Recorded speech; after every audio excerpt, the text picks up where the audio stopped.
All alone through the day and night. The lonely loner seems to free his mind at night. At night. So wake me up when it's all over. When I'm wiser and I'm older. All this time I was finding myself and I didn't know I was lost.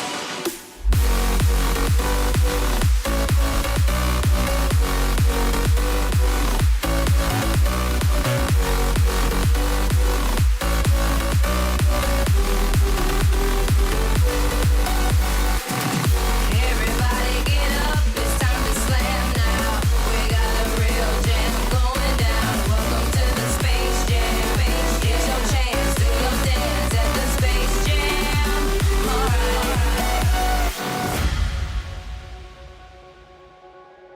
Let's have some fun, this beat is sick. I wanna take a ride on your disco stick. Let's have some fun, this beat is sick. I wanna take a ride on your disco stick. Let's play a love game, play a love game. Do you want love or you want fame? Are you in the game?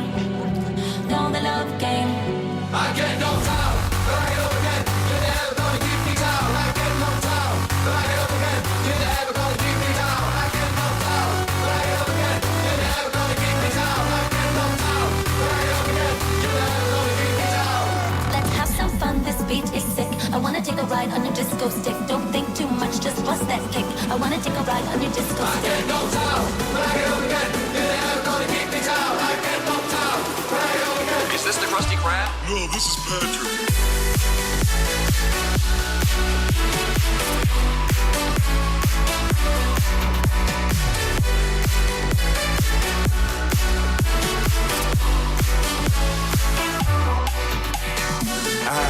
I wanna get numb and forget where I'm from. Just looking in your eyes, like looking at the sun. I feel like you're the moon, I feel like I'm the one. I wanna get numb, I wanna get numb.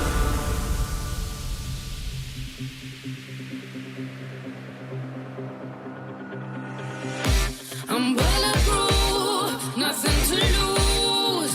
Far away.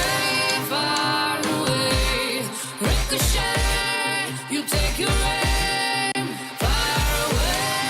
I don't wanna know if you're playing me, keep it on the low. 'Cause my heart can't take it anymore. And if you're creeping, please don't let it show. Oh baby, I don't wanna know. Shoot me down, but I won't fall. I am titanium. Shoot me down, but I won't fall. I am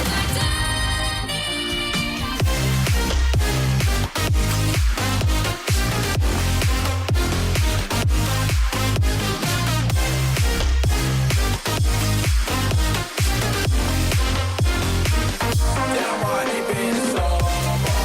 I'm a smoker. Right on one drink, I take off my little water. Who gets the sober? All I want, what we want, just be hard. Damn right, they been sober.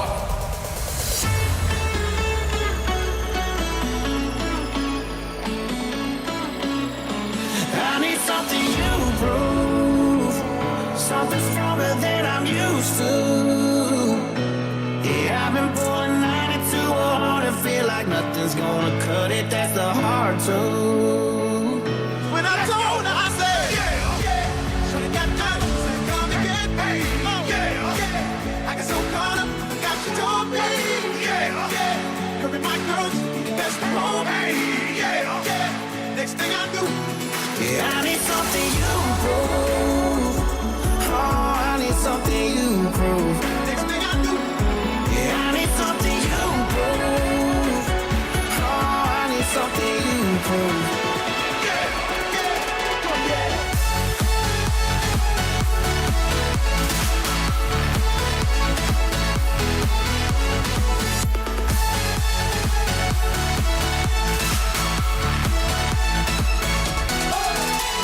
Me gusta la gasolina.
I see no changes. Wake up in the morning and I ask myself, it's like worth living, should I blast myself? I'm tired of being poor, nigga, work some black. My stomach hurts, so I'm looking for a purse to snatch. Cops give a damn about a Negro. Pull a trigger, kill a nigga, he's a hero. Get it back to the kids, who the hell cares? One less ugly mouth on the railroad.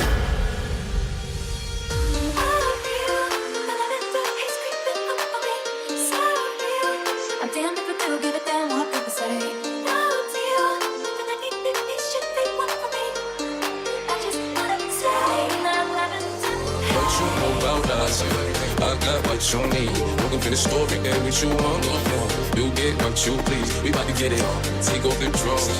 It's just you and me. You know what I be doing. I'm about to go wrong. Cause I like what I see. California knows how to party. California knows how to party. In the city of LA. In the city of Blue. In the city of Compton. We keep it rockin'. We keep it rockin'.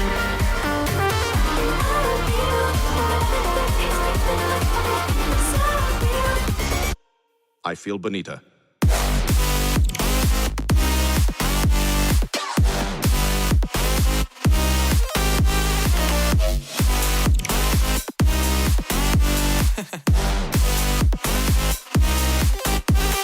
Push me and then just touch me till I can get my satisfaction. Push me and then just touch me till I can get my satisfaction. But baby, you hardly even know when I try to show you. Song is meant to keep you doing what you're supposed to. Waking up too early, maybe we could sleep. Make you banana pancakes, pretend like it's the weekend now. That girl is a real crowd, please. Small world, all her friends know of me. Young bull living like an old keys. Quick release the cash, watch it fall slowly. Waking up too early, maybe we could sleep. Make you banana pancakes, pretend like it's the weekend now. Smoke in the air, binge drink. Look, nowadays everybody wanna.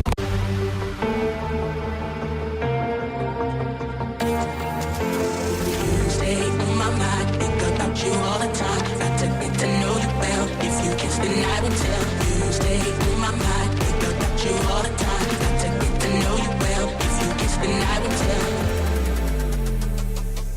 I took the walk to Poland. I took the walk to Poland. Baby, I will forever.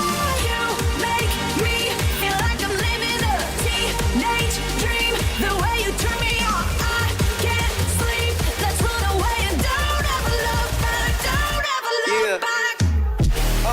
College educated, she graduated. Any bill she can't front, her parents paid it. The show was far, you the only one with a car out your girlfriends.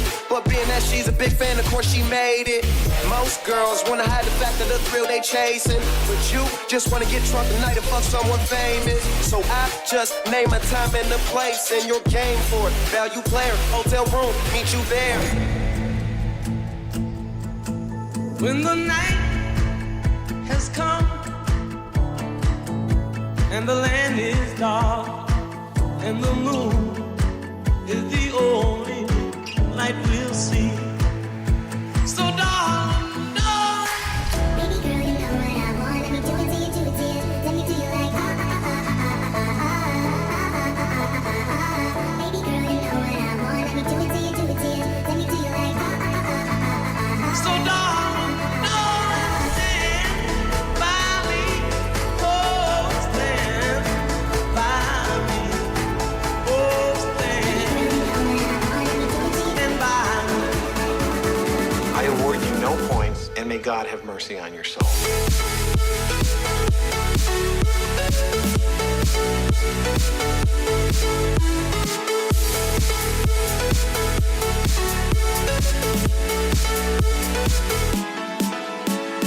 No, Mr. Night Sky.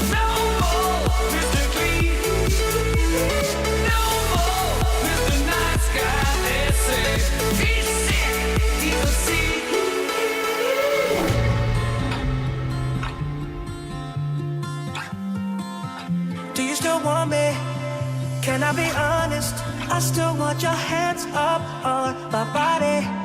You still make my heart beat fast. Ferrari with me in the wave, but in the morning.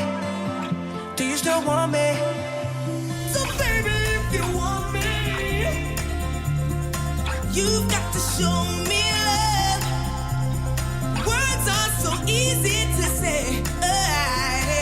You've got to show me love. Can I be honest? I still want your hands up on my body. You still make my heart beat fast. Ferrari with me in the wave, but in the morning. I need you to hold on. Maybe there's not so far away.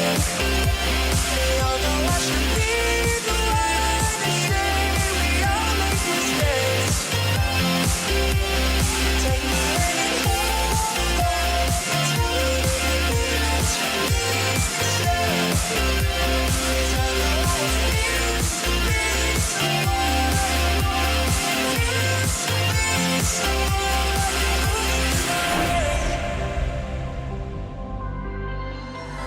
I can buy myself flowers, write my name in sand, talk to myself for hours, say things you don't understand. When I get older, I will be stronger. They'll call me freedom, just like a waving flag. And then it goes back, and then it goes back, and then it goes back. Oh, I can take myself dancing, and I can hold my own head. Yeah, I can love me better than you can. Y'all already know who I am. My name's Topher.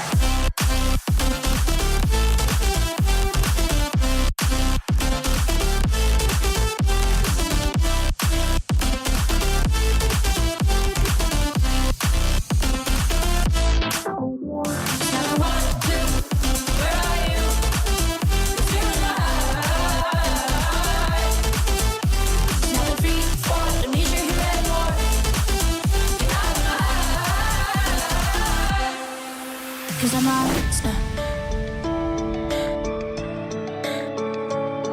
I know you're tired of loving with nobody to love. Nobody. Just grab somebody. Don't live in this party with nobody to love. Nobody. I saw my reflection in the snow-covered hills where the landslide brought you down.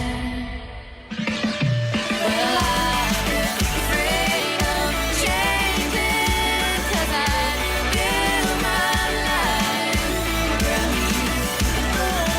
But time makes older, children get older, and I'm getting older too. Then somebody said to me, nigga, why you babysitting? Only 2 or 3 shots. I'ma show you how to turn it up a notch. First you get a swimming pool full of liquor, then you dive in it. Pool full of liquor, then you dive in it. I wave a few bottles, then I watch them all fly. All the girls wanna play, baby, watch. I got a swimming pool full of liquor and they dive in it. Pool full of liquor, I'ma dive in it. Up her mom, finished the season of the sticks, and I saw your mom. She forgot that I existed, and it's half my fault. But I just like to play the victim. I'll drink alcohol till my friends come home for Christmas. Party rock is in the house tonight. Everybody just have a good time, and we gon' make you lose your mind. Everybody just have a good time. And I'll dream each night of some version of you that I might not have, but I did not lose. And we gon' make you lose your mind. We just wanna see it. Shake that.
shine like this in a matter of time I spent on some locked up shit in the back of the paddy wagon, cuffs locked on wrist. See my dreams unfold, nightmares come true. It was time to marry the game, and I said, yeah, I do. If you want it, you gotta see it with a clear eye view. Got shorty, she try and bless me like I said I do. When I met you in the summer, to my heartbeat sound, we fell in love as the leaves turn brown. And we could be together, baby, as long as skies are blue. You act so innocent now, but you lied so soon. When I met you in the summer, when I met you in the summer, And it became personal with me. You ready? Hold on, wait a minute. Y'all thought I was finished. When I bought the ass tomorrow, y'all thought it was rented. Flexing on these niggas, I'm like Papa on the spinach. Double M, yeah, that's my team. Rose, the captain, I'm lieutenant. I'm the type can to make captain grind like I'm broke. That Lambo, my new bitch, she'll ride like my ghost. I'm riding around my city with my hands strapped on my toes. Cause these niggas want me dead, and I gotta make it back home. I got way too much time to be this hurt. Somebody help, it's getting worse. What do you do with a broken heart? Once a love fades, everything is dark. She wants to touch me, no. She wants to love me, no. She'll never leave me, Don't trust her, never trust her. Won't trust her, won't trust me. Shush, girl. Shut your lips. Do the Helen Keller and talk with your hips. I said, shush, girl. Shut your lips. Do the Helen Keller and talk with your hips. I said.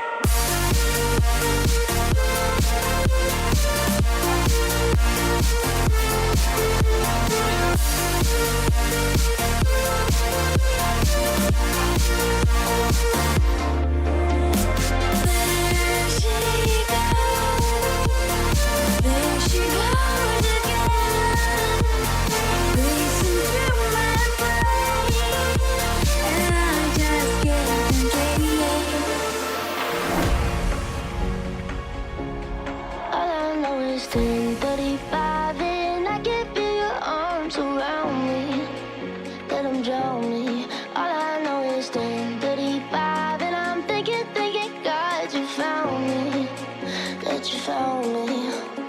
You got me tripping, stumbling, tripping, stumbling, clumsy 'cause I'm falling in love. You got me slipping, stumbling, sinking, stumbling, clumsy 'cause I'm falling in love. Can't help it, no, can't help it, can't help it, no, can't help it, can't help it, no, can't help it, can't help it, no, can't help it. Don't worry,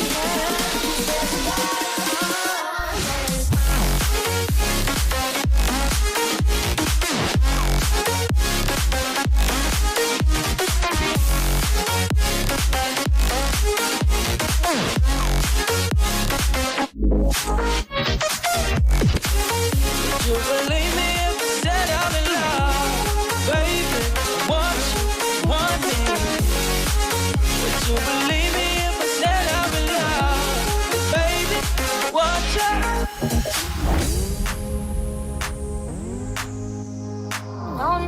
No, don't funk with my heart. I wonder if I take you home, would you still be in love, baby?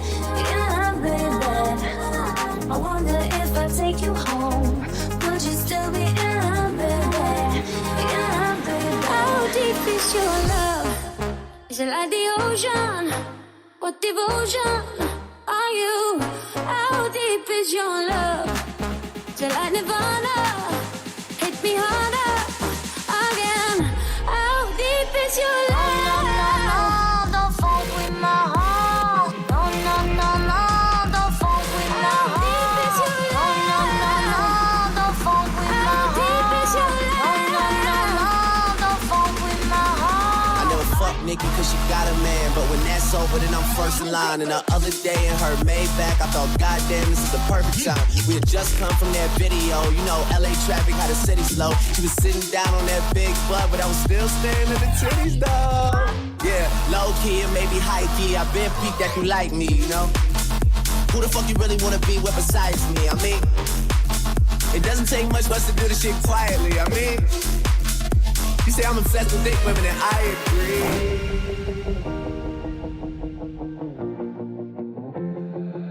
I would never fall in love again until I found her. I said I would never fall unless it's you I fall into. I was lost within the darkness, but then I found her.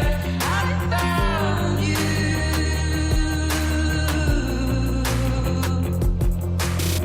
Hold your breath, darling, swim to shore. I'll tread the water in that heart of yours. And when it storms, we'll sail right through the waves. I love you more than yesterday.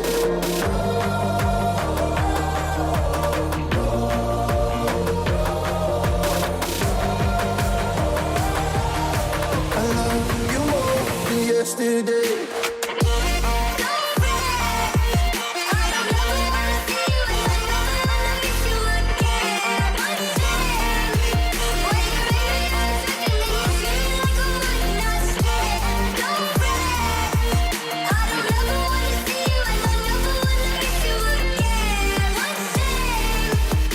I love you more than yesterday. Young man, there's no need to feel down. I said, young man, pick yourself off the ground. I said, young man, cause you're in a new town. There's no need to be. It's fun to stay at the YMCA. It's fun to stay at the YMCA. You can get yourself clean. You can have a good meal. You can do whatever you feel. 'Cause you got the love, you got the love, you got the love.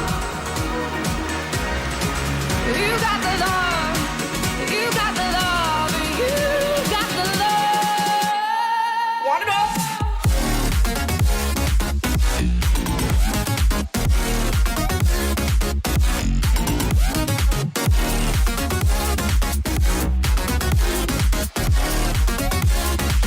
But I ain't worried about it right now. Keeping dreams alive, 1999 heroes. I ain't worried about it right now. Swimming in the floods, dancing on the cloud, hero. I ain't worried about it. Copped a BMW, new deposit, I picked up another bag. Like fuck it, I'ma count while I'm in it.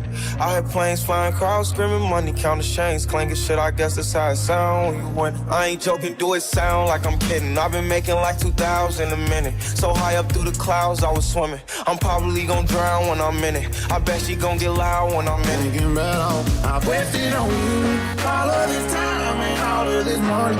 All of these sorries, I don't owe you money. All of these miles on this Chevy and prayers in a pew. All them days I spent wasted on you. Wasted on you.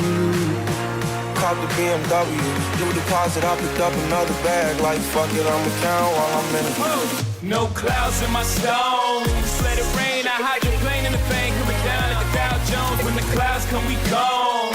We Rockefeller, we fly higher than weather. The cheap vibes are better. You know me. In anticipation for precipitation, stack chips for the rainy day. Jay, Rain Man is back with Little Miss Sunshine. Rihanna, where you at?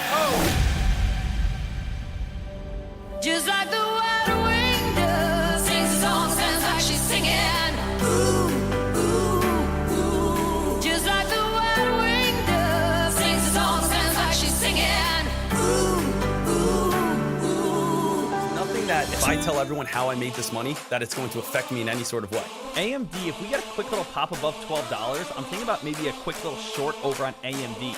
Finger on the trigger to lock in profits when it starts moving back on up. Here we go. Nice job. Let's take it. $979 in profit. Look at this spike, baby. Taking some gains right off the top right here. 124,000. You just gotta know what you're doing. 200. Every single person can be successful. Dollars in profit. There's no reason for you not to become a full-time Now trader. we're currently up $2,100. Let's just keep it going even more. I want every single person. Now we're up to $2,500. Now we're going up to $117.40. It's not like it's a competition. It's if I tell you how I was able to do this, go out, make that money, make a killer, and let's all absolutely crush it together.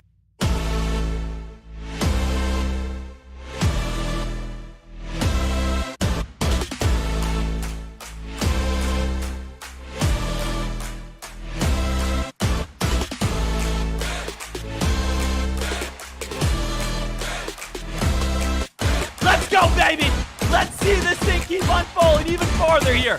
We're up $1,100 within the first 5 minutes of the day. I'm feeling absolutely fantastic.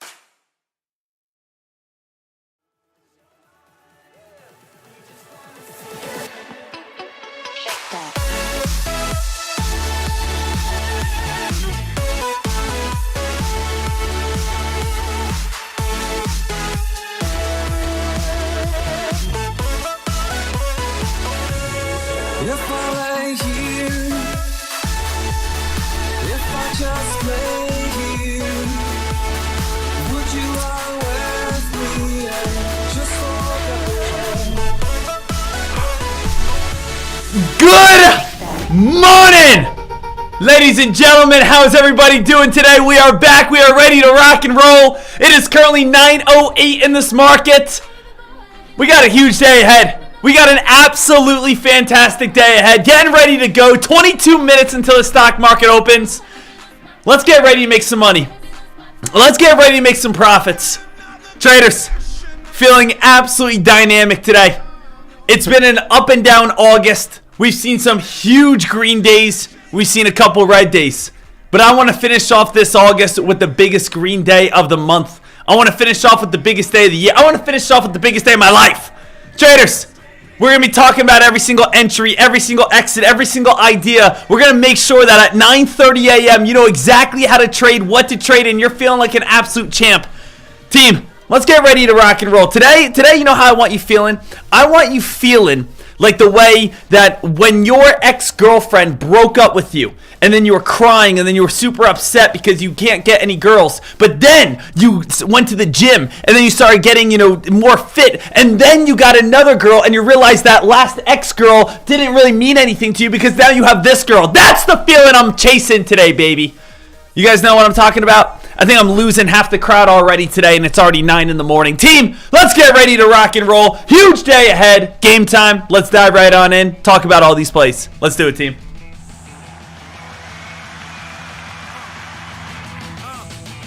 I used to pray for times like this, to rhyme like this, so I had to grind like that, to shine like this, in a matter of time I spent on some locked up shit in the back of the... All right, let's see what we got here. Claire, turn off the music. You're good. That's why I pay you. Just all you gotta do is just turn that knob. Literally, that's why you get paid here. So let's make sure that we're all set, seeing what's going to be coming on up. We obviously have a lot for us to be able to talk about today. We want to make sure that you guys are all set. So let's dive right into the morning newsletter, really see what this market is all about. So what we have here, team, going into this day, starting it off with baseline, it says from analysts over on CNBC, not so gloomy August. Wall Street saw its fourth day of gains on Wednesday, with the S&P 500 ending the day 0.4% higher. The Dow Jones Industrial Average was up 0.11%, and the tech-heavy NASDAQ Composite rose 0.54% as Salesforce shares jumped after reporting an earnings beat and an optimistic forecast. Those gains helped the major averages trim their losses for the month of August, which has been looking like it would be a dismissal reputation of stocks. But now the Dow and S&P 500 are down by less than 1% in August. Team, this is kind of crazy. All right, for anyone who does not know, we can go ahead and take a look over on the S&P 500, and the S&P 500 started August where at? We started August right here at this red candle. I'm going to turn this around so you guys can see it. That red candle right there. Now, with that red candle, we were all the way up at the price of around 453. Guess what happened? The S&P 500 came crashing all the way on down to the price of 433. We fell $20 in the first half of August. But then what's been going on? Basically in the second half of August here, in the last little leg, we've seen this monster spike all the way back up to almost where we started. Everyone was saying, oh, wow, August is getting destroyed here. August, this is bad. August, we're seeing a massive drop all the way down to 430. Well, really, we've seen a 430 bounce now all the way back up towards around 451, which is only $2 less than where we started on the S&P 500. So it's really not that gloomy of an August. Usually August is known. August is known for being the worst month to trade stocks. August is usually the slowest. Why? Because we have less volume. Less volume, less activity, less money going through the markets. August is like prime summer, July and August. We have traders out, away from their computers, out on vacation, out going to the beach, out doing whatever, right? We see traders away from their computer. But guess what? Now that we're heading back into fall, the weather starts getting colder, kids are back in school, parents have more time. Guess what we see in the markets? The markets start exploding usually.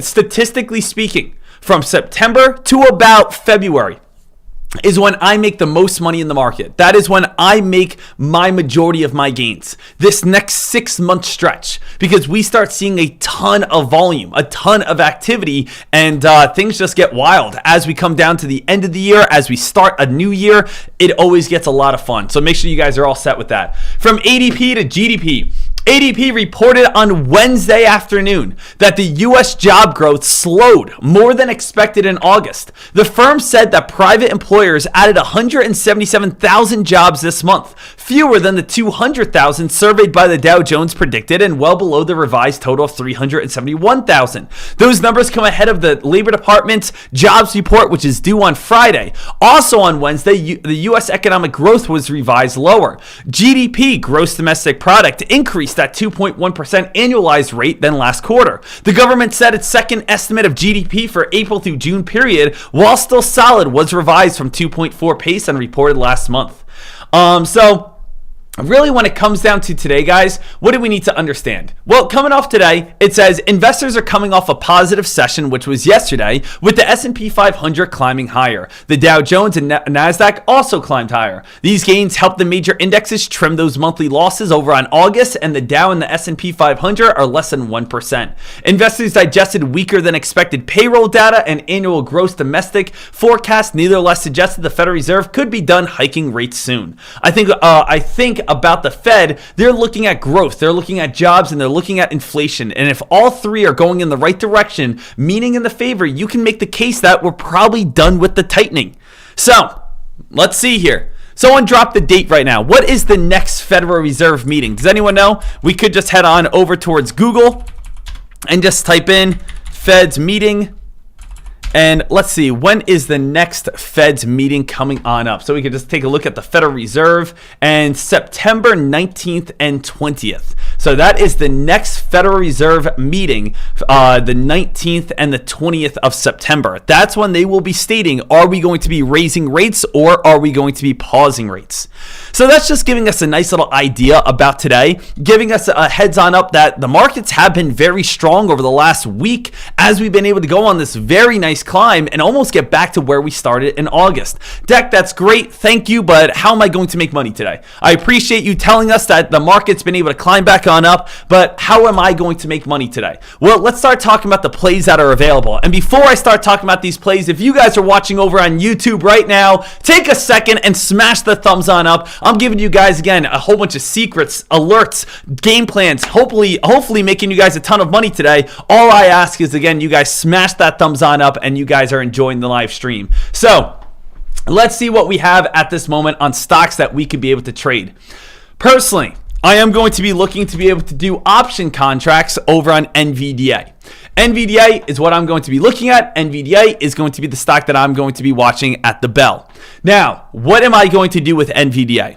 Well, Nvidia, today's a pretty big day on this play. Let's talk about this. First things first is Nvidia is the #1 most active, most traded, and biggest return play of 2023.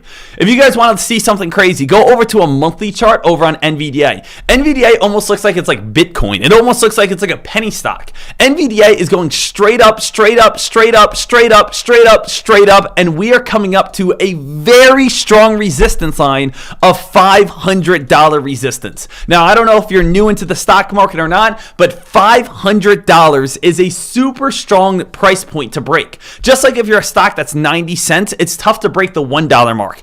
Or if you're a stock that's at $9.50, it's hard to break over the $10 mark. Or if you're at $99, $98, it's hard to break over $100. Same exact thing when we get up towards around $500. It's very tough and difficult to break over that area. So you'll be able to notice that a lot of times we'll come up to 500 and we get rejected. So over the last few days, what have we actually been able to see over on NVDA here?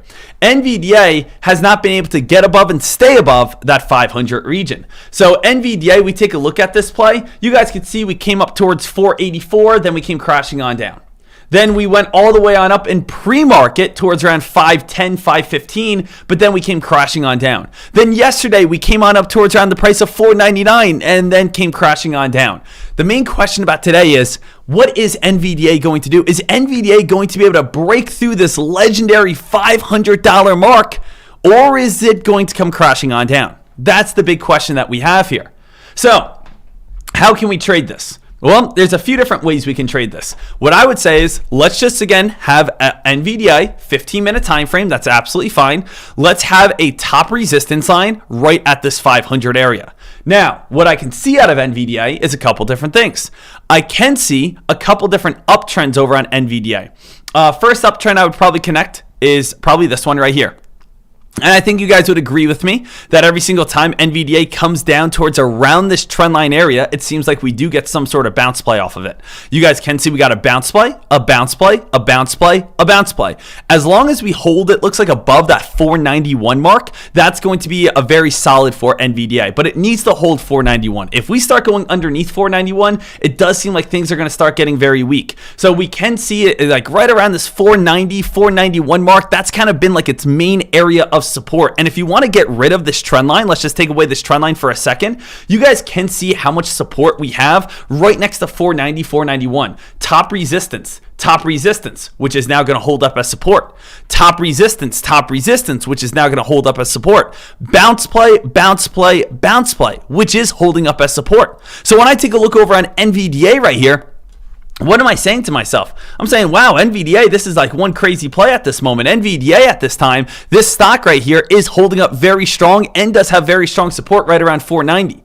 Now, we obviously have $500 top resistance, but we probably could connect some dots on the top side as well, going maybe from the very tippity top right here and maybe going all the way across the board and coming all the way right here. So now I basically have my uptrends, I have my downtrends, and I have my support lines basically giving me like full guidance on which way this play is going to be heading. So this is kind of what I'm seeing at this moment, team.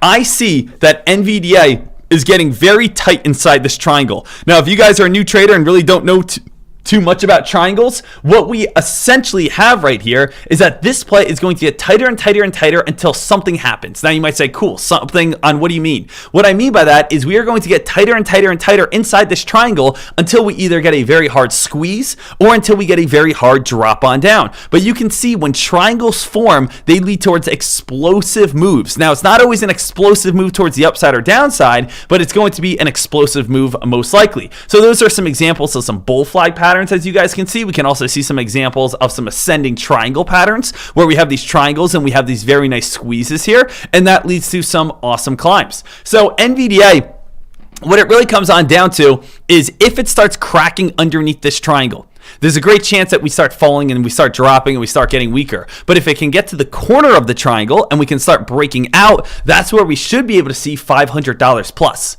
Everyone got that? So NVDA, I'm going to take a quick little screenshot of this and just post this over in chat over on tradecaster.com so everyone has this and everyone can understand it over on NVDA. And I just want to kind of type out right here, NVDA, support and resistance, watch for the upcoming squeeze. So we do have that right here, just making sure that we are staying alert. So NVDA, that's going to be one of my top watches on the day, and that is going to be a play that I am definitely going to be focusing on as this day opens on up. All right, Dek, what else are you going to be focusing on as this day opens on up? I am going to be watching ICCT. Now, for anyone who does not know, ICCT, this has been probably or maybe one of the best stocks of the summer. This has been one of the best trades of the summer. And you might say, why? What's going on here? ICCT went all the way from the price of $1. It was actually $1.05, but I'm going to say $1. And it spiked last night all the way on up to the price of $42. Let's put this in a little bit of perspective, okay? If you had a $1,000 account and you were miraculously able to get in at the bottom and hold it all the way up to the top, you would have been able to make $41,000 in the matter of one day. Pretty crazy to think about. Actually, 2 days. So that's pretty crazy to think about, isn't it? Wow, I have a $1,000 account. I could use $41,000. That's what ICCT could pay you out. Well, Dek, that's not realistic to say that you would nail the bottom and then you would go all the way to the top. Okay, let's be a little bit more realistic. What if you had a $5,000 account, you jumped on in at the price of $5 and you got out at the price of $20? Is that more realistic? Yeah, okay, there you go. That's absolutely beautiful. That's going to be a nice $15,000 profit. So there's $15,000. If you have a $1,000 account, $5,000, $10,000 account, $20,000 account, right, you could be able to make tons and tons and tons of money on ICCT. This play has been hands down one of the biggest spikers so far this summer. So ICCT, what's next on it? When we see a stock that has basically just gone straight on up, it's going to have nearly all attention on this play this morning. Now, I woke up this morning and I was going to short this if I saw this play up above $25 this morning. But the only time it was above or near $25 was at 4 a.m. and I wasn't awake at 4 a.m. I got up at around 6 o'clock, 6:30, and we were sitting right around like 1980, and then it got a little bit of a sell-off. So I could have shorted it, but at the same time, I just didn't feel too comfortable. Now, ICCT here, team, this is a play that anything goes on the stock. And what I mean by that is I would not be shocked if I see either way. If you came up to me and made the argument and said, Dek, I'm going to short this all day today. Why? Well, Dek, it's gone from $1 to $40. And at this point, we're just starting to get a downtrend. We're going to slowly see this thing sell on off, right? Look how big this one has gone. It's gone on a straight up spike. It's going to come crashing on down. Now, if you told me that and you said that to me, I would understand everything. I would say I 100% agree with you. But if another guy walked on over and he said, hey, Dek, I'm going to buy this right at the start of the day, I would understand that as well. Because he would say, yeah, ICCT, if we break, I would say 1850, if we just spike on up above 1850, I'm going to buy it. Because it's going to break this downtrend. It's going to lead to a squeeze. It's the number one played stock the last 2 to 3 days. Everyone's going to jump back in on it. It's going to get halted up probably above $20. And then, it could possibly start going on another very big spike, rip and run. So ICCT here, this is a play that every single trader needs to be focused on. So we want to continue to keep our eyes peeled on the stock and see where this next rip and next run is going to be getting towards. Let me see. Is the mic a little loud today? I'll turn it down slightly. If the mic was a little bit loud, hopefully, I can that could adjust it. Let me know if maybe that's a little bit better for you guys. If maybe they did a little mic update or something along those lines. But if that's a little bit better for you guys, a little bit more clean and crispy. Why doesn't Claire work on the mic? She's over there playing her solitaire games. I don't know. She's playing solitaire, something along those areas. Much better? Got it. All right. Awesome. Thanks, guys. At least I just want to make sure, though. Did everyone hear my game plans over the last, 10 minutes at least? Everyone's still good with the game plans over on ICCT and taking a look over on Nvidia? Because ICCT could definitely go on a, nice big rip. Okay, let me repeat it all. Okay, I'm going to repeat it all right here, team. What we are going to have today, I got 4 minutes right here. What we're going to have today at this time is we are going to be looking to get involved in over on Nvidia. Nvidia does have strong support at 490 with the top resistance up near around 500. We also want to be looking over into a 15-minute time frame because when we look into a 15-minute time frame, we do have, again, 490, 500, but we also do have an ascending triangle pattern. If this ascending triangle pattern squeezes, we could be seeing on either side. When it goes on either side, we are looking for a break above 500 or the crack back on down. I am leaning a little bit towards puts after, again, seeing a morning bit of spike. Nvidia is, again, one of the biggest, the best, the ultimate top gainer to the whole entire day. Not only that, we do have ICCT. ICCT has been a monster spiker, has gone gone from $1 to $4. If you had a $1,000 account, you could have made $39. Now again, ICCT coming to crashing on down. It could really go either way. I really don't know, but I want you guys to be aware of it. Woo! All right, guys, ICCT. Both these plays, you got to keep them both on watch on this day. So, both of these, make sure that you guys are ready to rock and roll. Now, what else do we want to be focusing on other than these two stocks? Is there any sort of big hot news on this day? We do have SPIR. SPIR is the best press release so far. SPIR. And no. Nothing I'm really seeing right here at this moment over on SPIR. SPIR says it's up 678%. I don't think that is correct. I don't think that is correct here. But I do like the press release.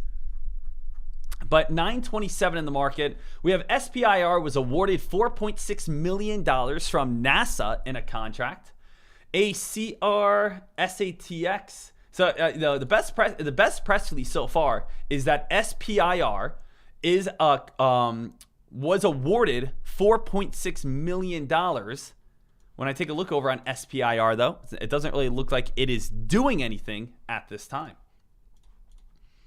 So SPIR, we're going to keep our eyes peeled on this one, see where this one is going to be heading towards next. And but other than that, team, let's kind of get a little bit more focused over on Nvidia, and let's get a little bit more focused on ICCT. All right, traders, let's take a chat vote. We're taking a chat vote at this time. Let's bring this on over right here, and let's take a chat vote over on ICCT to begin with at this time. So we're going to go with ICCT. Will this stock spike this morning, or crash this morning? So, team, I'm not talking about overall today. I'm talking within this first hour. Is ICCT going to spike on up, back up to $25, or is it done and we are going to dump? So, if you guys are on YouTube, everyone on YouTube, type out spike or dump. If you guys are over on Tradecaster, go ahead and cast your vote. We only got about 1 minute until this market opens on up, so we want to get this thing going here. And we want to be all set, ready to rock and roll on this absolutely beautiful day. Man, I'm pumped. I'm excited. It's going to be a huge day ahead, huge opportunities all around. So much potential on this day, and we just really want to be breaking this thing on down. So, guys, cast your vote if you guys haven't yet in 5, 4, 3, 2, and 1. Stop the poll. 64% of the chat room says that we are going to be spiking on up. All right, so we got ICCT up on the top level 2. Nvidia is on the bottom level 2, and we are going to be watching both of those.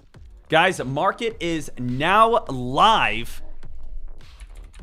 I do want to keep my eyes peeled over on Nvidia and just see where this one is going to be heading towards. I'm going to have to cover up the screen here just for a second. I just want to see what this top area is. 496.70. If we start getting rejected right around 496.70, we could possibly see this thing start reversing back on down. So I'm just watching Nvidia at this time, as I know once it gets closer, that could be a nice little resistance line. Also, let me just get some orders, all set, ready to be typed on out for me to be able to make some cash here. So I do want to type out Nvidia for my option contract. September 8th is the expiration that I would want. 490 is a good strike price. Put contracts, 25 put contracts, market order to jump in on this if I want to get involved over on this play. So that's kind of what I'm leaning towards and looking at this moment with Nvidia at this time. Not in on this at this moment, but I am watching to see if we are going to spike on up and start getting rejected and start dropping back on down. ICCT got halted on the downside. ICCT, guys, got a quick little spike, got halted on the downside. Shorters are bringing that thing on down. So we got a little bit of spike and some weakness. Nvidia here, team. Still watching this one. I want to make this big here for a second. Got a little bit of a climb on up. We're still inside this triangle. we want to either do put contracts near 497 or we want to do put contracts all the way up near 500. 497, if we could hit 497 and start getting rejected, that could lead towards that nice drop and sell-off, or we wait for a drop underneath 492, 491. We're just basically watching. Right now, I would be interested on maybe a first contract right around 497, or maybe if it gets above it when it falls back into that triangle, that would kind of be very nice. So I would like to see a little spike above that 497 mark, and then if it starts falling back into that triangle, that would be a very nice sign of showing weakness. So NVDA, I'm just still ready to rock and roll on this play to be able to make some cash.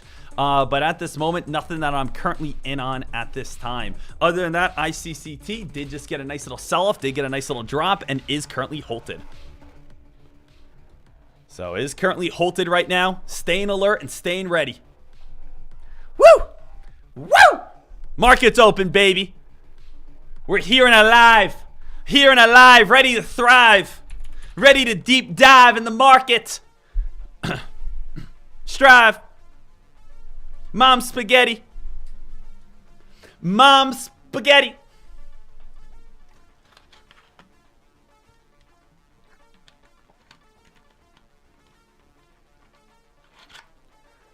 Right now we got NVDA. We're still watching this one. Keeping our eyes peeled. Got my order all typed out right here. Nothing I'm in on, though. Nothing I am in on at this moment. At this moment, I'm just sitting back, feeling good, looking even better, you know? It's like, I mean, welcome to the show. I mean, guys, welcome. Welcome. Right now, NVDA, keeping our eyes peeled on it. How's the SPY doing? SPY having a little bit of trouble. SPY, little bit of trouble right here. Again, I want to see a little bit of spike over on NVIDIA. If it can get up towards around 497 or maybe 498.75, then start dropping its way back on down. That would kind of be like the perfect idea and the perfect goal here. So I'm just staying ready over on my plays at this moment. See if I can be able to get filled and be able to make some sweet, tender love to NVIDIA. Because that's all a man wants to do every now and then, is to make love with his computer. Right now, NVDA, still watching this one. We know, again, our setup. We know the game plan here. Oh, that's SPY. NVDA. Remember, setup is we want to see NVDA come up to 497 and get rejected, or slightly go above 497, then fall back underneath 497 and fall back into the triangle. Right? So there's a couple plays that we are watching. We're still inside this triangle, so I don't know which way it's going to go. You know, that's the thing, guys. I don't know which way this is going to go. If all of a sudden NVDA just stays and starts moving sideways the entire day, eventually it's going to get to a corner where it has to squeeze and has to break on out. But right now, we're just sitting back at this moment and staying smart, waiting for our best possible entry.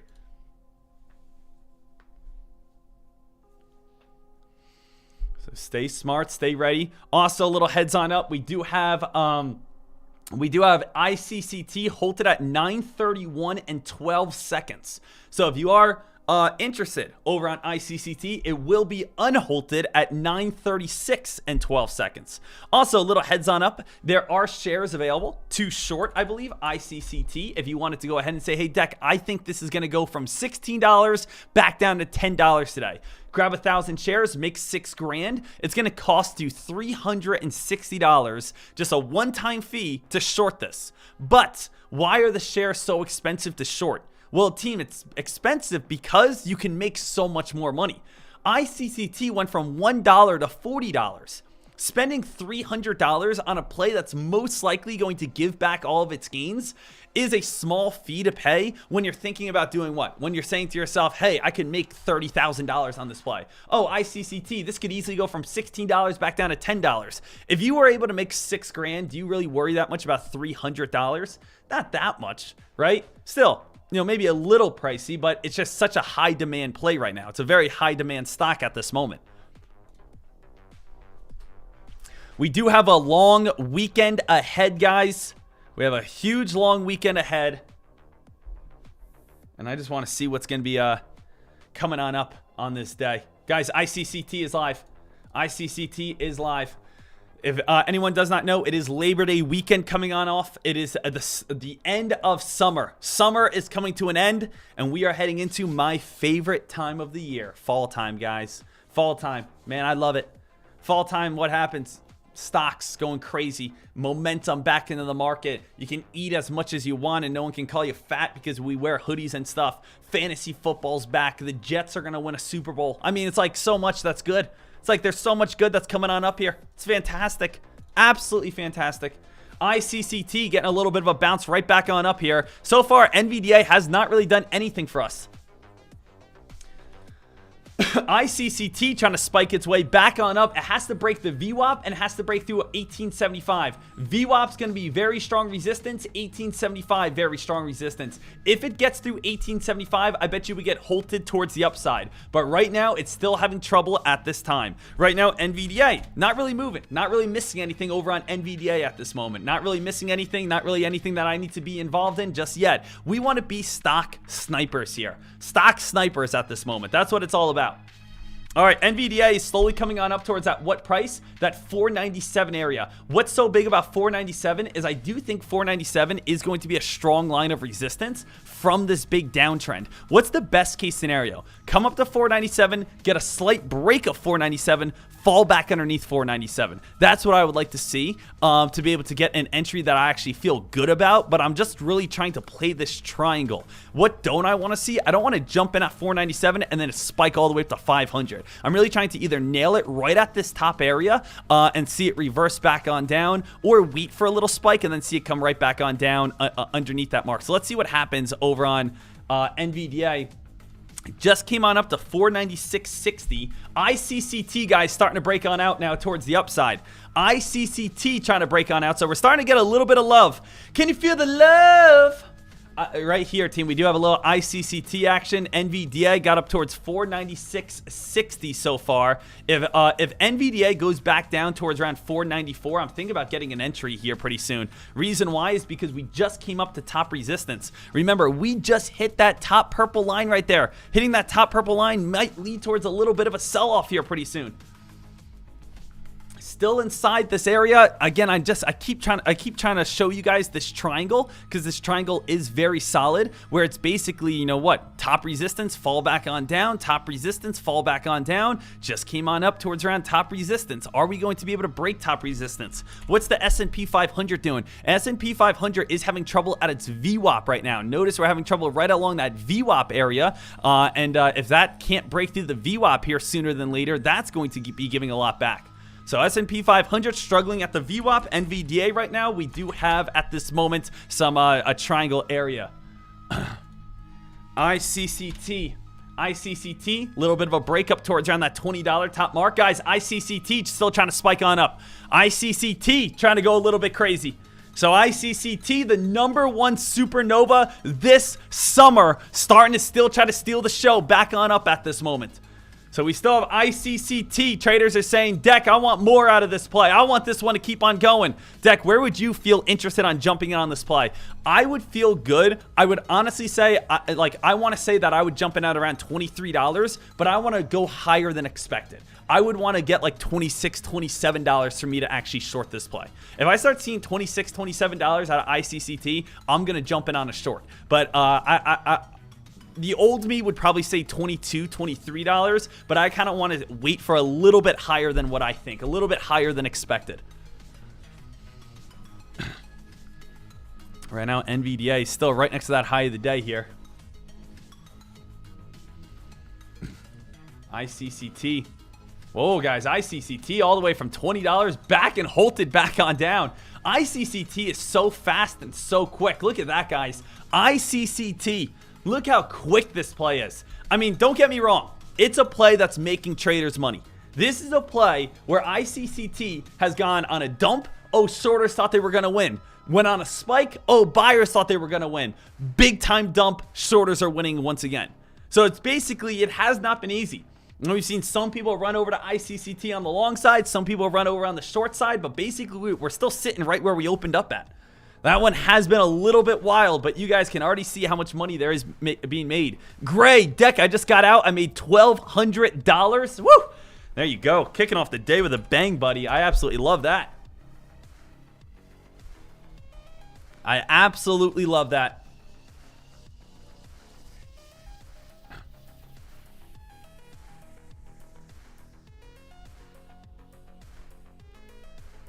we got NVDA still focused on that one.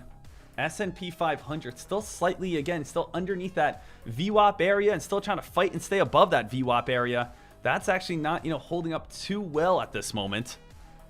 Still underneath 15-minute time frame here. And I'm just watching and waiting.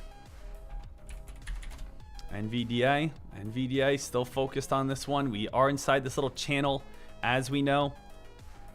Going back to that 15-minute time frame. NVDA here, if it does start turning and falling, has room to fall back down to like 492-ish. It does have that big upper shadow right at the top. Definitely looking a little bit weaker here. I would like notice how we did just get right on up towards around that top area. We did get right up towards around that top area, and we are looking to see, are we going to be able to sell on off? Are we going to be able to get that crack? Are we going to be able to get that dump? Are we going to be able to fall underneath this purple trend line? Because when we just take off our trends, right? Let's take off everything so it's not confusing whatsoever. We basically are still inside this, again, this triangle. Once we crack this triangle, there's a great opportunity that we fall back on down towards like 480 today. If, we break this triangle, there's an opportunity that we spike all the way back up to 500. So really, what's the best thing for us? The best thing either is do put contracts at that top blue line, or look for put contracts when you come back down towards this purple line. Or what's the other opportunity? Look for call contracts down next to this purple line, and look for call contracts if you break, again, this brown line. So it's like, we basically have a couple different options here, but NVDA, there still is no kind of go-to play just yet because we're still inside the middle of the triangle. Let's be stock snipers here. So let's be stock snipers over on this play. ICCT. Guys, ICCT, I'm not sure which way this is going to be heading. If you had to ask me, I'm going to bet it's going to still be a little crazy when this one opens on up. I'm going to bet it's going to be a little crazy when this one opens on up, but I really would say that I think it is going to probably fall. So if I had to take a guess, I'm going to say ICCT is going to be giving a lot back. I would rather be on the short side than the long side. Dek, where would be a great short? I would probably say up in the mid $18. If you can get a short in the mid $18, I think that would be pretty solid for you. Meta getting a little bit of a pop here. So Meta 50-day moving average 299.10. What'd that get up to? 299.40. S&P 500 still having some trouble right at that top area. We're about to move over into the next 15-minute candle. And the SPY still getting a little bit weak here. NVDA also getting a little bit weak.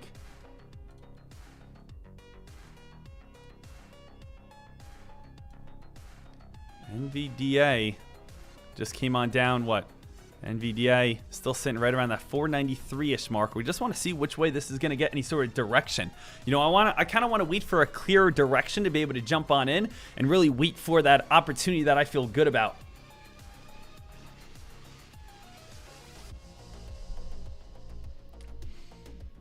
We know what I'm looking for. ICCT Dek, what time does this get unhalted? Should be in probably coming on up here. Should be 30 seconds. 30 seconds on ICCT. 30 seconds on ICCT for us to be able to get unhalted. NVDA still fighting a little bit. We know we're just waiting for that perfect setup. We know we're just waiting for that perfect game plan. We know we're just waiting for this perfect idea. We got this, guys. So we're doing everything we possibly can, just waiting and watching at this time. All it takes, I would rather just do one trade that I know I'm going to win rather than 15 trades that I possibly could lose. We should be open right now. ICCT, guys, opening on up at this moment. ICCT opening on up and it's starting to dump. Guys, a little bit of a crack over on ICCT, but be careful. We know how crazy this one can go. If I had to be on one side, it would definitely be on the short side right now. But expect there's going to be little bounces along the way. ICCT starting to give a whole lot back. So this one is starting to give a whole lot back at this moment. Right now, the blue chips really haven't done too much. I know we're looking for a nice little option trade here. We have not really seen anything perfect out of the option trade world just yet. We are, again, staying patient. We're sitting on our hands. And remember, guys, we know our game plan. And I can't stress this enough. Let's just be patient enough for the game plan to actually work out. And what do I mean by that is I know there's some people out there that have already pulled the trigger 1, 2, 3, 4 times. And they're saying to themselves, oh, Dek, I bought here, I bought here, I bought here, I bought here. Oh, man, I'm down $1,000. No one here needs to be down $1,000. No one here needs to be putting themselves in positions where they're just going to lose. Let's just wait for either a big crack of this purple line or a big break of this, red, maroon, brown line right here. And then we can go ahead and be able to make some money. So far, again, we are getting a little bit weaker here. We just tried to get an attempted spike. It does look like it's starting to drop here just slightly.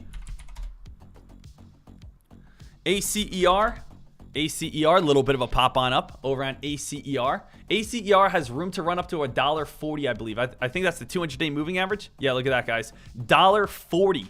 200-day moving average. So $1.40 200-day moving average. I believe ACER also did have some news today, right?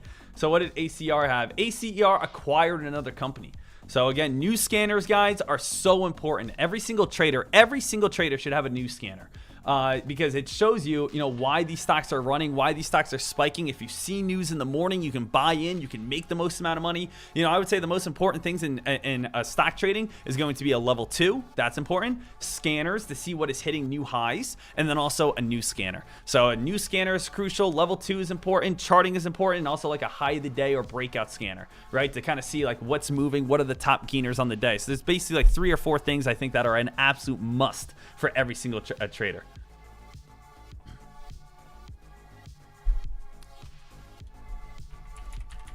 Nvidia still trying to get a little bit of that hype on up.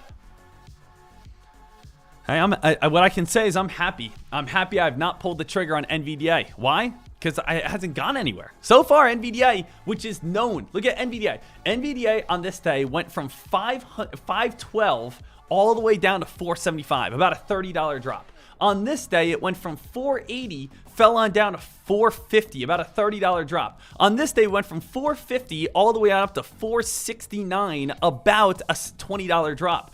This day, we went from 460 and spiked up to 490, a $30 climb. So the thing is, like, we usually see a $30, $25 rip, run, spike, or climb a day over on NVDA. If anyone's been in the stock market for a little bit, NVDA honestly reminds me of like Tesla in 2021, where we just saw every day we would see a $30 to $70 spike.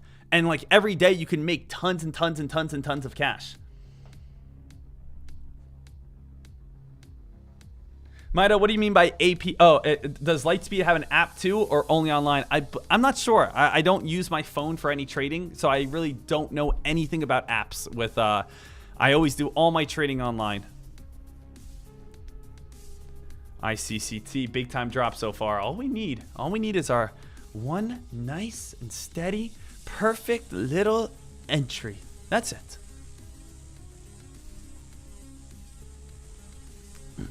If you guys like what you see on the screen right here, just a little heads on up, I will post the link. So if you guys are saying, oh, Dek, I like your scanners. These are, again, the scanners that I use. Go ahead, check them on out.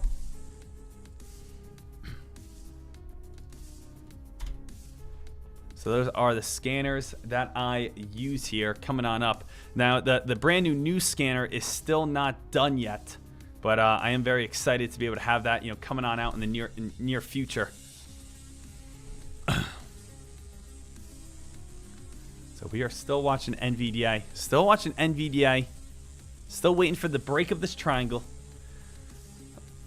What I would like, Dek, what would be the best case scenario? What I would like to see is NVDA run on up, try to hit 500, get rejected, and then get a big sell-off. I'm a little bit nervous that if it cracks this purple line, I'm going to do a put contract, and it's going to like drop a little bit, and then it's going to whip itself back on up. I'm a little bit nervous it's going to whip itself back on up still. So best case scenario, spike on up, come up near like 498, and then start dumping back on down. But we really have not seen any sort of big action, and it makes me wonder why. Why is there no big action on a stock that usually moves $30 a day and where we've moved like 3? So do we have any big news coming up at 10 o'clock today? U.S. economic calendar. This week's major U.S. economic calendar. We do have Thursday, 10 o'clock. All right, this is a little bit weird right here. Look at this, guys. We usually have, guys, take a look at this. All right, what do we have? It says Tuesday, 9 a.m. We have news. Tuesday, 10 o'clock. We have news. 10 o'clock. We have news. Look at this, guys. Wednesday, 8:15 news, 8:30 news, 8:30 news, 10 o'clock. Here's news. Thursday, 8:30 news, 8:30 news, 8:30 news, 9:45 news, 10 o'clock. It's there, but not showing anything. Do we have top secret, super secret stock, shorting stock, secret saucy news? Dek, the feds can't even tell us what the news is because the news is that important. All right, so there might have been like a little error right here, but just 10 o'clock, is there news? I don't know. Maybe there is, maybe there isn't. It's the forbidden news.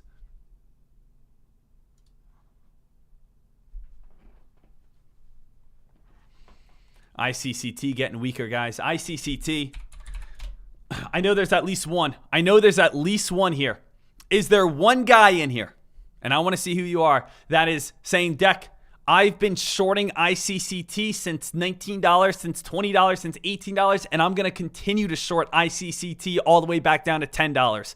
I'm going to walk away. I'll see you later. Dek, I actually have my tea time coming on up at 10:30. I got my shorts in. I'm just going to, again, let this bad boy ride all the way out for the next 2 days, and I'll see you when it's all the way back on down to $5. Is there anyone here that's going to, just do that?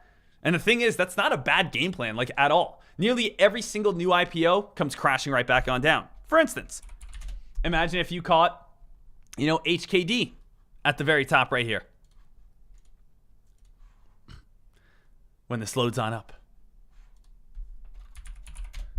Or let's just go on MEGL. When you have these massive spikes, they usually give everything back on down. Massive spike gives everything right back on down. HKD, here we go. Goes on a massive spike, usually gives everything all the way right back on down. Take a look, DWAC. What do we have right here? DWAC goes on this massive spike, then it gives everything all the way right back on down. So if you're saying to me and saying, oh, Dek, you know what I'm going to do? I'm going to go ahead and do a short on ICCT, and I'll see you when it comes all the way back down to $5. It's most likely going to in time. Now, is there the potential that it goes back above $20, it squeezes and rips and runs? Yes, that could happen. And I don't want to say that it can't happen or that's impossible to happen. But there's a great chance within the next month, it'll be all the way back down to $5.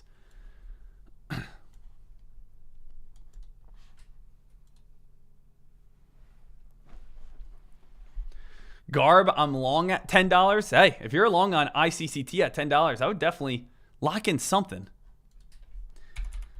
I'm still waiting for my NVDA trade. NVDA, we are just waiting and watching over on this play. Seeing this thing, come back alive here. I just want to see if this, Claire, turn it down. You're on the wrong knob. You're on the wrong knob.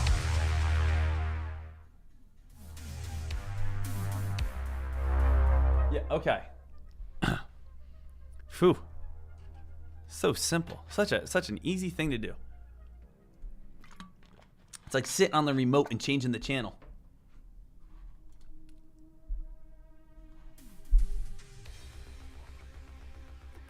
Right now, I want to see if NVDA can spike itself on up, get that dump. Right now, we're just in that pure consolidation period. Pure consolidation. That's 100% pure Colombian consolidation, guys. That's all it is right now. 100% pure Colombian consolidation over on NVDA.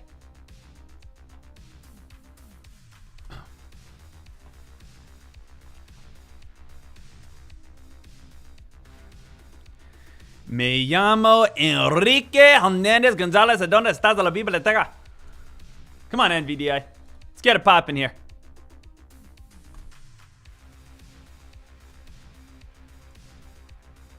Still inside our triangle. I know some of you guys are watching ACER. Not a bad play. ACER. Big news for you guys if you guys are interested over on ACER at this moment. Big news. You are going to have the 200-day moving average now as support. You have just broken above the 200-day moving average. That is a great sign.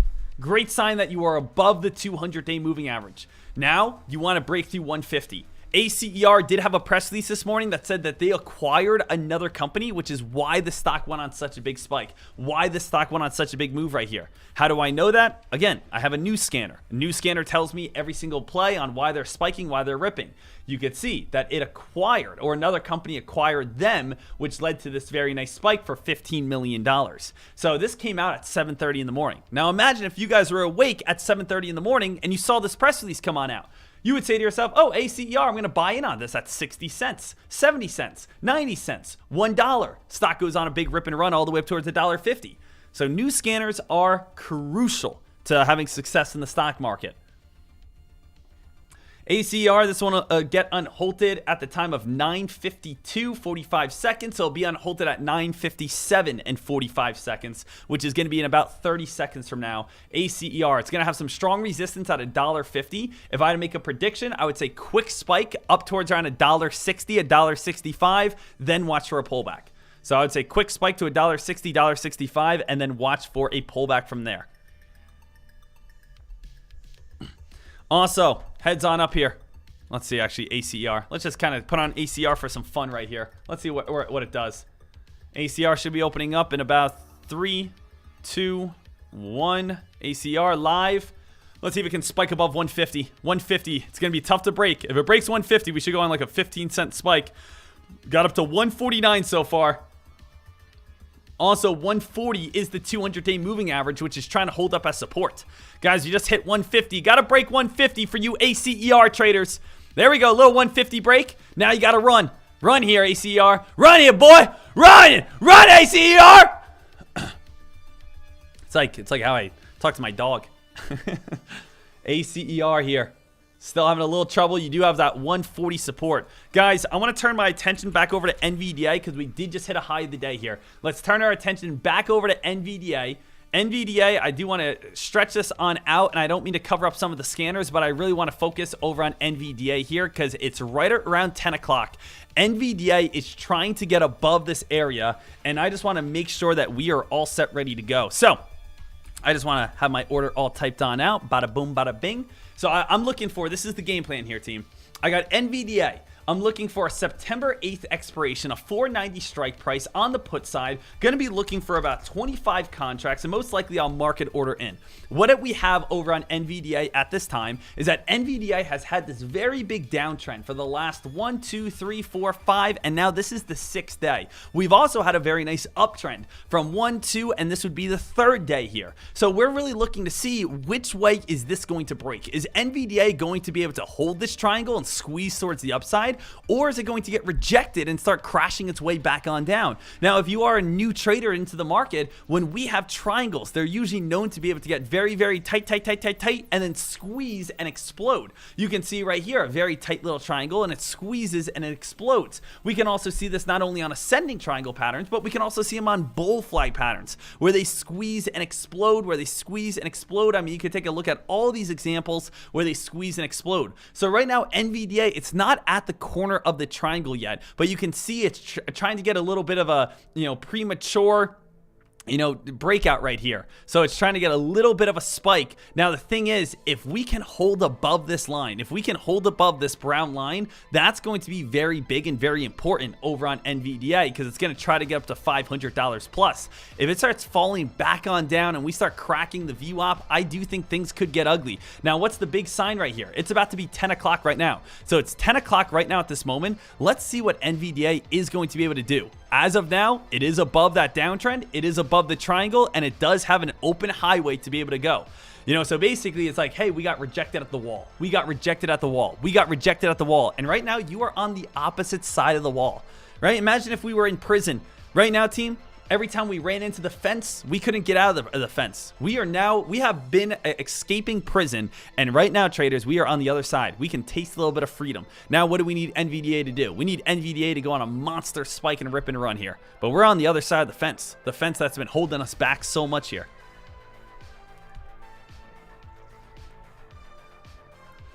So we want to see what they have at this moment.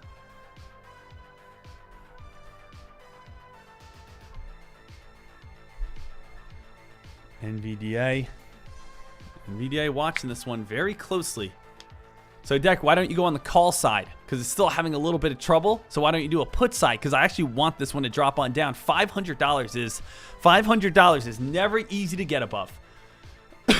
ACER is just kind of sitting there. I do want to put the SPY up on the top level too right now. SPY on the top level too. And what is SPY actually looking like right now? SPY really hasn't done too much. So the SPY hasn't really done too much.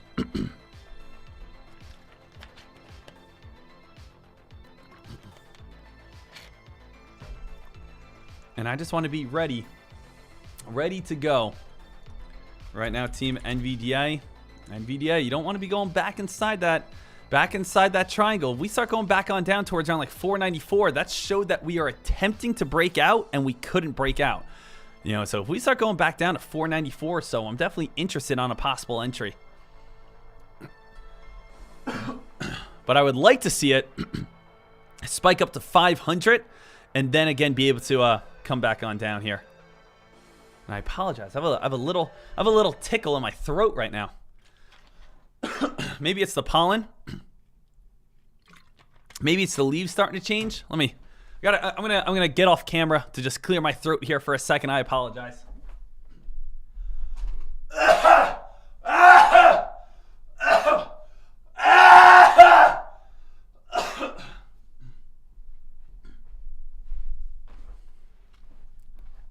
I think I got it. Right now, still starting to fall. Guys, NVDA starting to drop back on down here slightly.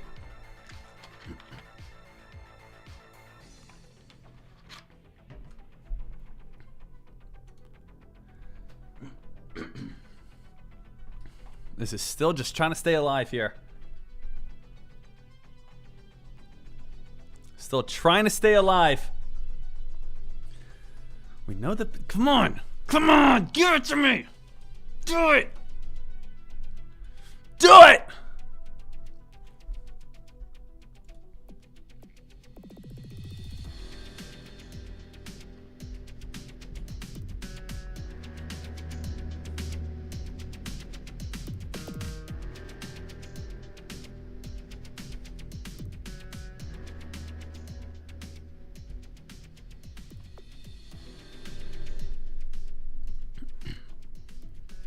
SPY just moving sideways so far.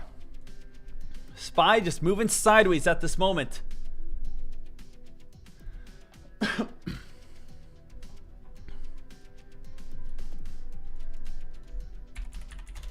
NVDA. Amazon. Woo! Amazon with a little bit of a pop. I know last night I ordered a brand new golf club or a brand new golf glove and a couple golf balls off Amazon. I wonder if this is my order. So it might be my order that's pushing that thing on up. Got a brand new glove and a new set of Pro V1s. So I mean, I know Pro V1s are expensive, but I didn't know I was going to manipulate the stock market, you know? So kind of crazy there, but probably I think that's my order from last night going through and getting processed right now.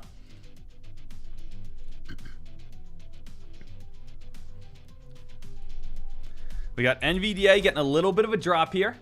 If NVDA starts going back underneath that VWAP, I'm thinking about giving it a chance. We have a little bit of this uptrend. I'm switching on over towards a 1 minute time frame. 1 minute time frame. Trying to stay as smart as we can and stay as patient as we can.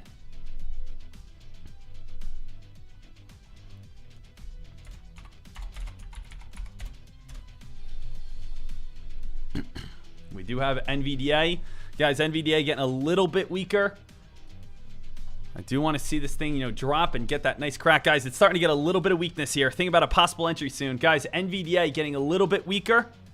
NVDA getting a little bit weaker. Let's go back over to, we are starting to go back underneath the VWAP. Back underneath the VWAP right now. That's a big sign. And also 15-minute time frame. Let's go check it on out. 15-minute time frame. We did touch that top area and we're starting to get rejected. So that is big for us right now. That is big for us at this moment. I'm definitely getting very close to pulling the trigger on the put side. We got rejected at the top. We want to see this thing fall and fade and kind of turn into a nice, you know, drop all the way back down towards the low, like 480s. But, you know, right now at this moment, going back on over here, we can clearly see that we are getting a little bit weaker at this time. Can we get a small little pop maybe back on up? Watching this one closely over on NVDA. Trying to find like that best overall entry. It's still just like barely trying to fight. I'm just trying to figure out the best trend line. We're underneath the VWAP. We know, again, we have room to be able to collapse. We really haven't moved that much over on NVDA at all today. NVDA has not really moved that much at all for us today. And this stock averages around $25 to $30 a day. So I was like, this stock averages right around $25 to $30 a day. I would definitely like to be able to see a little bit more movement towards it. I know the SPY's been a little bit quiet. SPY's been moving a little bit sideways here. SPY underneath the VWAP. SPY underneath the VWAP. That's definitely getting a little bit weaker. What's Meta doing? Meta has a little bit of a double top right here. What's Amazon doing? Amazon's been going on a nice climb today.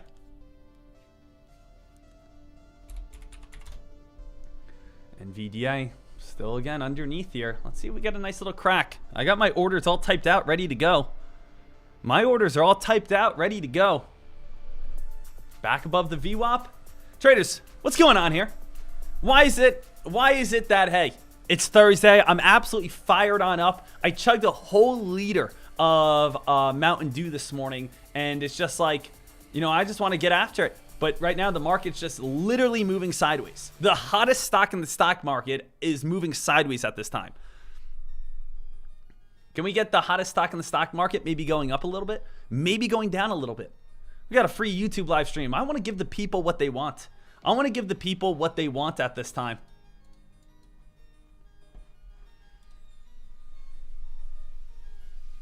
Zach, you're looking for that flush here soon? Ooh, I'm ready. I'm ready, buddy. I'm ready. I'm right there with you. Let's get that flush.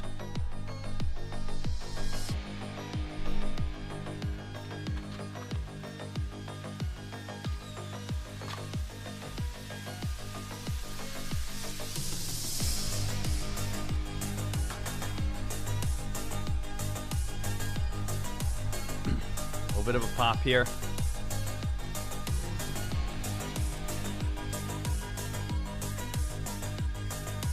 NVDA still a little bit of that pop. S&P 500.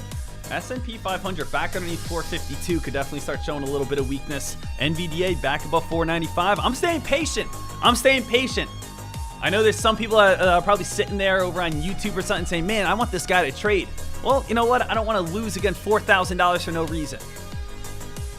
So I want to make sure we do it right.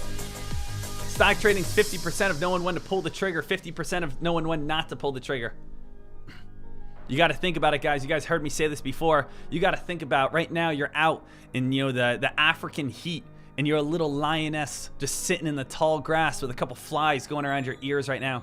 And again, you lick your big old nose because you see a tasty gazelle out in the distance. And you see just a little gazelle sitting there, but he's all wrapped up with a whole bunch of big gazelle. And you know you can't take down a big gazelle. That's going to be a little bit difficult for you to be able to do. So you're saying, I got to be able to isolate, right? Isolate that little tiny weak gazelle out of there.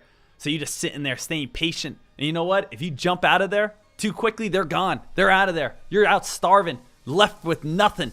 But if you just wait and you're sitting there, staying hungry, nothing but those ginormous shoulder backbones coming out of the back of your spine as you're sitting there, man, you look so good, all stalky and prey-like, ready to just be one of the finest creatures made, ready to jump and pounce, getting that little gazelle.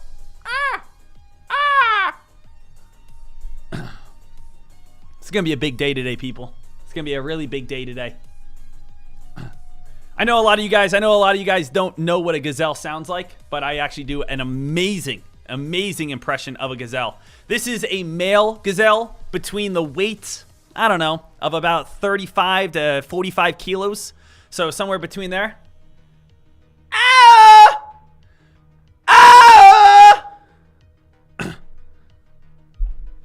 Somewhere in between there.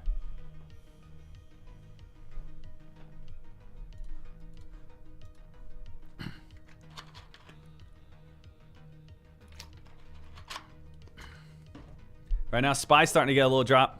SPY's starting to get a little drop. Guys, NVDA right on the edge here. NVDA right on the edge. Right on the edge here.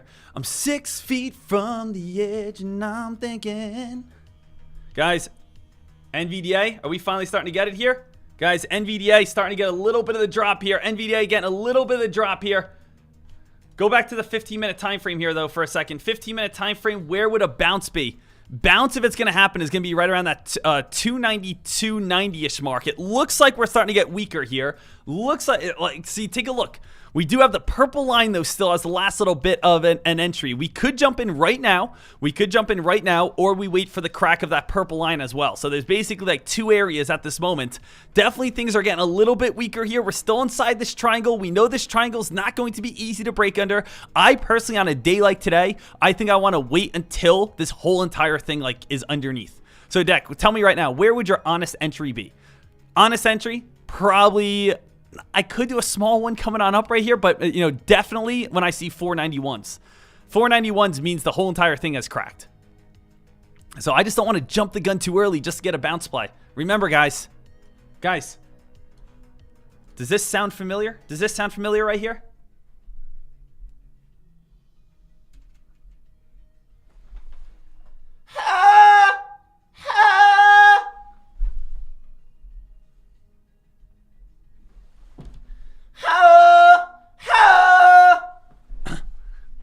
That's us hunting. That's us hunting out in Africa.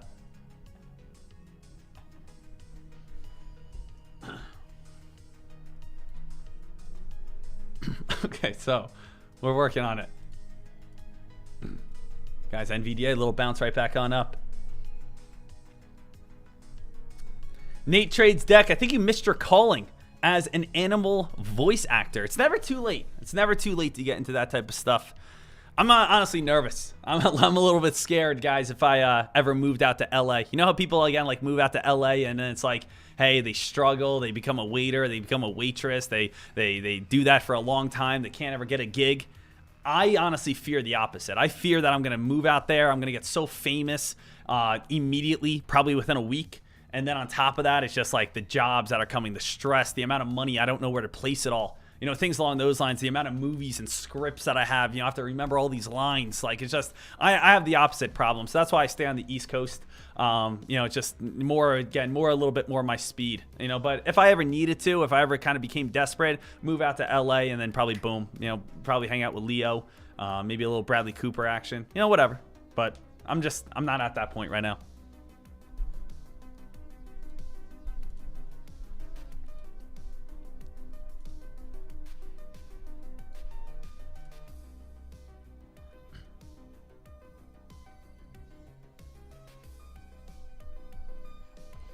Right now, NVDA is still trying to hold itself on up.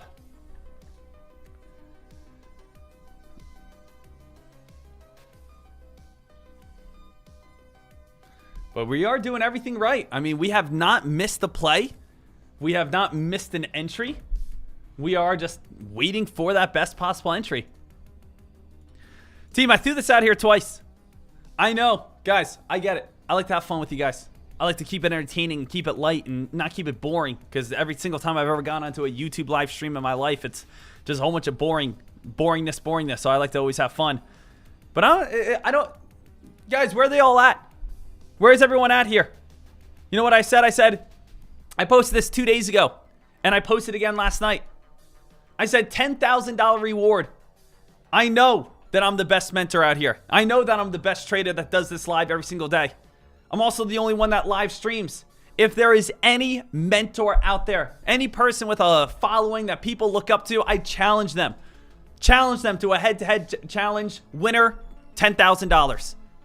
I beat you, you give me $10,000. You beat me, I'll give you $10,000. Because I'm sick and tired. I'm sick and tired of seeing every single person over on Twitter turning $2 into $2 million within 4 weeks. And people say, okay, hey, can I see your proof? And it's like an Excel sheet that they made up.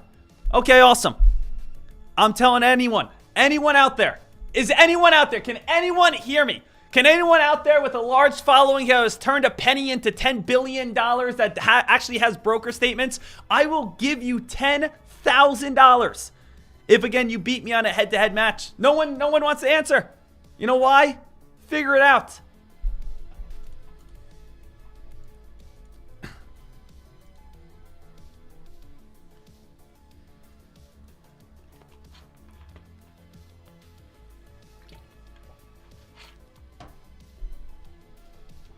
Nothing.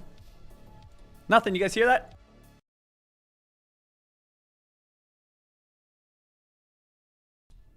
I don't hear anything either.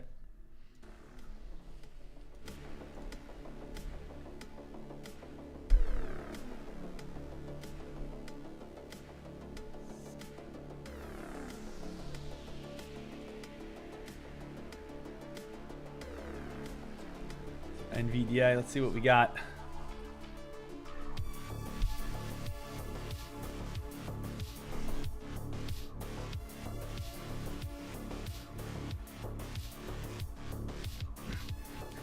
Then I had a few people say, "Oh, Dek, okay, let's do it.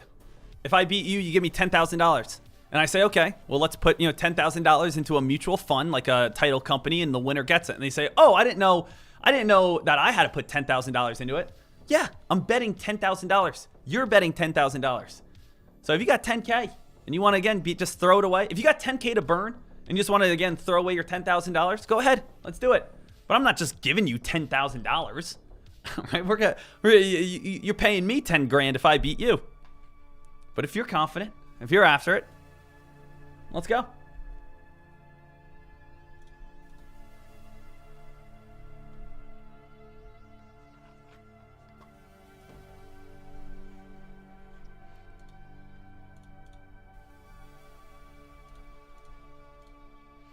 Right now we're still watching NVDA for this play.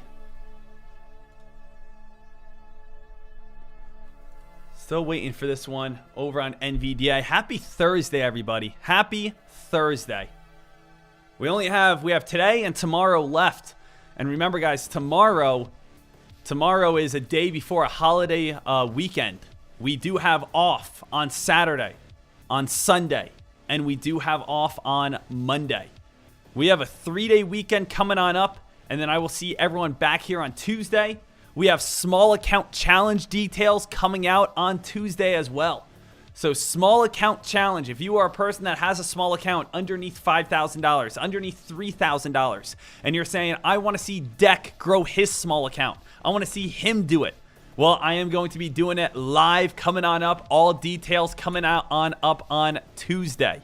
So make sure you guys are set and ready to go. I will tell you guys right now, though, for anyone over on YouTube, I will not be on YouTube at all for the small account challenge. It will only be on tradecaster.com. You guys can get a free 7-day pass to sign up to Tradecaster, watch my live stream, 10 other traders live streams, video library access, and chat room access. So if you guys, again, want to watch me trade every single day, you guys can come on over here to tradecaster.com, be able to watch myself trade, Kush trade, AK-47, futures trading, yeah, buddy, all these traders, and have access to the video library, which is over 250 hours of lessons and commentary, teaching you everything you need to know from shorting to level 2 to candlesticks to options. Whatever you need, we got it all covered here.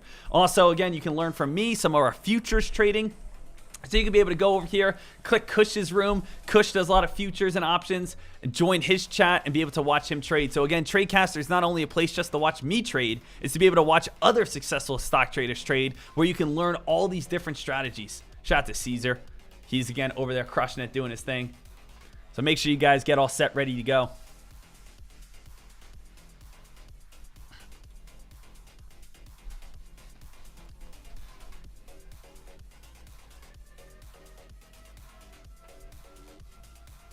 Guys, NVDA, another little bounce on up. Team, we're staying patient. We are staying patient at this time. Go back over to that 15-minute time frame. Go back over to that 15-minute time frame at this moment. And we are just waiting for this triangle to break. Once this triangle breaks, we got our play. Right? Once we get this triangle to break, we have our play.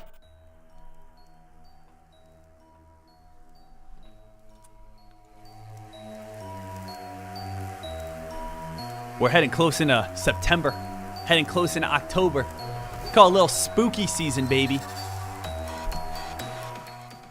I love the fall time. Fall time is so much fun.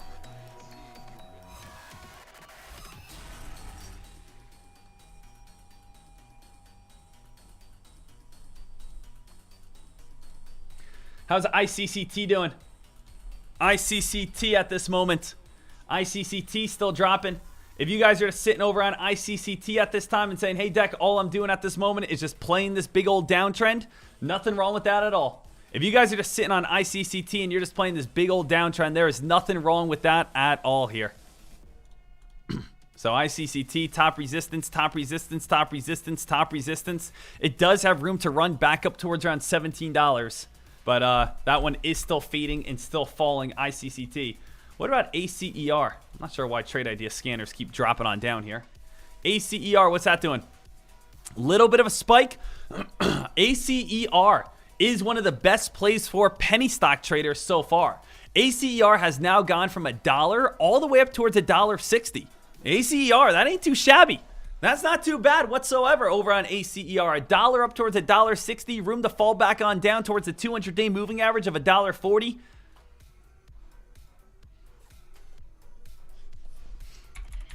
We know Nvidia. We have our game plan here. And this is going to be my play. Now let me ask you guys a question here. Who all is here just waiting for this triangle to break as well?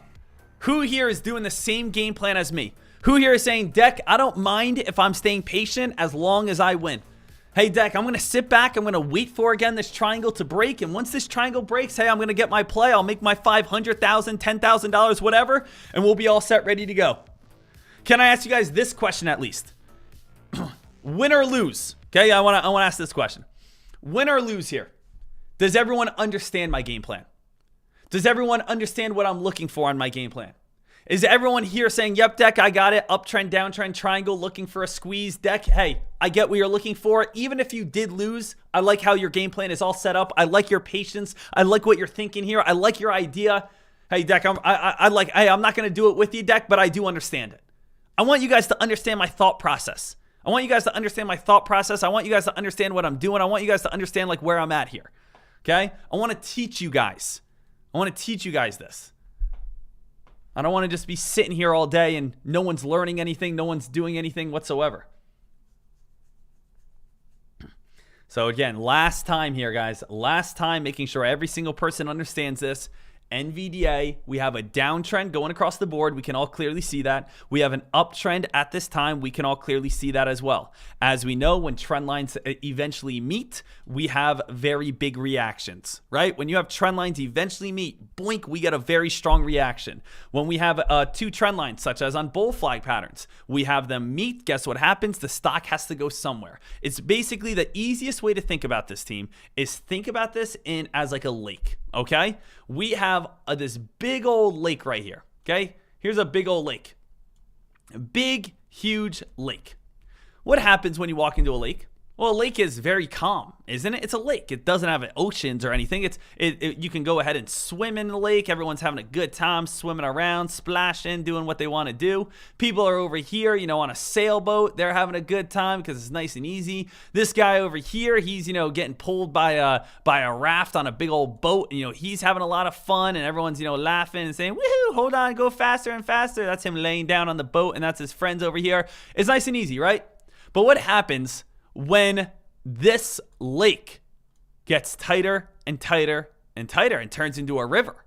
Well, now, when we start turning this lake into a river, we have all of this right here, right? We have all this water pressure getting filtered into the same little area.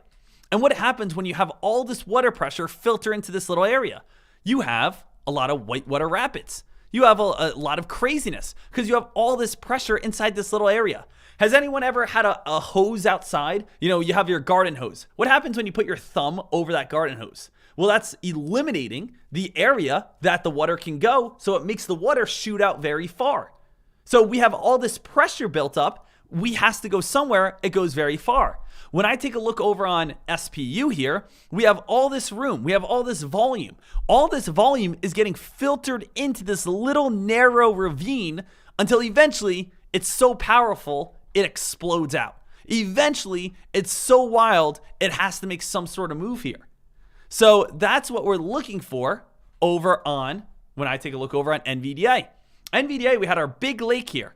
But now this canyon, this ravine, us putting our thumb over the garden hose is making this volume tighter and tighter and tighter and tighter and tighter and tighter until eventually what's going to happen, it's going to break out one way or another. So that's basically what we're looking for. That's eventually where we're at this time. And we're just more watching and waiting over on this to see which way is this actually going to be able to go towards. So using all of that here. And I apologize if that is a repeat.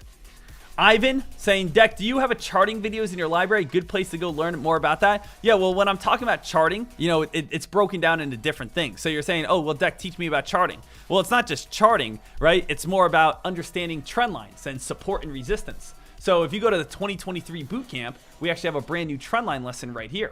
If you go to the 2023 bootcamp, we also do have support and resistance lessons right here. So if you learn about support and resistance, if you learn about trend lines right here, that's what you're placing on your charts. Well, Deck, what about your indicators? Well, we have our brand new indicator lesson right here. So we do have an indicator lessons. We do have our trend line lesson. We have all of our lessons right here. So you're all set, ready to go.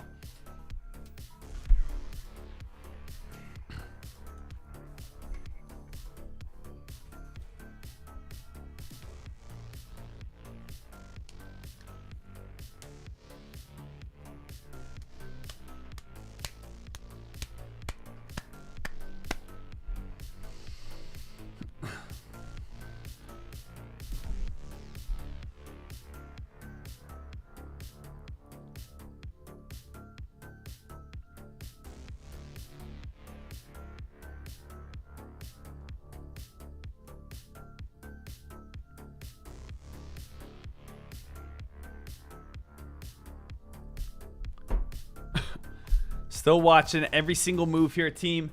1028 in the markets.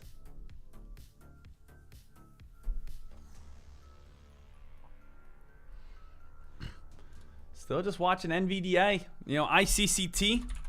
Should just be a nice little fade back on down. LGVN. You know what I do every single night, guys? And I mean, that's kind of like a wild question. You guys could probably come up with a million answers that are incorrect. But you know what I do? I do every single night. And I've been doing it probably for like the past month and a half, 2 months. And it's like I'm like obsessed with trying to find it. I try to find and I try to look into what's the next trend. What's the next trend? What's the next Bitcoin-like investment? What's the next, you know, so what did we have? We had everyone invest into electric vehicles. That was a very big trend. What else did we have? Everyone go ahead and buy Bitcoin, cryptocurrency. That was a very big trend. Go ahead and buy NFTs. That was very big. We haven't had anything like that, I feel like, in the past like year and a half. Well, now we have go ahead and buy, AI, right? AI's been, the big trend. Well, we go ahead and we take a look over at Nvidia. Nvidia's gone absolutely bananas. So I can't say we haven't had anything like that, but I guess maybe I'm more used to just more a Bitcoin like move or like a Bored Ape type of move. Like Tesla, Tesla and Nvidia are definitely very similar. But I'm always, I guess, looking for what's the next revolution? Like what's the next step of technology, right? What's the next big thing? It's crazy when we got the internet out. That was pretty wild. That was pretty crazy. It was crazy when, Bitcoin first started getting big. That was wild. That was crazy. It's big when, again, we're talking about a lot of artificial intelligence. That's big. That's crazy.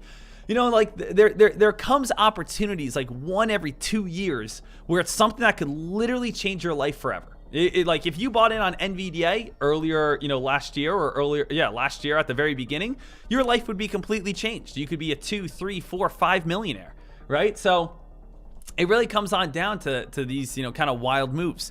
Now, I know, again, some people don't want to hear this, but you know what I was also thinking about before is, let me kind of bring up a few charts here. Okay, I want to bring up a few charts here. Give me 1 second to kind of set this on up.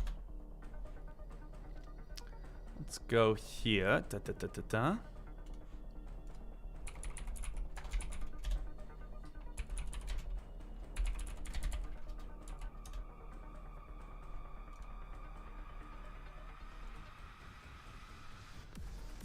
Okay.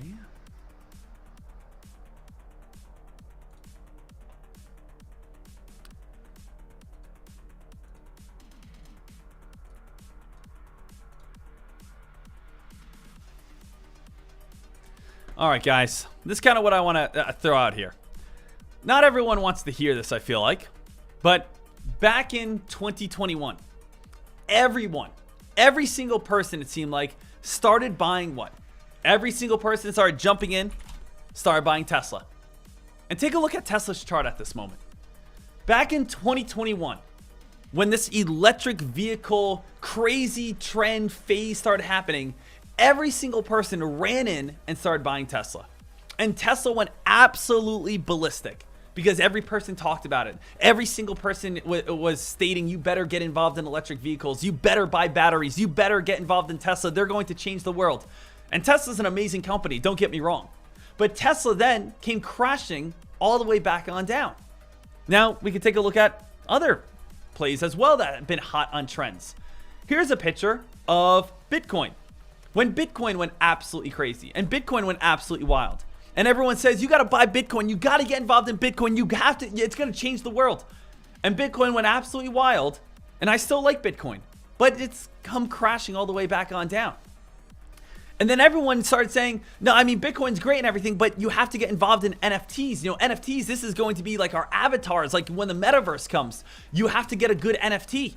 So everyone started buying NFTs and everyone started going crazy with NFTs. And then that trend eventually died and NFTs really aren't worth anything at this moment. So where's this going? Well, if we see these hot trends where NFTs take over the world, where it seems like that's where everyone in the financial world is looking, and then everyone goes over to Bitcoin, and that's where everyone in the financial world is looking, and it drops on off. And then we see Tesla with the electric vehicles. If I had to take a wild guess, what do I think is next? Nvidia. Nvidia.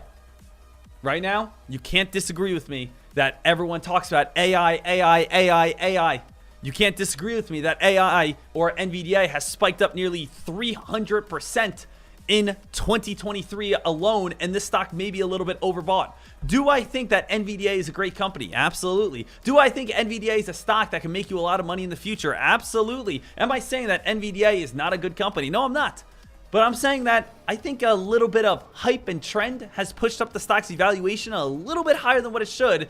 And I bet you probably by this time next year, we are going to probably be back on down towards a more realistic price. So just be aware of how trends work. And you guys can see from the data that trends eventually will lose hype, just like all trends eventually do. They will lose hype and they will lose these plays. So don't be the person that's buying in last. Look for the new upcoming trend and figure out, okay, let me try to be early on the new upcoming trend. Guys, there was a little side example.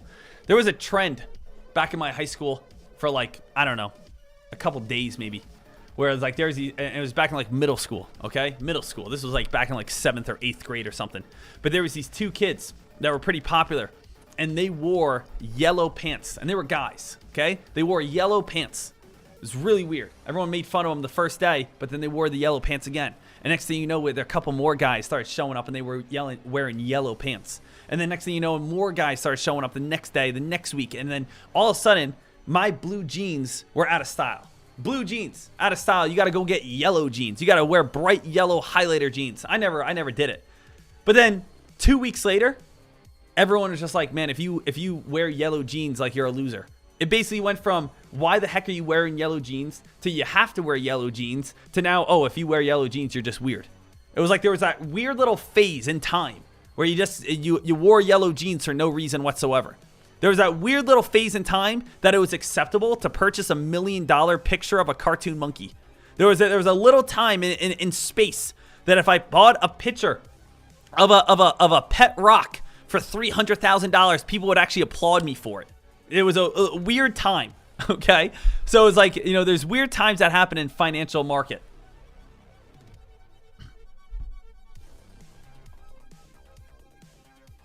So we got to see what is coming on up here. Leezy saying, Dek, I wore yellow jeans back in high school. Leezy's got some style though. Okay. Leezy. Look at this. He's got some style. So, hey, if you came to my school within a 2-week period, you would have been a cool kid within a 2-week period.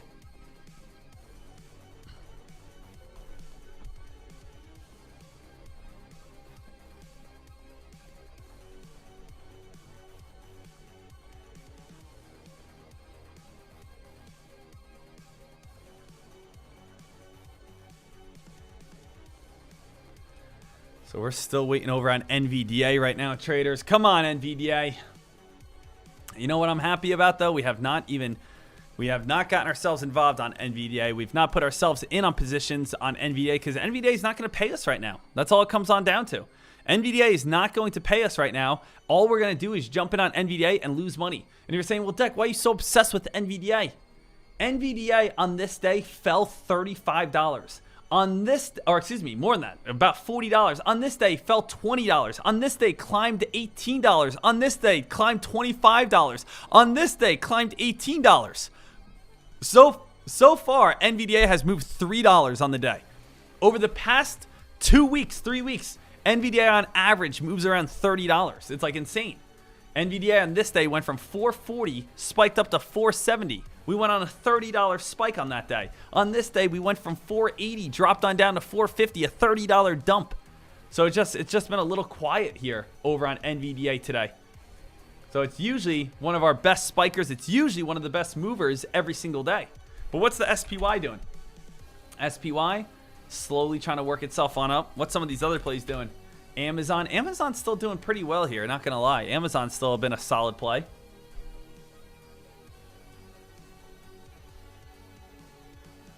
Gray, on Lightspeed, how do you transfer money to your bank? Go to your back end and then go to the ACH transfer, or I believe ACH transfer, and then you can transfer from your account to the bank. Or you can or you can wire it, where you just gotta, you might have to click wire transfer, and then you just have to add your account number and then your routing details, and it'll be there like by 2 o'clock.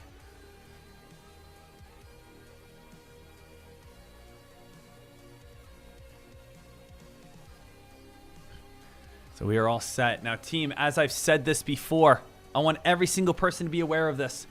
Do not overtrade in these final few days of August.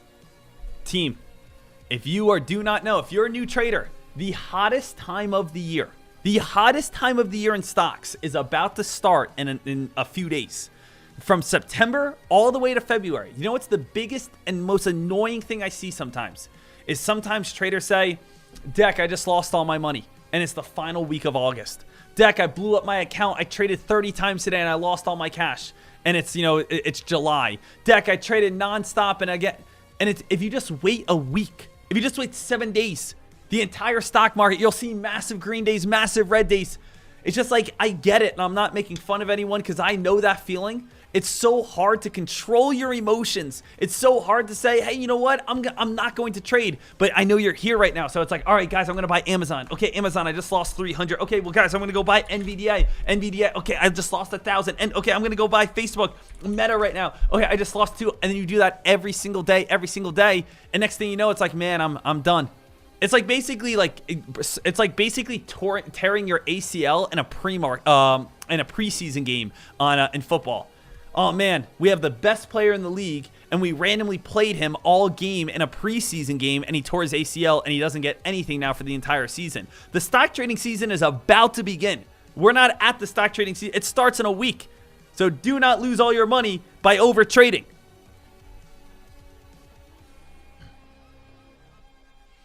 So we got to make sure that we are all good here, team. Do not throw away your cash.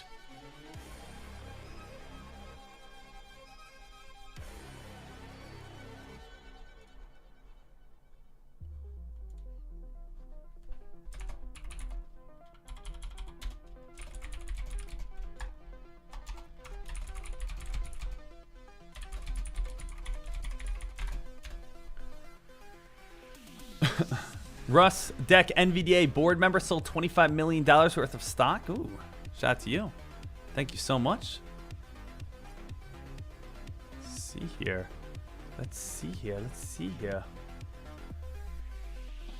Yada, yada.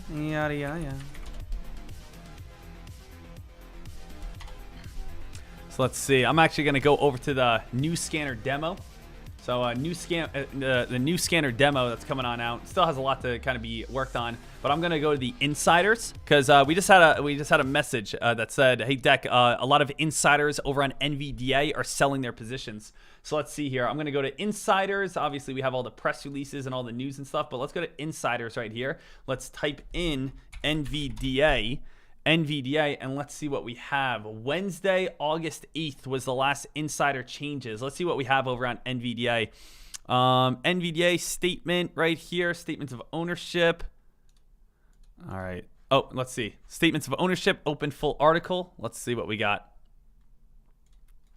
And we have NVDA here. Are they selling? So A means acquired. D stands for disposed. So we do have Stevens Mark A, who is at this time Santa Clara, disposing 21,000 shares, 30,000 shares at 468 and 489.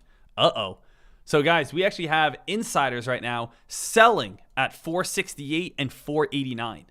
Okay, let's actually look through a little bit more. NVDA right here. Let's go to this one. NVDA. This is Corlett Cress over on NVDA. And wow, look at this. Disposing shares.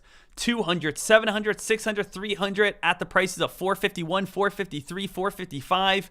Look at this. That's pretty interesting. Let's go look at some more. We had some more selling on August 8th. Wednesday the 30th. I was reading this wrong. So this was actually yesterday. So let's actually bring this back on up. Go to open article right here. And let's see this. This is Michael G. McCaffrey over on NVDA. And he is disposing 3,000 shares. And then what is this one? That was August 8th.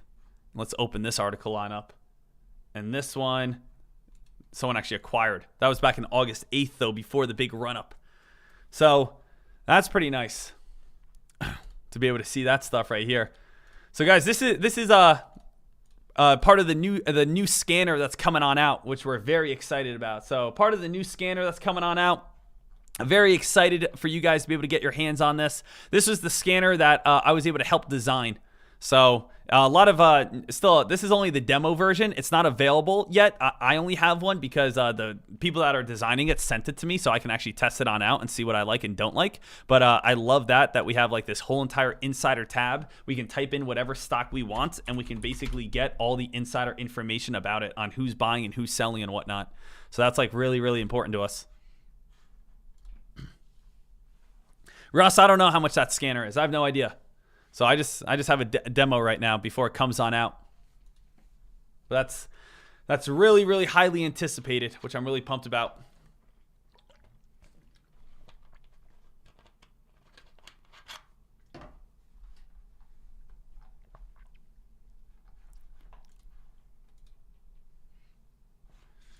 NVDA here. Still waiting for that one. NVDA still inside its triangle, and I'm happy we still have not pulled the trigger here just yet. What do you guys think about today? What do you guys like? What do you guys think about today? Should we keep keeping everything on watch for the opportunity to trade? Should we not be pulling the trigger today? We know that Labor Day weekend is right around the corner. What are your thoughts on today, guys, over on what we're seeing at this moment? Jay Boss, I'll see you tomorrow, buddy. So Jay, enjoy it. I know you're out in Australia. SPY still trying to slowly work itself on up. Deck, any new information on ARM? Nothing I see at this moment. So ARM is going to be absolutely huge, one of the biggest tech IPOs in the next within the last 2 to 3 years. So ARM is going to be a new IPO coming on out in about a week and a half, sometime in the second week of September. And I believe they're going to be opening up at a price around $250. ARM is, basically how we have AMD, then we have NVDA. ARM is bigger than NVDA. ARM actually supplies chips to NVDA. ARM's chips are all the chips that are in iPhones. So ARM is in a week and a half we'll have a new IPO, and we're interested to see where ARM is going to be opening on up. NVDA, guys, are we starting to get a little bit of a drop? NVDA here. I see some of you guys saying that things were getting a little bit weaker. SPY starting to get a little slight turn. Trend line starting to crack over on the SPY here, going back to a 1 minute time frame. Still just trying to hold itself on up. Dak, taking a look over on Meta. Meta is basically just doing exactly the same as the S&P 500, holding above the VWAP. As long as it holds above the VWAP, it still has a good chance. Same exact thing when we have an uptrend. Still have a nice uptrend over on Meta. Still have a nice uptrend over on the SPY, right? They're both having uptrends. They both have VWAPs. They're both still on the more bullish side at this moment. We want to see if we can get a big-time sell-off here.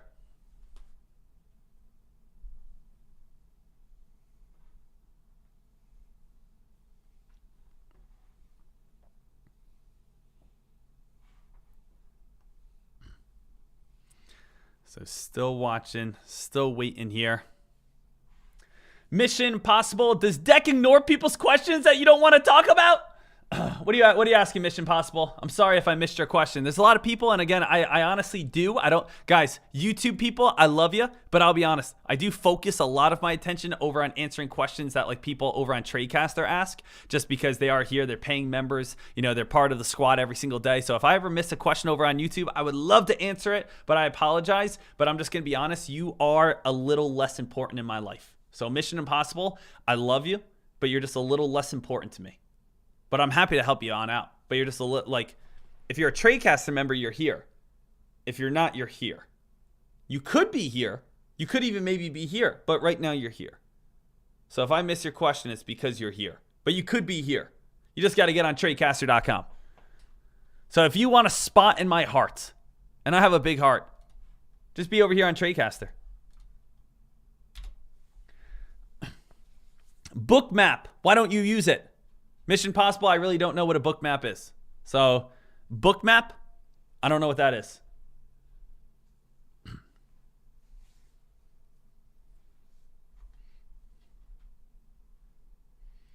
If that's like a certain indicator, I just personally do not use it.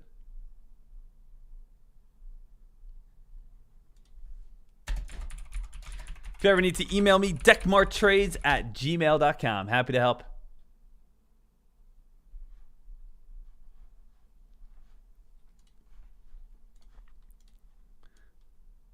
So we're still watching, still waiting over on these plays here, team. Still waiting for that, just that nice move on up.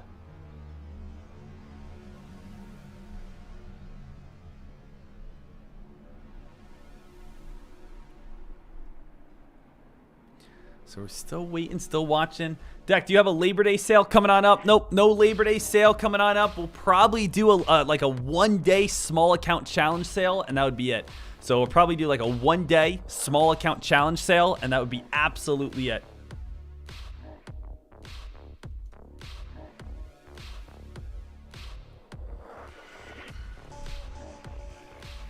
So we are still, again, keeping our eyes peeled on everything here. Come on! I want to eat. Feed the beast. Feed him.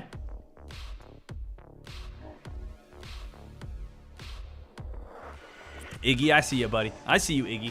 Don't you even dare try to call me out, Iggy. I see you all day, every day. What do I tell you guys? I tell you guys this all the time, for anyone who does not know. I always go the extra step. I always go the extra mile. For people that ever say, hey, Dek, can you answer my question? Can you answer my question? Do you see me? Do you see me? I always see you. I have, again, a 60-inch monitor right here where I turned on your webcam, and I'm watching you right now. All of you. Every single one of you guys. So the thing is, your webcam may not look on, but I'm watching you right now from my 60-inch, television. Now, people say, Dek, that's an invasion of privacy. I say no. That's a mentor that truly wants to help you on out. So when people say, Dek, stop watching me, I have, that's not right. No, I'm going to continue to do it because I want to be the mentor that knows how you eat, how you sleep, how you change, how you get ready in the morning, how you get ready at night. I want to be there. That's the type of mentor I'm going, the extra mile. Nobody else does that. Nobody else watches over 3,000 different members on their plasma screen TV, over 60 inches, HD quality, being able to watch you 24/7. I do it. You're welcome. You're welcome. You're welcome. That's all I can say. You're welcome.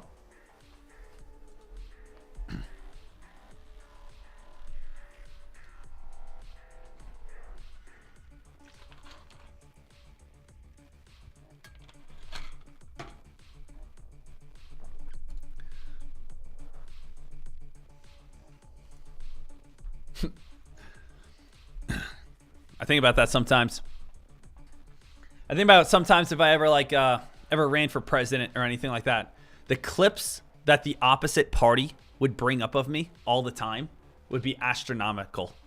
Is that the word I'm looking for? It would be nonstop.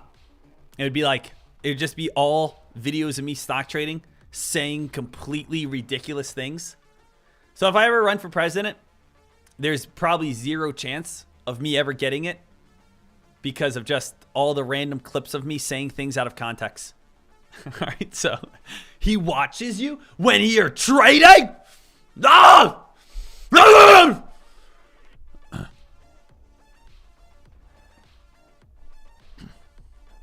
SPY starting to fall. SPY, guys, starting to get a little weaker. NVDA. Ooh, NVDA. 15-minute time frame. Let's go check it out. NVDA. It looks like it's actually trying here to get a little bit of a dump. NVDA actually trying to get a little bit of a dump here. Now, we are on that purple line. Obviously, what's the fear? The fear is it's going to get a little bit of a dip buy. The fear is it's going to get a little bit of a bounce play. The fear is it's going to try to move itself on up a little bit here. That's the fear. But we are sitting right around that 493 area. We start cracking this mark. That's where we are going to start feeling really good. I want to trade. My fear is we're not going to get a huge dump just because today is already so slow. That's what kind of where I'm at here. Right now, NVDA. Let's see if this one can get the dump though for us. Getting closer up towards 11 o'clock. We got that 15-minute time frame we've been looking at this entire morning. Looking for that sell-off, and we're going to see if we can get that nice big. Oh, another touch of that purple line here, right? So we're still at that purple line. S&P 500 starting to get a little bit of a turn here still. I do like this though on the put side. The S&P 500 does have an uptrend over the last 3 days. So that's also basically sitting right on its trend line. So the S&P 500 from its uptrend over the last 3 days, that one is still trying to hold itself on up the best it can. See if that one's going to be able to continue to get some spiking or moving or running towards the upside. So notice how the SPY just bounces right back on up. NVDA also getting a little bit of that bounce right back on up here. It really comes on down to I'm just going to be watching this triangle a lot. And as you know, as long as this triangle holds, there's no entry for us because we're just going to end up taking the biggest losses.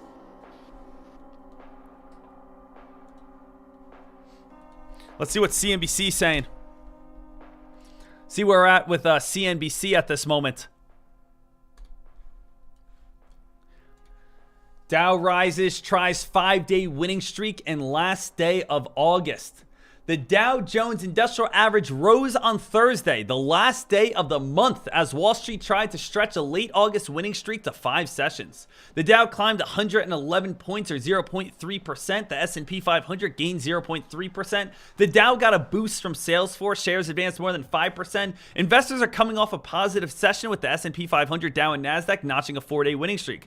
Those gains helped the major indexes trim their monthly losses. All 3 benchmarks are down more than 1%. Traders on Thursday also poured over new U.S. inflation data. The core personal consumption expenditures increased 0.2%. Markets are taking the inflation in stride. Although somewhat disappointing within their details of today's report, the Fed will not likely change its plan to keep rates unchanged at the September meeting. So, we got to see what's going to be coming on up here, team. Looking for this next possible move, this next possible rip here. Just kind of see if there's anything that we're missing. Nope, still have NVDA inside the triangle. Still have NVDA inside that triangle, team.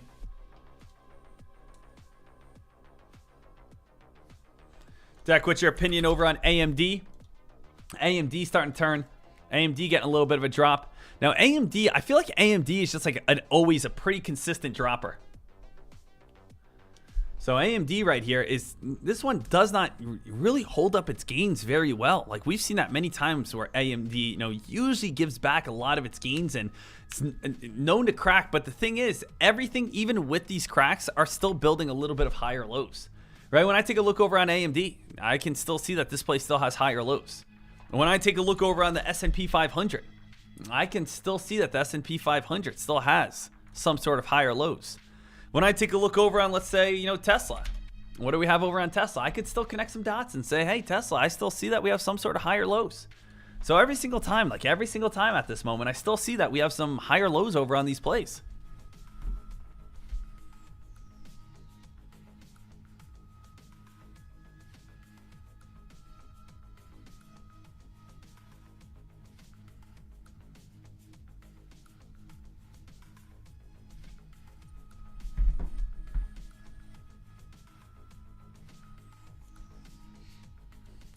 Still watching that SPY here.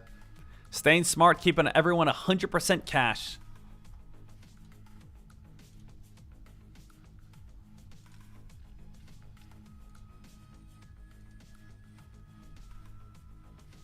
Also, a little heads on up. If you guys are watching over on YouTube and you guys are saying, Dek, unfortunately at this moment, I just can't afford Tradecaster, that's absolutely fine. We do have a free Discord where I do just post a lot of great morning alerts, and I actually do some pre-market commentary in there as well. It's not live trading, but it is pre-market commentary. So if you guys are interested in our free Discord, we do put a lot of alerts in there and give you free pre-market commentary. So you can check that on out and still stay involved with the community, still stay involved in the group, and still be able to get all my alerts and ideas.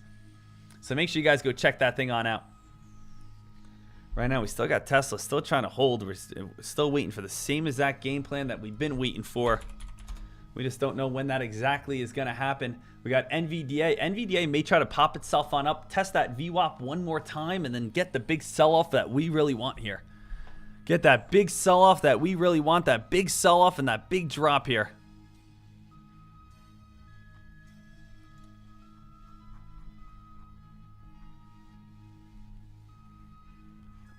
So NVDA, trying to stay alert on this one. Really, just it's so simple. Just go over to a 15-minute time frame. The only reason people are in the red today is because they're just impatient. That's it.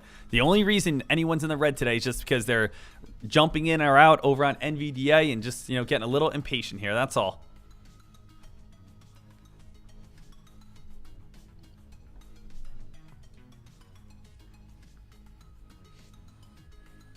NVDA still trying to get a little bit of that bounce. All right, still waiting, guys. Still waiting, still staying patient. Give me 2 seconds. Gonna go get a quick little bottle of water, quick little drink. Shout out to you guys.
All right, Tube, when am I going to start the small account challenge? Small account challenge details are going to be coming on out here, team. Small account challenge details come out on Tuesday. Tuesday at 7 o'clock. So we are continuing to keep our eyes peeled on these. RX deck, high-low means tries to go on up. Yeah, so when you build higher lows, RX, that means we're trying to move ourselves on up. Mamba Traders giving a shout out to Rainbow Benz. Rainbow Benz always absolutely crushing it. I've talked to Rainbow Benz many times, and that guy is always working hard, passionate about trading. So that is huge. Love it, love it, love it. Deck, can you see the VWAP over on Lightspeed? I'm sure you can. I'm not sure the exact way because I don't use this chart, but I'm sure if we maybe click a little bit of tools, I'll look for it. If someone knows how to find the VWAP over on the Lightspeed, go ahead and throw it out there. But I'll look for it and see what I can find over lunch hours.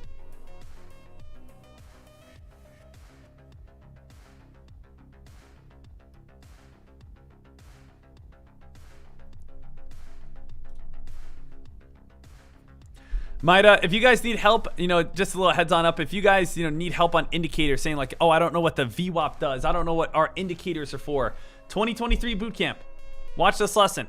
It's not that long. It's like, what? How long is this? 30 minutes. It's going to go over every indicator, what that indicator does, why we use that indicator.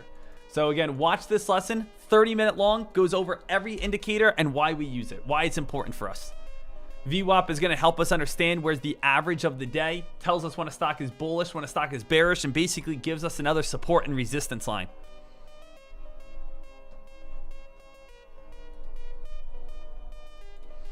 Right now, I know we've been staying patient for a very long time here, and I do think this is NVDA's last little touch of the VWAP. I do think NVDA is going to start getting a little bit of a sell-off here. If it doesn't, we're still inside that triangle, and you know what? There's no harm done. We're not losing any money right now. We're not losing any money. We're not putting ourselves in positions that are going to hurt us. We're just staying smart at this time.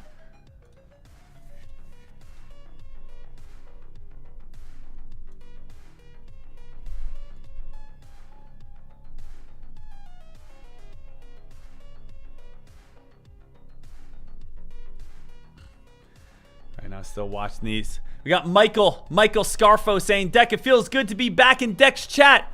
This is Cyberbull. I got big into NFTs and I lost it all. I can't wait to get back into full-time trading. Sorry to hear that, man. I never want to hear that. I know, again, that NFT craze was a wild one. So losing a lot of your money in NFTs is tough. If I was ever going to buy an NFT, I would just buy either Bored Ape or those CryptoPunk. I would only buy like the top two. Kind of the same exact thing when it kind of comes down to, cryptocurrencies. Cryptocurrencies, it's like buy the popular ones. Buy the ones that are going to have some sort of sustained value. Sometimes people come up to me and they're like, "Oh, Deck, I bought an NFT." And I'm like, "Which one did you buy?" And they're like, "Oh, I bought, Pudgy Plungers." It's, it's a group of plungers that all have like different pieces of shit on them. And it's like, "How much money did you pay for that?" They're like, $80K, not that bad. And I'm like, all right. So it's like, hey, just be careful with NFTs. If you want to do them, just stick to probably the most popular ones. But we'll see what happens.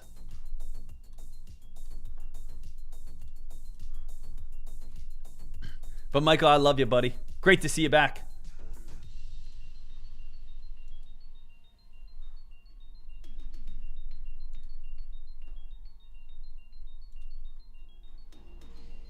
NVDA still watching these plays. We got the 30-minute time frame here. No harm done so far. No harm done. We're going to get tighter. Eventually, it has to make a move. Right? Eventually, it has to make a move. Eventually, we're going to get to the corner of the triangle, and we're either going to see a pop or we're going to see a drop here. So that's basically where I'm sitting. That's basically where I'm at, and that's what I'm focusing on. So traders, what I think I'm going to do here is let's kind of make a deal, okay? I'm not going to turn off the live stream over YouTube here. Let's all basically take a little bit of a breather. Let's take a little bit of a break here. But once NVDA breaks that either top resistance line or bottom support line, let's go ahead and let's, jump on in. Once NVDA actually does get that squeeze, once NVDA gets that break, once NVDA we get this move, then let's go ahead and jump on in on this play. Let's go ahead and be able to make as much money as we can. But right now, we're basically just watching a chart. We're just basically watching this triangle. You guys know the game plan. I know the game plan. I'm not saying, hey guys, see you tomorrow. We're not doing anything. I'm saying, let's take a break. Let's watch NVDA. We have the chart up and we know exactly what to look for. And once this chart does break, we got our game. We got our entry. Does that sound like a good idea with everyone? We know once NVDA starts going back on down near 491, things start getting interesting. We know when NVDA starts getting back up towards around that 500 mark, things start getting interesting. But right now, we're basically just sitting here and watching. I don't want you guys to get eager. I don't want you guys to be jumping in on plays that you shouldn't be jumping in on. So let's stay ready. Go get a quick little snack. Let's continue to watch. And once we get that break, let's go ahead and make a trade. Does that sound like a good game plan with everyone? Is everyone happy with that? Is everyone saying to themselves, hey, let's be smart. I like it, Dek. Gonna get a quick little lunch. And, whenever it breaks, we'll jump back on the mic. All right? So, let's do exactly that. Let's see what comes on up here, and let's go from there. Dek, do you have a video that goes over your story on how you got started? Absolutely. So, it's one of the best videos I have over on my YouTube. So you can go ahead and check this on out over on NVDA or over on my story. But guys, yeah, so I'm leaving up the stream.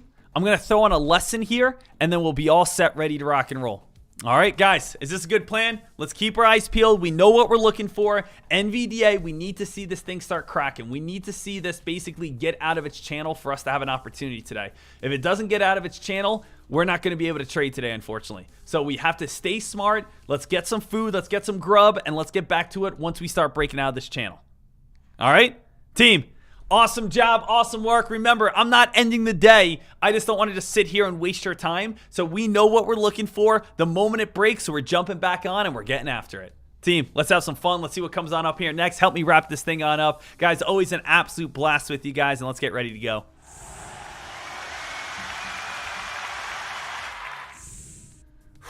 Man, that's what it comes on down to, team.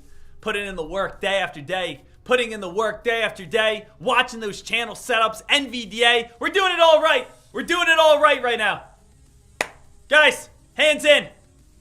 Hands in at this moment. Traders, have a good one. Enjoy the rest of your day. But at the same time, if NVDA breaks on out, we are getting after it. If NVDA doesn't break out, unfortunately, there's not much we can do here.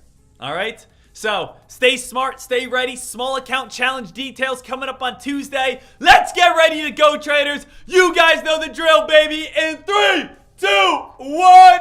Ahoo! I'm going to throw on a video for you guys so we're continuously learning and watching lessons, and we'll be all set, ready to go. Awesome job, awesome work.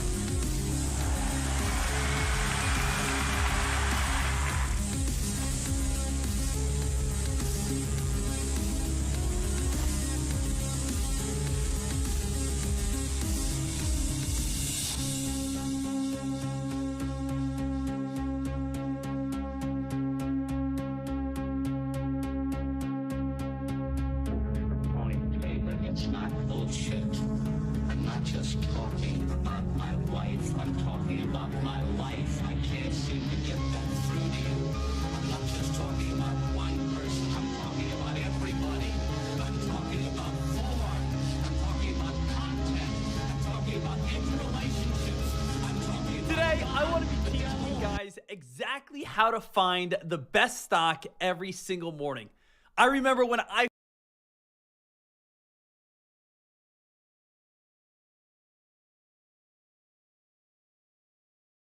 Today, I want to be teaching you guys exactly how to find the best stock every single morning. I remember when I first started stock trading, this was something that would just beat my brain in trying to figure out how in the world do people know where the best plays are going to be every single morning. Now, sure, at 10:30 or 11 o'clock, it's easy to go over to www.finviz.com, look at all the top gainers and say, oh man, HOTH, this play up 79%. XNet up 34%, MVIS up 33%, BBIG up 27%. Man, if I knew HOTH was going to spike 79%, I could have made a 79% return on investment. Like, why couldn't I get in on this play? How can I find a play like HOTH at 9:30 in the morning? How can I find this type of play, not now after it's already gone on a spike, but when it's at 10%, 20%, 30% before it runs up to 75%? So if you guys are interested in learning how I do that, make sure you guys smash that thumbs on up and make sure you guys subscribe, and let's dive right into this. So there's going to be two different ways that we can be able to figure this on out. Now I'm just going to be straight up and honest with you guys, very transparent at first. The one way is the easy way, but the easy way is going to be a little bit more of an expensive way. The more expensive way is going to be that we just pay for scanners. Our scanner system, which is Trade Ideas here, is going to be able to show us which stocks are going to be gapping on up every single morning. So what I do every single morning is I come on over, turn on my Trade Idea scanners, I go over towards my custom settings, which are going to be for pre-market. And when I go over towards pre-market, I have my stocks that are already gapping on up, my stocks that are already moving on up. And what we have here is an 87% gap up, HOTH. HOTH, this showed me that it was up in pre-market before it went on this very nice spike. So one thing that I do every single morning, which is nice, but I know not everyone has this luxury, is going to be able to say to themselves, hey, HOTH, Trade Idea scanners, I can see that we're having a very nice gap up right here, 87% gain, and then I can start doing my research. Now, Trade Idea scanners, they can get pricey from time to time. They're gonna run you probably anywhere between $110 to $150 per month. I believe it's worth it because if you're going to be able to make thousands of dollars per month, what does $150 mean to you, right? So if it's going to be able to help you make money, it's an investment. You invest into something to be able to make more money.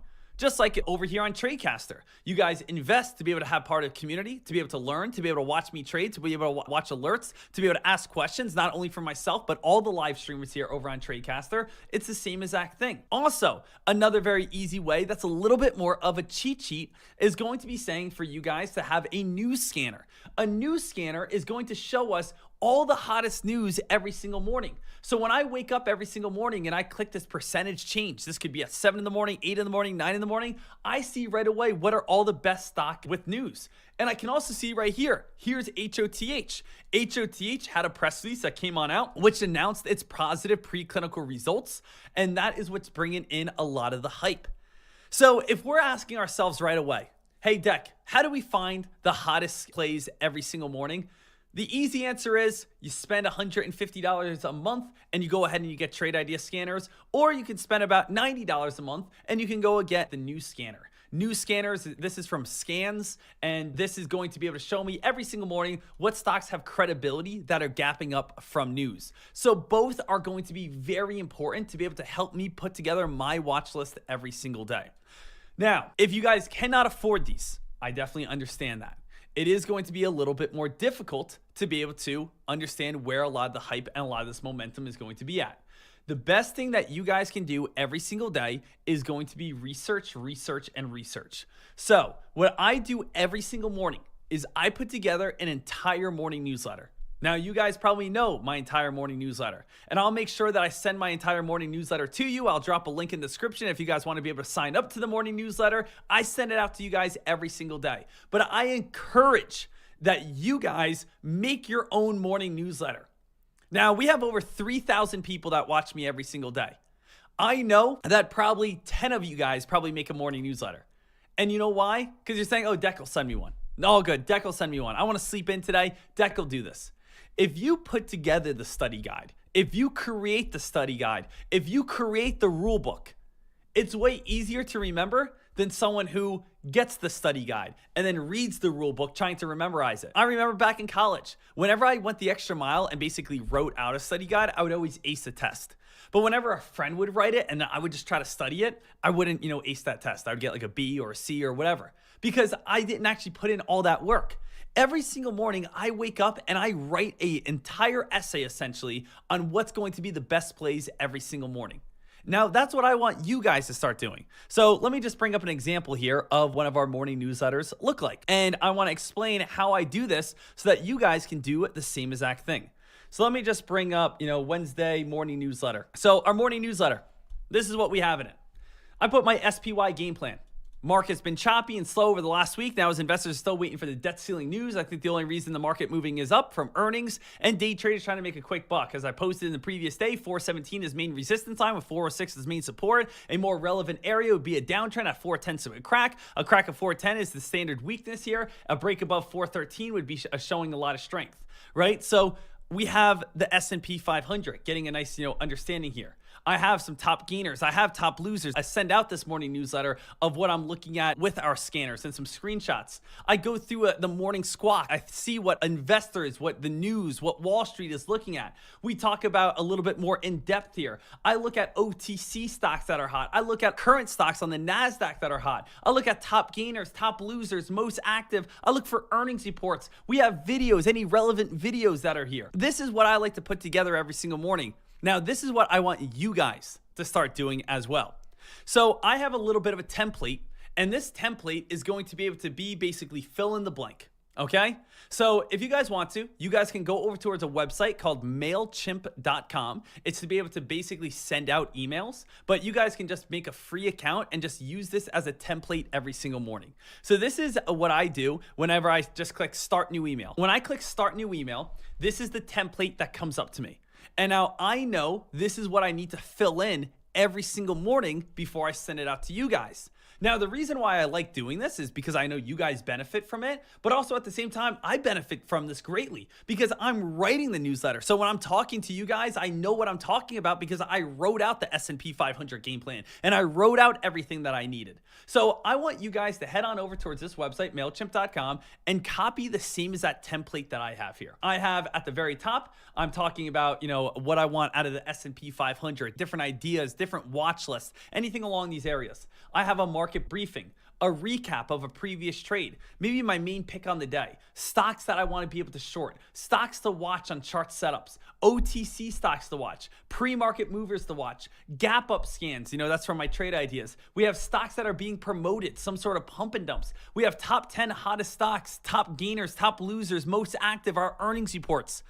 Let's take some time here, traders, and go through this. Let's figure out how can we be able to find a lot of this information. Remember, I don't hold anything back from you guys here. So let's start with earnings reports. How do I find the earnings report every single day? Well, if you guys want to, very simple, very easy. You guys can head on over to twitter.com and then type in Earnings Whisperer. Now, every single Sunday night, Earnings Whisperer is going to post a picture that shows you, here's again Sunday night, earnings for the week. And we have the entire earnings for the week coming on up. So we're able to see Wednesday after the close, GameStop, Tuesday after the close, Dave & Buster's, Thursday, DocuSign. And then I go ahead, save this picture. I always give credit to Earnings Whisperer. We keep, their logo and everything in it. And then I go ahead and I put it right here. So here's that. Now, if I want to do top gainers, top losers, and most active, I always look at the previous day. So if today's Tuesday, I'll type in Monday's top gainers and top losers. And where do I get that information from? Well, of course, at the end of the day, every single night, we have our top gainers and top losers over on finviz.com. So I go on over here, I copy and paste this, I go to top gainers and go ahead and post it right here. Then I can go over to top losers and now I have this information, same exact thing, go over to finviz.com and I can do the same exact information right here where we go over and we type in our top losers and we also have most active and most volatile. So we can do that right here. Boom, boom, boom. So we have Monday's top gainers, Monday's top losers, and we could also add most active and our earnings report. So let me even just add those in at this time. There we go. There's the earnings, and let's add the FinViz most active at this time. So here's my FinViz most active, and we could just, assume, it's Monday's most active. I'll always type out Monday's most active. Usually I make it a little bit easier for me to read. I also, make it a little bit bigger, maybe jump up the size and font, size 18. So you guys can adjust this any way that you guys want, right? Adjust it, make it a little bit easier, bold things out, make it a little bit more italic, right? So I don't want to spend all day, doing this stuff, but this is kind of my little run through, make things a little bit cleaner. I like the cleaner look, especially because it just helps me. And now that the fact that I'm doing this, I know HOTH, BBIG, XNET, GTLB. So let's go on. Let's keep going right here. Top 10 hottest stocks. Top 10 hottest stocks. Where can I get the hottest stocks every single day? Well, every single night there's a website called allpennystocks.com. allpennystocks.com. This is going to show me when I click hot penny stocks, which are the stocks that have some of the most volume in it. So I can go to hot penny stocks. I can go over towards NASDAQ, open link. I can go over to OTC stocks, open link. And now I have all the hottest stocks, the top 10 hottest plays with the most amount of volume on them. And that's going to give me a great idea of where I want to be focusing on. Right? So I have my top 10 hottest stocks right here. These are plays that have massive amounts of volume. And I also are going to be having OTC stocks. OTC stocks, the stocks that have a ton of potential on the OTC side, that's right here. These are going to be plays that are going to have tons of volume. So we can grab, the top 10 right here and put this on our watch list. So now you can see we're starting to fill in the template a little bit. Now we also do have our pre-market movers. Now, this is something that I like to send out to you guys. Not everyone, it can be able to, as I said, afford this. But we do have our pre-market movers right here, which is going to be our up-gapper list. Now, if I just go ahead, grab a screenshot off of our up-gapper list, now I know these are going to be the plays that are going to have a lot of hype and potential right at the start of the day.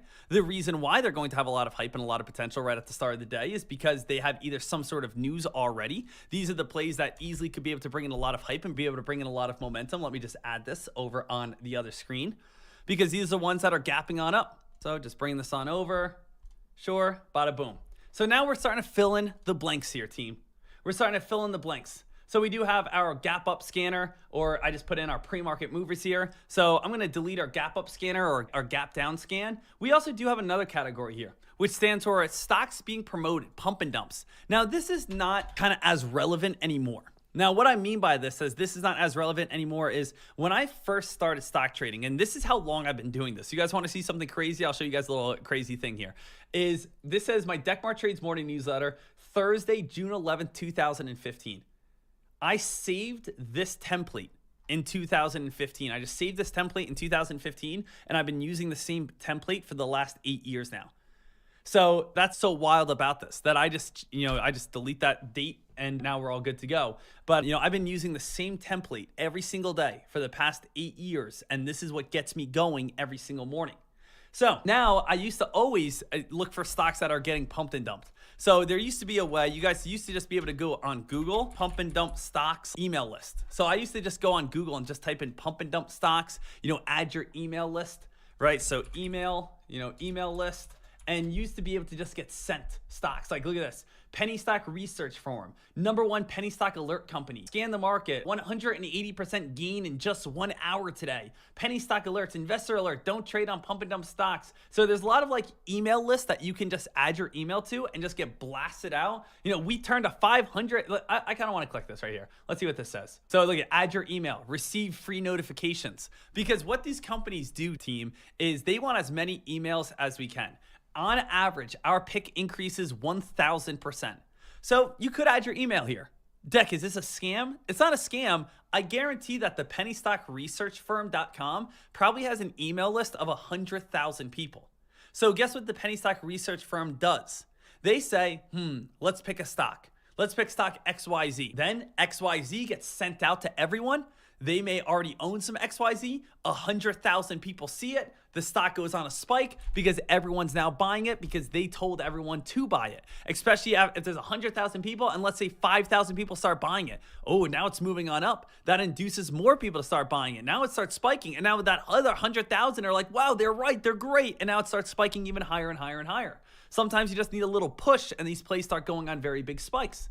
So, this was back in 2015, 2016, but now it's different, right? You can sign up to a little email list like this if you want to, but a lot of times, this is where I would just write any stocks from previously that don't really have any sort of hype towards them, and I would just write a little note behind it. Like, for instance, what would be a stock that would be considered a little bit more of a pump and dump to my eyes? More like VRZA. Right? Like VRZA, this would be more of a pump and dump in my eyes. For anyone who does not know, this was a stock yesterday that came out with no news. It came out with a tweet, and the company said, hey, our future is going to be extraordinary. Right? We've talked about this a lot. Let me just see if I can find this really quickly just because I want to be able to back up my credibility. All right, here it is. It says FRZA. FRZA shares are up 80%. After the company tweeted on Friday, get ready for something extraordinary. Stay tuned. What does that mean? I mean, that's not credible. Get ready. Get ready when? Get ready today. Get ready tomorrow. Get ready next week. Get ready next month. Get ready for a year from now for something extraordinary. Well, what's your definition of extraordinary? Extraordinary means, amazing, incredible. Yeah, but like, what does that mean? Does that mean they just solved, cancer, or have a cure for it, or did they just add a snack machine in the employee lounge? Well, we think adding a snack machine in the employee lounge is extraordinary. We didn't have any food in there before. Well, that's not, So the thing is, extraordinary is very subjective, right? We're speculating on hoping that my extraordinary is the same as your extraordinary, and that's not even a credible press release. This is from a tweet. So I would say, again, right here when I do this, I would say FRZA, right? I'd probably post the link of, tweet link, right? Tweet link, yada, yada, yada, blah, blah, blah, blah, blah, blah, blah. I would type out everything that I just basically said, and now I can understand, all right, hey, let me keep this one on my watch list. Let me be aware of this play. So let's keep moving this on up here a little bit. Let's go over towards the market briefing. Now, our market briefing over here, I always tell you guys every single day to just head on over towards CNBC.com. And when you guys head on over to CNBC.com, you guys can get yourself the morning squawk. Now, the morning squawk, I think, is absolutely great, absolutely excellent. It's going to get you a ton of information right here. And so I just added the morning squawk here. Now, if you're saying, Dek, how do I actually get the morning squawk? All you guys have to do is go to www.google.com, go to CNBC morning squawk email. Okay? So go to google.com and type in CNBC morning squawk. And then you have sign up for CNBC newsletters. Now, when you sign up to morning newsletters, you just click right here, bada boom, morning squawk. And then you add your email, and then you'll get it sent to you every single day. So I just take a screenshot of that, and I go ahead and I put it over here as my market briefing. Now, a lot of times as well, I also go to CNBC.com. And then on top of that, I always take a look at the link that is always talking about what the stock market is looking at today. So I look for the link that has to do with the stock market is rising, the stock market is falling near a 9-month or 10-month low, whatever this may be. And I get this information because this information is going to be what the majority of traders are going to be focusing on and what the majority of traders are going to be looking at. So I'm going to grab this information as well, and I'm going to make sure that I add it over here to make sure that every single trader is all set, ready to rock and roll. And let me go ahead and grab this, post this right here over on it.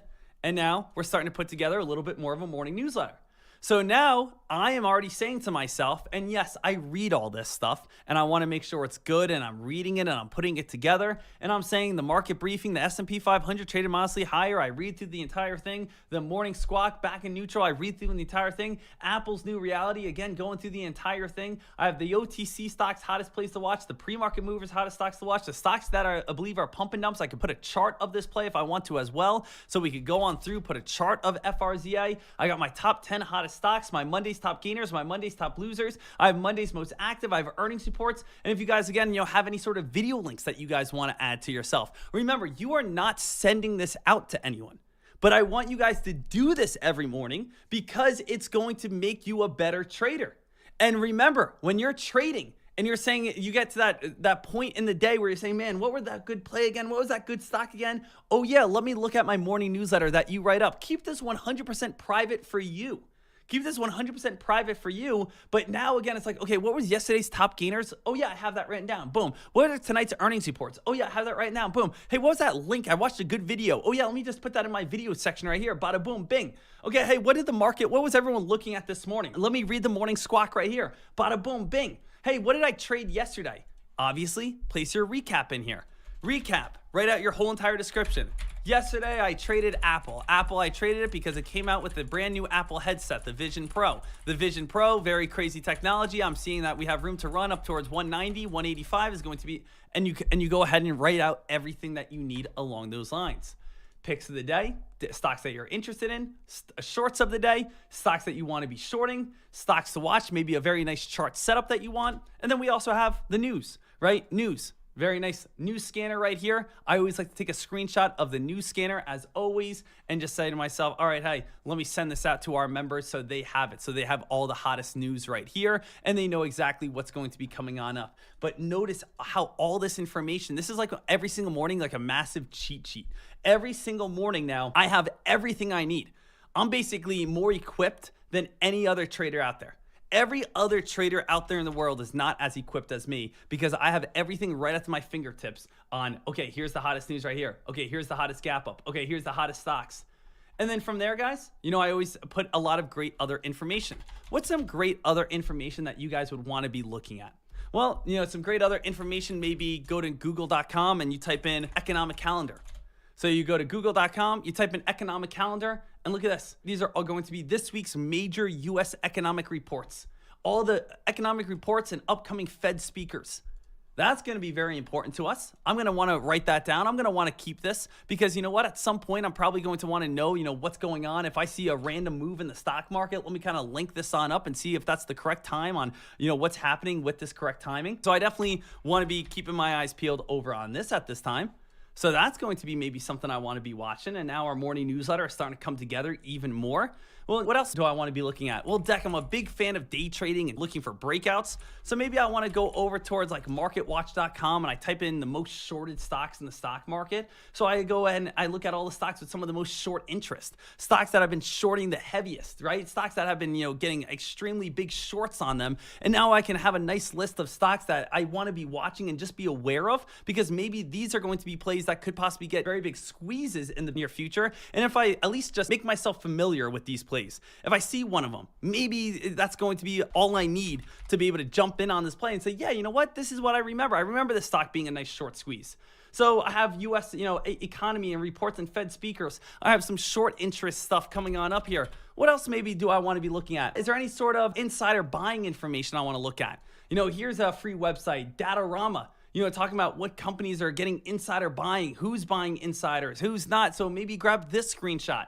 But the main point of this entire lesson here, team, is that if you come in every single day prepared, you are not going to miss out on plays because you are going to realize what stocks are heavily shorted, what's the news that's coming on up, what's everyone's focusing on, the top previous plays on the day, the most plays with the most volume. If you have scanners, you're going to be able to have all these scanners all set ready to go. And at any point throughout the day, guess what you say to yourself?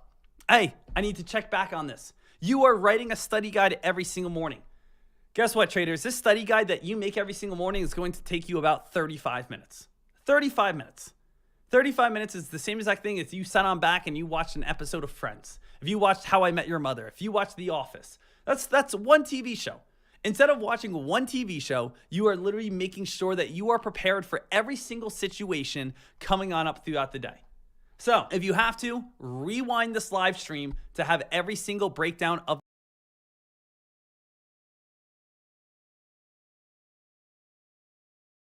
we are going to be talking about psychology in the stock market. Psychology. This is going to be a little bit of a different lesson than probably what you're used to. I'm not going to be going over a support and resistance lines. I'm not going to be talking about what's the best indicators. I'm not going to be talking about volume and different mathematical algorithms. I want to talk about the way you're thinking about the stock market and see if I can change the way that you're thinking in the stock market. Psychology is such an awesome topic because it almost gives you like a superpower on how you are able to read the market. So let's break this down into a way that every single person can understand. What is psychology? Well, psychology is the scientific study of the human mind and its functions, especially those affecting behavior in a given context. Now, what would be this behavior in a given context? Well, it would be our emotions and how we react to the stock market. So if I can be able to understand myself better, or maybe you better, or maybe this trader better, I can be able to understand the market a little better. Because why do stocks go up? People buy them. Why do stocks go down? People sell them. So if I can understand why people like a certain play or why people dislike a certain play, and then I can correlate that information and put that somewhere else and say, okay, what about this ticker or this ticker or this ticker? I could be able to figure out if it is going to go up or if it's going to go down. So we are going to be studying our minds and other traders' minds on how they are going to be affected in the market. And it goes with sociology. Sociology is the study of societies and how humans act in groups. Sociology is a social science. So what we have here is a group setting. Not only what am I thinking, what are they thinking, what is he thinking, what is she thinking, but what is that group thinking? What is that entire Discord community over there thinking? What is all of StockTwits thinking? What is all of Twitter thinking? What is everyone over here thinking? Because remember, if I can think about it as a majority of a group, and think to myself, what does that majority want to do? Oh, 90% of them like that play. Well, that means they're going to buy it. And if that means they're going to buy it, it's going to go on up. So now we're not thinking about the actual stock. We're not thinking about the actual company. We're thinking about, are people going to buy a certain play and invest based off human emotion? Are we going to see them feel like they're getting FOMO, fear of missing out? Are we going to see them basically jump into a play because everyone else is jumping, basically peer pressure them in? Are they going to jump into a play of greed? Or are they going to sell because they're fearful? Sell because there's a bad press release? Sell because someone told them to sell?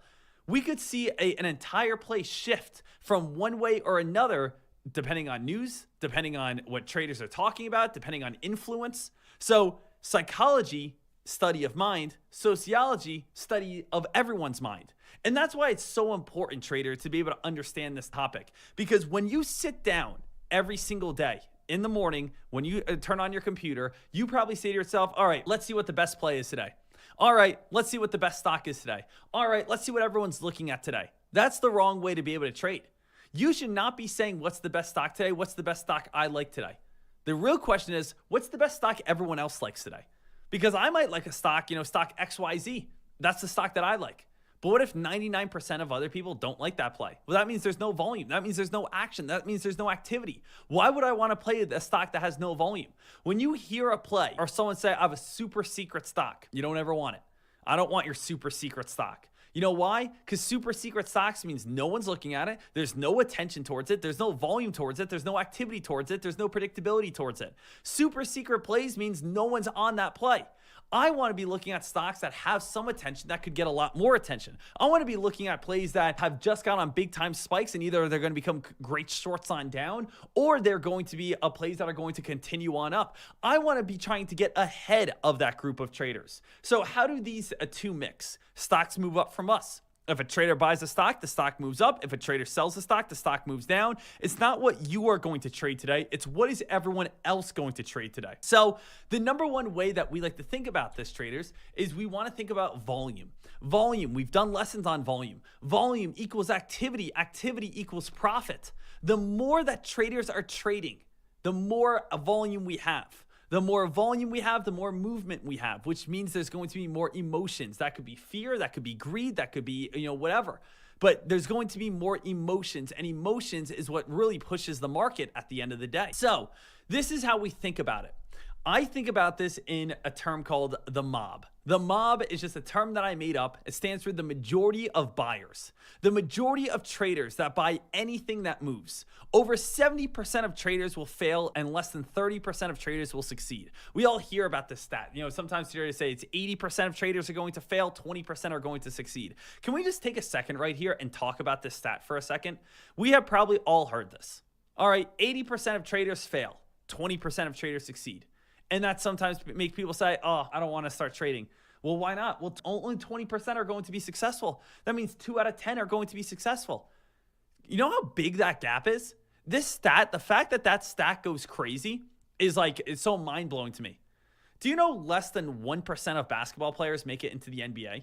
Do you know less than 1% of college football players make it to the NFL? Do you know less than 0.5% of people who move out to Hollywood or LA to try to be on a big screen movie actually ever get any sort of movie part whatsoever? Do you know less than 6% of applicants that go to an Ivy League school actually get accepted? And you're telling me 20% of people succeed in the stock market? All the stock market comes on down to is who's willing to put in work and who's not willing to put in work. If you don't want to lose, you just have to take the necessary steps. Remember, we've talked about the necessary steps before. The necessary steps are to paper trade for at least 6 months.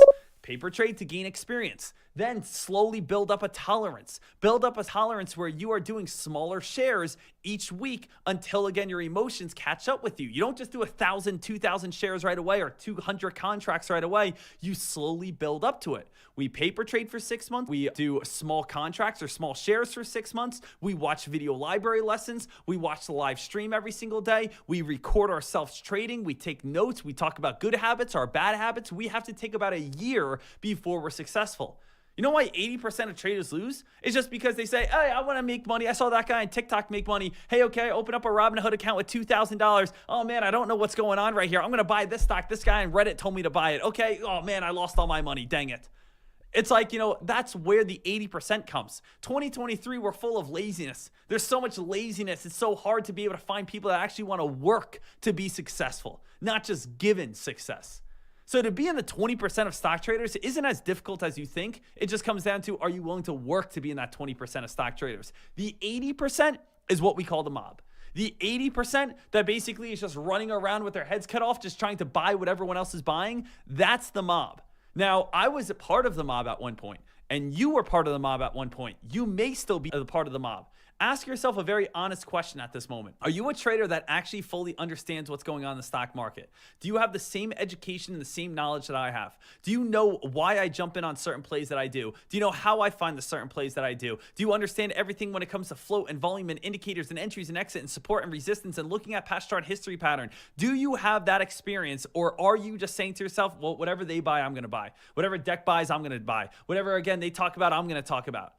Be honest with yourself. You don't got to lie to me. It's not going to help me at the end of the day. Be honest with yourself and ask yourself, am I part of the mob? So what's the mob? The mob, I always give this example. In the movie Finding Nemo, we probably all saw that when we were kids, or younger at least, is, there's this big flock of seagulls, like 100 seagulls. And all they do is chase the same fish. They just sit there all day. They just sit there on a wire. They sit there on a building. And all they do is they see a fish and they all go, mine, mine, mine. And they all go flying in and chase that fish. Then once one of them gets the fish, they all sit around and they all just wait for another fish. And then they all go, mine, mine, mine. And they all just go flying into that one fish. They're all just chasing the same exact thing over and over and over again. That's all they do. They just chase and chase and chase and chase. Basically mindless animals that have no idea what's even happening in the real world. So that's what we have with the mob. There is a huge group, the majority of traders, that have no idea how to trade, have no idea what's going on in the stock market, but they wait for a stock to go on a very big spike, and then they end up buying into it, which is why they always end up losing. So I'm going to give you a visual demonstration here on how the mob always loses and why you might be part of the mob. Let's talk about this. The mob right here. We have a normal breakout. We have all these different areas that we can buy into a stock, all these different areas that we can be able to get involved into a play. And you know what? At this time, some traders may be able to find the areas of success, but a lot of people are not going to find that area of success. So let's talk about all the areas of successful trading. First area that you guys can be a successful trader at, you could be part of the 2%. The 2% is going to be early swing traders. This is going to be someone who either, let's say, has been watching that company for the last few weeks, has done the extra research, has gone through the FDA calendar, saw that they had upcoming news, jumped in a little bit early, saw that this news is going to be coming out tomorrow morning, wanting to have a good position, did their research, did their background, have again a game plan, and they jumped in. It's hard to be part of that early swing trade where you are nailing the absolute bottom before a very big run-up. So where do most traders end up getting involved into a play? Well, most traders are going to most likely be getting involved in somewhere probably around that breakout area where we might wake up early. We see that news is coming on out. We see that a stock is gaining some hype. We see that we have higher lows. We see that we have a very nice breakout right here. And there's going to be a lot of successful traders that are having the confidence to pull the trigger. So we have our traders that got in early. We have the traders that are now pushing the play on up because they see that there's hot news. They see that there's good volume. They see that there's a lot of attention towards our play, so they're taking advantage of it. And then here comes the mob. The mob are the people that wake up late. The mob are the people that see a big time spike, and after they see a big time spike, they're saying to themselves, oh, here's a big time spike, guys. Look at it. Look at this big time spike. This is so awesome. And then guess what they do? Since they see a big time spike, now they feel confident that a big time spike is happening since it's already happening, and they buy in all the way at the tippity top right here. Now, guess what happens? Since we are now up 100, 200, 300% on the spike, well, the early swing traders, they say to themselves, hey, I'm happy with my profit. I'm up 200%. They start selling. We also have shorters. Notice this big, long upper shadow. Shorters jump in on the party, and the shorters say, hey, I want to get involved on this. I'm going to just start jumping on in. Makes the stock start going on down even more. We start having our breakout traders. Our breakout traders say, yep, time for me to lock in our profits. I'm locking in right here. So guess who won? Anyone in the blue? The early swing traders. The shorters are going to start winning. Breakout traders get a little bit of a profit. And guess where the mob is getting out? The mob is getting out at the bottom. and you see people post the big profits over on TikTok or StockTwits or Twitter or Discord or wherever, you see, traders say, yep, made again $500. Yep, made $2,000. Hey, just made $20,000 on my short. And then you always get those people that always go, what the heck? What the heck? Every time I buy, I lose. Are you guys ready for the stock to drop? You know why? Because I'm about to buy it. I'm about to buy it, and since I'm about to buy it, it's going to go on down. There's someone's watching me. Every time I buy a play, it goes against me. Am I personally victimizing you at this moment? Am I feeling like I am talking to you exactly? Are you the person that every single time you buy, it goes against you?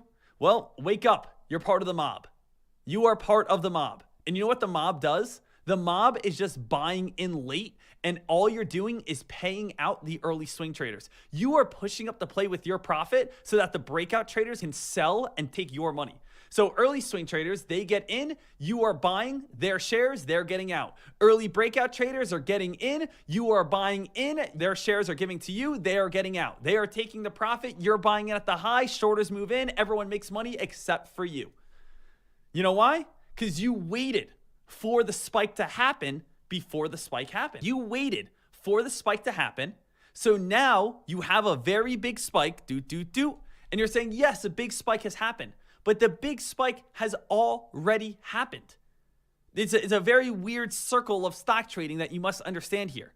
Once a big spike has happened, it already happened. You can't buy at the top of a big spike and just hope that it's going to be going even more. A way that I like to think about this a little bit more is a lot of times people are scared of flying, flying, going on airplanes. Imagine if you bought a ticket and you start saying to yourself, all right, I'm a little bit nervous. I bought my ticket, but I'm a little bit scared. I'm going from, New York to Florida. I don't know if this plane's going to make it. You know what? I'm going to wait until the plane goes to Florida just so I know it's going to work. The plane leaves without you, goes all the way to Florida, lands in Florida. They say, yep, the plane landed in Florida. And you're saying, yes, okay, that's a good plane. I'm ready to go. And they say, sir, the plane's in Florida. You missed your flight. Well, can I get a refund? No, you spent for that plane in Florida. The plane was here. You didn't take it. And now, again, it's in Florida. You missed out. You bought a ticket for no reason. You have a very big spike. You are scared to buy in on the spike when it's starting to spike on up. But now it's up 200% and everyone's making a ton of money. Now you want to buy into the play. So you're buying it at the very top, which all your profits are paying out the people underneath you. And now the stock dumps all the way back on down. And you know who makes money? The shorters, and also people who are getting in on a nice little dip buy. The dip buyers are now making money. So guess what happened? Dip buyers are now making money, right? Dip buyers are now making money over on this play. Now the stock starts breaking out again. Breakout traders start buying in on that stock.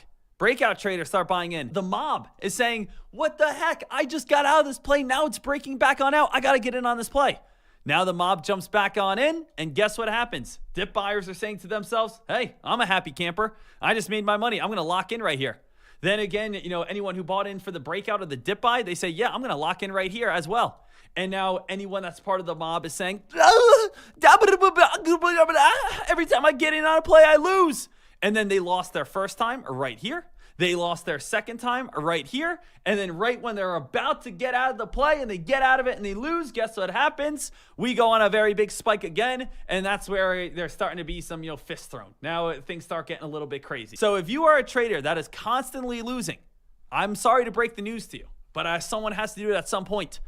But you're part of the mob right now. All you're doing is giving your profits to other people. Not trying to offend you, not trying to hurt your feelings, but I'm trying to give you a wake-up call. You're part of the mob. And all you're doing is just giving your profits to people underneath you. So you have a big question right here. You have all these different areas that you can be successful. You could be an early swing trader. You could be a breakout trader. You could be a shorter. You could be a dip buyer. You could be all these different things. The only thing you can't be is chasing at the very top. That's the only thing you can't do. But that's where the majority of people do it. That's where the majority of people end up getting involved on these plays. But you could be anywhere else. But most people end up getting involved over on this plays because it's one big psychological game. That's all it is, guys. It's one big psychological game. So you say, Dek, okay, I want to stop being part of the mob. How do I stop being part of the mob? Well, that's where it comes down to strategies. You know, you can be that early swing trader. It comes down to putting in the work. You could be that breakout trader. It comes down to putting in the work. The shorter, the dip buy. Well, Dek, I want to be a dip buy trader. Okay, awesome. Let's wait for spikes to happen. Let's look at support lines, find the best area of support, have good stop losses, be able to get in and have confidence to pull the trigger at support. Okay, Dek, I want to be a shorter. Okay, let's wait for upper shadows. Let's wait for big time breakouts. Let's wait for that reversal and be willing to pull the trigger. Hey, I want to be a breakout trader. Okay, let's go ahead and look for higher lows and breaks of resistance. Have a game plan. Not just, oh, I'm going to buy this play because everyone's alerting this play right now. That's where you're part of the mob. So how do I get into that top 20%? We have to be an early swing trader, a breakout trader, a shorter, or a dip buyer. We have so many places to be successful, but yet the majority of traders lose. So how do I do this? Well, you study, you gain experience, you do the work. We need to think like the mob and then be one step ahead of the mob. So many people ask that question, well, how do I be successful in the stock market? It's not a secret. There's no secret behind this. Guys, how do I get a great body? You want to have a great body? It's not that difficult. The answer is straight ahead of you. Hey, eat right. Have fruits, have vegetables, have your proteins, have a little bit of carbs to gain your energy, and go to the gym. Go to the gym 5 days a week. Be there for about 45 minutes to an hour. You're going to be coming out jacked. It's literally impossible not to look good or not to lose weight if you are eating right and you go and do a gym program. It will be impossible for you to just randomly start putting on tons of weight if you're following that program. Same exact thing. If you're following the program of, I'm going to paper trade for at least 6 months, then I'm going to build up my tolerance. I'm going to record all my trades with a webcam and myself. I'm going to study the video library lessons. I'm going to ask Dek questions. I'm going to take notes. It is impossible to be constantly losing over and over and over again. The only way you can do that is if you just keep falling into your way of emotions and greed and old habits. That's the only way that you can be able to fall apart into that. We have to be one step ahead of the mob. We need to make sure that we are constantly, getting ahead of the mob. How do we get ahead of the mob? Well, we look at pre-market. Pre-market, we look for those hot press releases. We look for the stocks that are going to be extremely appealing to other traders. Where are other traders saying, oh, wow, that's going to be great? We look at top gainers on the day. Where are other traders going to say, wow, that's a top gainer. I want to jump in on that right away.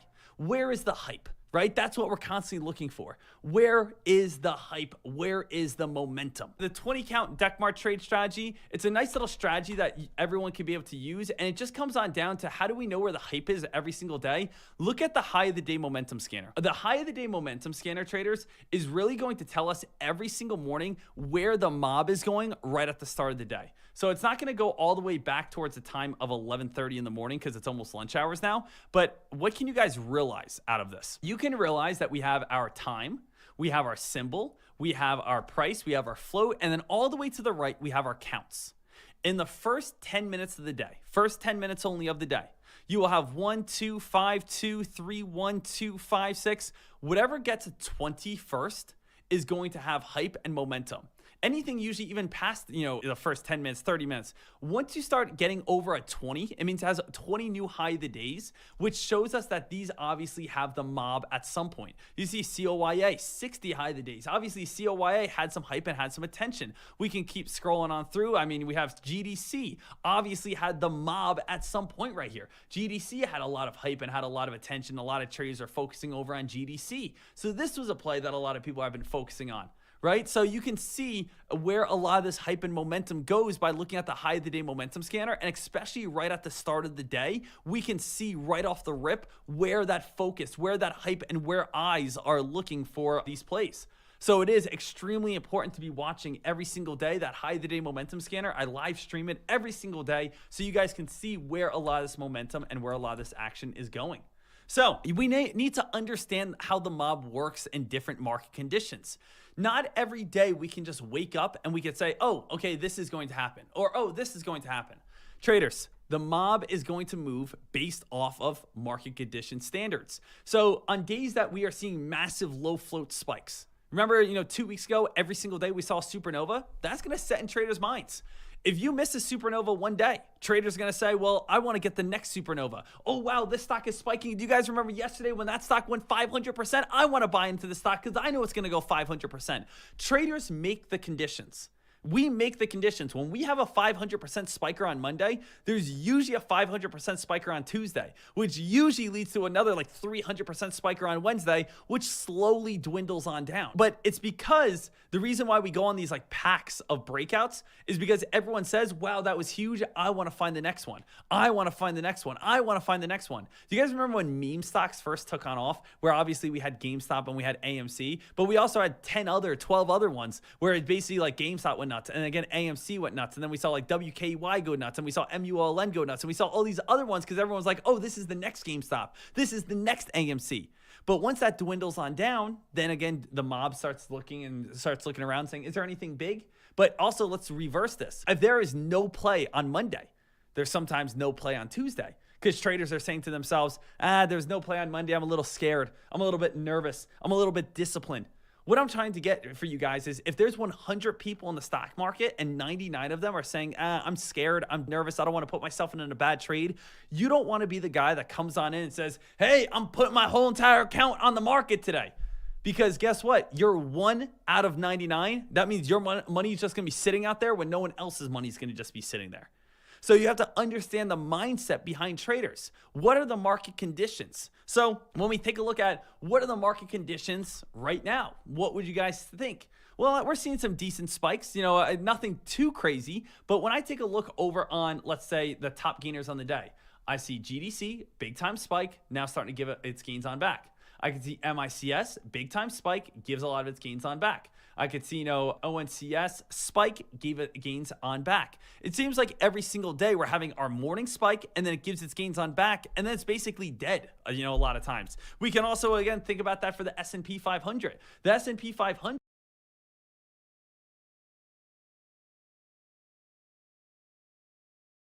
Day 6 of our boot camp, we talked about the mob. If you missed the mob lesson, you won't understand this lesson. So you will have to watch the mob lesson if you missed on it, because the mob is all about understanding that group of traders that really make everyone else money. Today, I want to talk more about the mob, and I want to talk more about mob shifting and how mob shifting works. So what we have at this time is mob shifting, a very childish way to think about how the mob works. You can think about it as one or two different ways, okay? First way that we can think about it is almost like a sci-fi type of film. Okay, a sci-fi film where we are going to have these aliens. All right, here's an alien, yada, yada, yada. And what are these aliens going to do? These aliens are going to go from planet to planet to planet. And you know what these aliens are going to do? They're going to land there. They're going to suck up all the resources they need. They're going to leave that planet, and then they're going to blow it on up. Then guess what they do? Then they go over towards the next planet. They land on this planet, they take all the resources they need, they leave it, and guess what they do after they leave it? They blow it on up. It's like the story of Independence Day with Will Smith. Those are what those aliens did. And it's the same thing over and over and over again. You can also think about this as a different example. Imagine the mob as a huge flock of insects. You ever see the Discovery Channel before, where it'd be like a cloud, a black moving cloud of just all these huge insects, and there'll be this, farm right here with all these different crops. And all of a sudden you see this huge black cloud goes underneath the crops, and then once the black cloud leaves, all the crops are just dead. They're all just sitting there dead. You see like a branch fall. The whole entire barn's like on fire. If we want to just keep going even farther. And you might say, yeah, Dek, I know what you're talking about, but how does this, correlate to the mob? Well, essentially, the mob are those insects that just try to get all that food and then go somewhere else. The aliens are the mob, where they just try to suck up all the resources and then boom, they go somewhere else. That's all that we see day in and day out on these plays. So if we can start understanding this, we can start making a lot of money. I'm going to show you guys the examples of what I mean right now. So what I mean by this is, this morning, every single trader started by looking at EPOW. EPOW was a stock that was gapping on up this morning. It was a stock that was a previous top gainer. Traders were excited about EPOW because it went all the way from 190 and was gapping all the way up towards the price of 280. Now, what happened at the very start of the day over on EPOW? Every single trader, including myself, you, StockTwits, Twitter, Discords, everyone, they're focusing on EPOW and saying, let's see if EPOW can go on a very big spike. But guess what happened? It went on a spike and then came crashing all the way back on down. EPOW is now worthless to us. Just like aliens went to EPOW, they led to, again, a very big spike and rip, and now they blow up that planet. It's no longer worth it for us. The insects went over to that farm, ate up all the crops, and then boom, we leave it all left to dead. EPOW is now done and in the dust. But guess what? Now all the traders are saying, oh man, I want to find another play. EPOW's done. I want to find another play. I want to find another stock. So EPOW crashed at the time of 930, 931, 932, 933. Guess what started spiking? MOTS. MOTS started spiking at the time of 931, 932, 933, where basically everyone's saying, I want to find that big breakout. I want to find that big spike. Oh, wow, everyone go look over there. MOTS is spiking. Everyone running around who has no idea how to trade or just following all the hype. I'm coming. They end up buying at 140, 148, 149, 150. They again are sucking up all the resources. They are eating up all the crops that they possibly can. And then boom, you blow it up, you move it on, you go to the next play. And then now guess what happens? It's the time of 9:40 in the morning. It's 9:40 in the morning. Traders saying to themselves, Dek, what's the next play? Where's the next play? Where's the next play? Traders start saying to themselves, hey everyone, look over there, XCLA. XCLA starts going on a nice spike. Everyone starts saying, let's go over to XCLA. So you start going over towards this play. And then guess what happens? Boom. You eat it on up, you go somewhere else. Then what else do we start seeing? We started seeing, after that, SMFL, right? SMFL starts going on a big spike, starts going on a big rip and a big run. And this one is able to get the hype. And then after you eat this one on up, boom, you move it on and you go somewhere else. So what is the whole sense of this? What am I trying to get you guys to really understand about this? Every single morning, we see the same exact thing. And what we see here is a very easy, just a diagram. We are going to have what we call the mob, okay? The mob, the majority of buyers, where we basically have all these people, all these insects, all these aliens right here, however the heck you guys want to think about it. And all these people want to do is just make money in the stock market. Most of them, 95% of them are uneducated, don't really know how to make money in the stock market, but they're just going to buy whatever else is moving on up because they don't know any better. They're just going to buy whatever is moving. So guess what happens? Every single day, we are going to have opportunity stock A. We're going to have stock B. We're going to have stock C. We're going to have stock D. And it's the same exact thing every single morning. This is how we're able to make money in the stock market. Is every single morning, usually the stock is going to head on over towards, everyone heads on over to A. And A is going to spike. A is going to spike on spike on spike. And guess what happens? The moment it starts dumping on off, everyone's going to jump on over towards the next play and say, let's go on over towards B. And then B starts spiking until it starts dumping on off. And then the mob heads on over towards C, where everyone starts jumping right here. And then it starts going on up. And then it's same exact thing as we head on over towards D. So how can we profit off of this? What's the best way for us to be able to trade? Well, there's two ways that you guys can think about this. If we know that there is just all these Discord traders out there, all these random Twitter traders, all these Reddit traders that are just going to push up whatever they see moving on up and what everyone tells them to buy, well, we know that number one, that these plays are going to go on nice little spikes. And if we see, let's say, if I see MOTS going on a big time breakout, and I know SMFL is also a stock that had good news, a low float, I could just sit back and get ready for the mob to come on over. And the moment that let's say MOTS starts dumping, I know everyone else is going to go somewhere else. I know the moment that MOTS is going to start dumping, throw MOTS in the garbage, look for either EPOW, look for XCLA, look for something else because everyone is about to leave that play. But what have I found that is the most profitable way to trade? The most delectable, most amazing way to be able to trade these guys is the people that lose in the stock market. Do you know what they're constantly trying to do?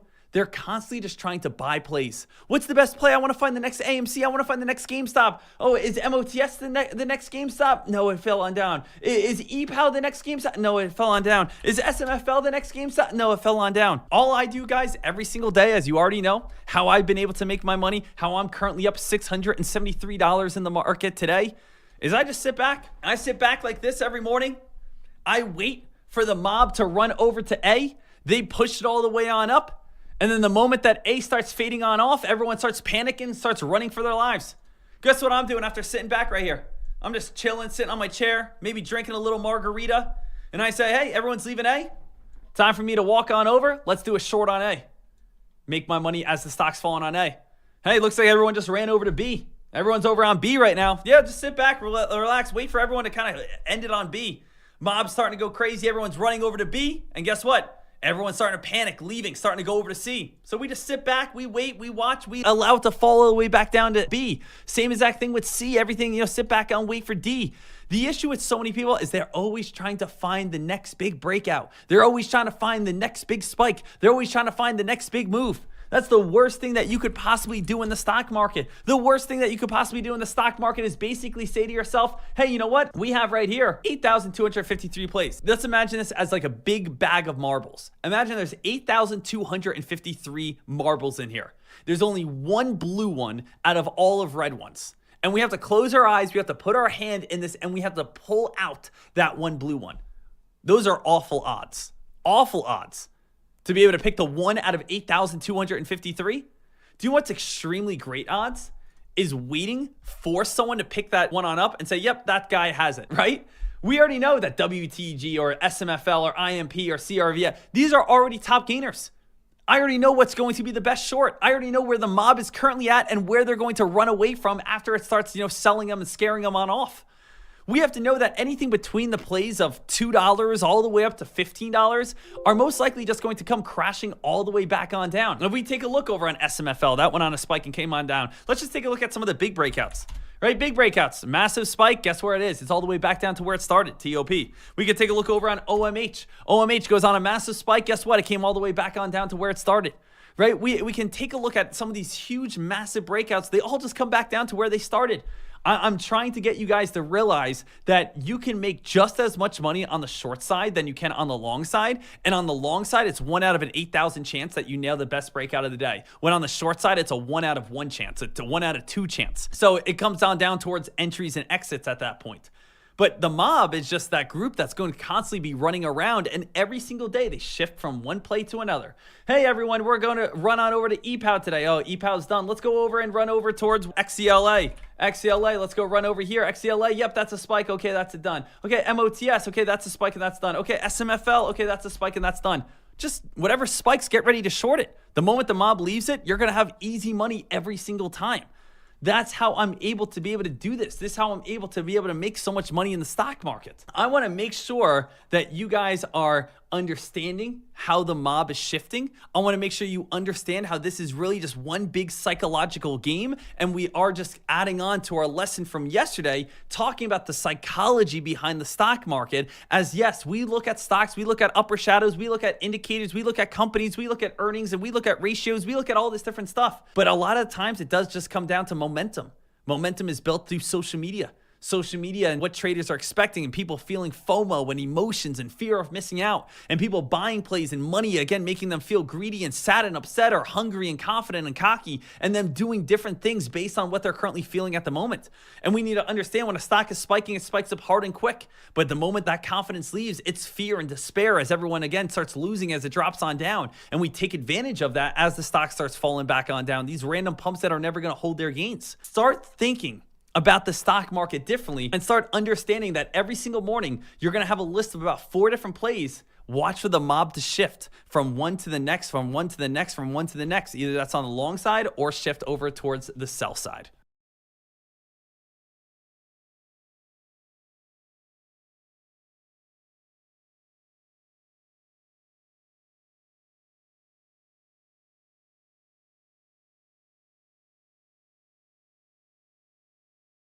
Trend lines are going to be essential, crucial to your trading success in the market. You have seen me use trend lines live trading. You wanted to know, how do I find trend lines? How do we make trend lines? How do we connect the bottoms on trend lines or connect the tops? How do we know where to place them? How can we trade off of trend lines? Trend lines are going to be one of the easiest, most simple ways to be able to trade, and it tells us when stocks are going to reverse. I have said this a few times throughout this boot camp already, but one of the most important things that you must remember about stock trading is it's not about just finding what's the best company, what's the best stock. It's about finding already hot, volatile stocks that have good volume that are going to reverse. If I can find a play that is going up and down and up and down and up and down, and I know when it's going to go up, and then I know when it's going to go down, and I know when it's going to go up, I could be able to make thousands of dollars. So when we take a look at trend lines, What is a trend line? A trend line is a line drawn over a pivot highs or under pivot lows to show the prevailing direction of price. Trend lines are a visual representation of support and resistance in any time frame.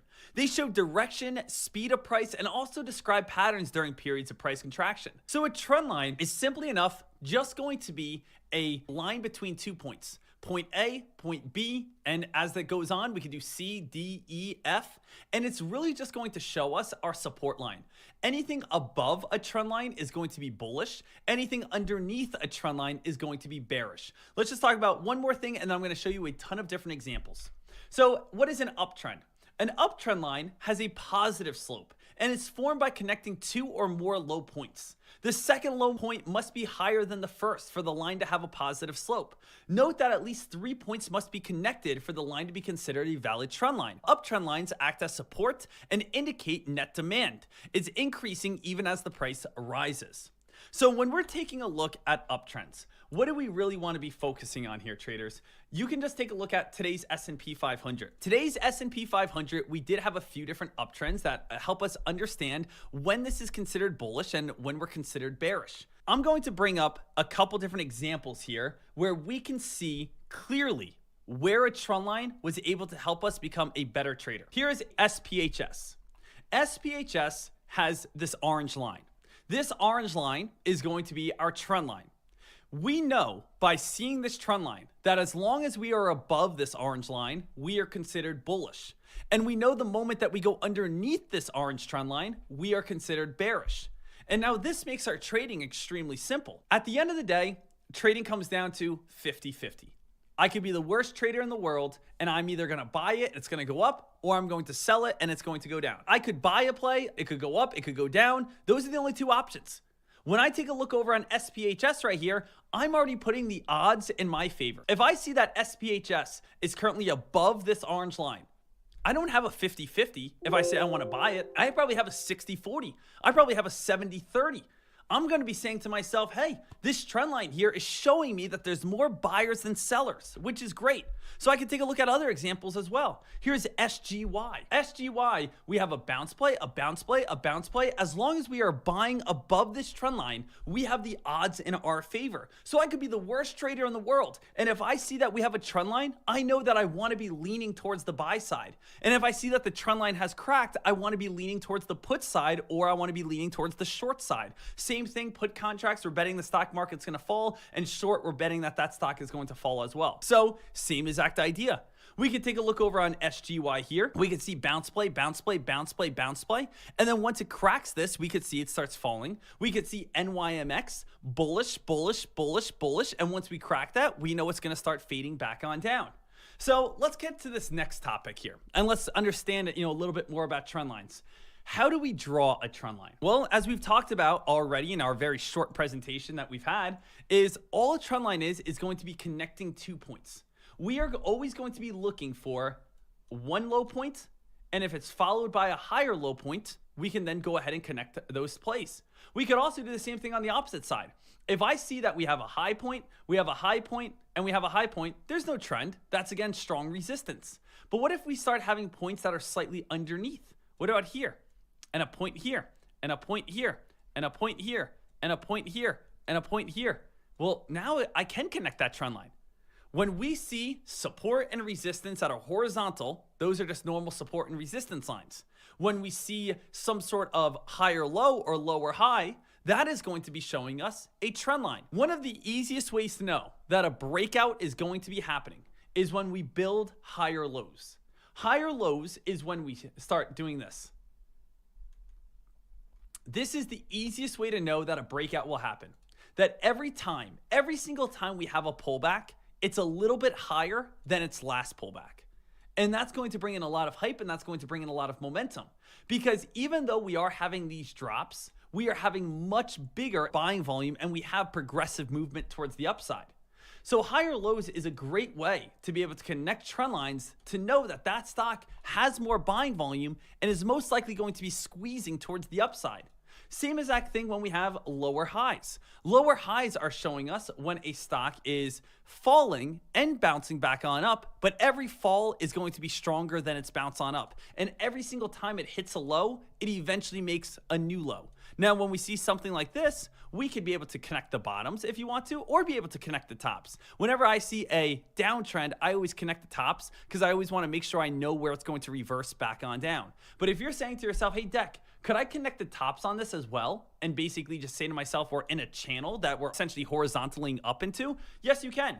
It's not going to be as perfect, but if you want to, and you could say to yourself, all right, hey, I see a little bit of a channel here. I'm just going to do put contracts up high and do a put contract when it breaks the trend line. You could do that as well. So when I take a look at trend lines here, we could see higher lows. As long as we stay above the higher lows, we're considered bullish. Once the trend line breaks, that we start moving towards the bearish side. We have higher lows, bullish. We start cracking that. We start moving over towards the bearish side. So let's start taking a look over on the S&P 500 today, okay? The S&P 500 is starting to get some nice momentum at this time.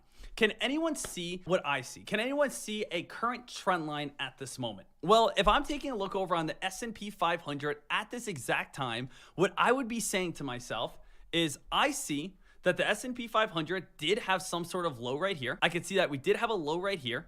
I can see that we had a low right here. I can see that we have a low right here. I can see that we're all the way up at this price right here. For me, I would say, let's try to figure out some sort of way to connect these dots. This seems like every single time it comes back down towards this area, this would be some sort of very nice dip buy or bounce play. So I can use my charting system here, and I could be able to grab these, and I can say, hey, does this make sense? And remember, stock trading, it's not about trying to use a whole bunch of math algorithms. It's about using common sense. Use common sense, traders. And what do I mean by using common sense is so many people may be like, oh, I don't know if this is correct. Well, I don't know if this is correct because this algorithm shows that the MACD and the RSI and the indicators aren't again showing on up the way it should be. And it's like, what are you talking about? All you have to do is just say to yourself, has this bounced off the purple line before in the past? Well, we have a little bounce. We have a bounce right here. We have a bounce right here. We have a bounce right here. We have a bounce here, a bounce here, a bounce here. I can guarantee that when we come back on down towards this purple line, there's going to be some sort of buying volume. There's going to be some sort of buying volume where people are going to be saying to themselves, hey, I want to look for some sort of dip buy, because that's a natural understanding on why someone would want to look for a dip buy here. It all just comes down to this purple line is where it bounces at. Traders are going to see this purple line. As we see this line, hey, I want to go ahead and look for a dip buy opportunity. So the reason why trend lines are so fantastic and so great is because they can show us exactly where to be buying it and where to be selling. And they're going to give us high reward and low risk. So let's just take this example over on the S&P 500 at this moment. If we take this example, I know that we have bounced multiple times at this purple line. So what would be the perfect way to trade the S&P 500 right now? The perfect way to trade this would be for us to say, all right, if it comes back down to this purple line, I'm going to get in an entry. My entry is going to be right here. Now, what has happened the last few times that it's hit the purple line? Well, it's come on down and it's bounced on up and it's bounced on up, and eventually we went on nice rips and runs. We could be able to have maximum profit. So what I really like about this play over on the S&P 500 is we have, I'm going to just say, this much room to profit. Let's just throw a number here to even make it more visually easy. Let's say we have $2,000 that we could profit if we nail the bounce and it runs back on up, which it's done multiple times. This is not me talking crazy. That has happened multiple times already. But where could we have our stop loss? Well, what do you guys already know about trend lines? You already know that if the trend cracks, we start dumping on off. If the trend cracks, we start selling on off. If the trend cracks, we start dumping on off. If the trend cracks, we start dumping on off. There should be no, okay, well, let's give it a second. There should be no, well, maybe it's going to keep on, maybe it'll bounce back on up. It should be, we bounce off this trend line. If we don't, we come up to this area. That's my stop loss. So what's so great about this? If we get the bounce play, I make $2,000. If we don't get the bounce play and I end up losing, I lose $200. Would you guys make this trade every single time? Would you guys make a trade where you are going to, if you are correct, win $2,000, but if you are incorrect, you could only lose $200? Dek, I would take that trade every single time. That's a 10-to-1. That's awesome. I would take that trade every single time. I would take that trade every single time. Look how much money you have to win. Look how much money you have to lose, because you know if you go underneath that purple line, your stock trading is done with. So why doesn't everyone do this? Well, guys, I'm telling you right now, many people do it. But you know what the issue is? People do this instead. Stock comes on down towards this line. It starts falling on down, hits this line, and they say, okay, I'm in. and then they say, okay, hold on. All right, it went underneath the purple line. Let's just give it a second. Let's just give it a second.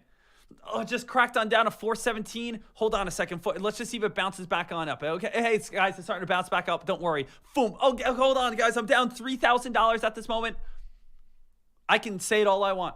I can sit here every single day and say, guys, set stop losses. 90% of you guys aren't going to do it. I could sit here every single day and say, guys, wear your seatbelt. Some people aren't going to do it. The thing is, if you set a stop loss underneath a trend line and you buy consistently at trend lines, you will win more than you lose. Not only will you win more than you lose, but you will win upwards of 3, 4, 5, 6, 7 times more than you lose when you have those good wins. And that is what's so amazing about trend lines. So let's talk about these trend lines even a little bit more here, and let's try to figure them out. So let's kind of talk about how can we find trend lines. Well, I'm going to tell every single person right now, it does just come with a little bit of practice. You're not going to be able to see them right away. But I always look for trend lines that are in the 1 minute time frame. Anything in the 1 minute time frame is going to be the most relevant. But trend lines that have been holding for longer time frames are going to have a more dramatic effect. I'm going to say that one more time. When we have trend lines in a 1 minute time frame or on the intraday chart, which is today and today only, they are going to hold, but at the same time, they're not going to hold very long. When we have trend lines that have been holding for multiple days, those are ones that you can bet on are going to have strong resistance and strong support. And when you do break those trend lines, you usually have a very strong dramatic effect. So when we take a look at the S&P 500, which is an easy example, I can go over and let's take a look not only at the 1 minute time frame of today, but let's take a look over the past few days. The past few days over on the S&P 500, can anyone see anything? Can anyone tell anything? Can anyone realize anything that's going on here? Well, what did I teach you guys already? It's all about looking at old highs and looking at old lows and see if you see a common setup. I see that we had a setup right here, right around 415. And then we dropped on down to 414, and then 413, and then 412, and then 411. Then again, all the way back on down, as you guys can see. So what would I do? I would connect these dots. And if you guys connect all these highs, we could see that there's a perfect downtrend. Now, ladies and gentlemen, what do we know about having perfect downtrends? Well, a perfect downtrend tells us that every single time it hits this red line, you are going to be able to nail a perfect short opportunity. You can nail a perfect put contract opportunity. And you were able to do this on May 10th and May 11th and May 12th and the 13th and the 14th and the 15th. And then as we come on up to the 16th and the 17th, guess what happened today? We eventually got that breakout, right? We could see that we broke this line. When we have trend lines that hold for multiple days, they will be extremely strong. But when they eventually break, that's where we start seeing a dramatic move. So yesterday we saw the break of this trend line that has been holding the last 1, 2, 3, 4, 5, 6 days, broke it. And now we're having this big continuation rip and run, which is, absolutely fantastic. Do we have any trend line right now off the S&P 500? Not on a multi-day scale. We don't. Not on a multi-day scale. And the reason why we don't have that is because we just broke this, 15-minute time frame, and we're just having this very big spike at this time when we take a look over on the S&P 500.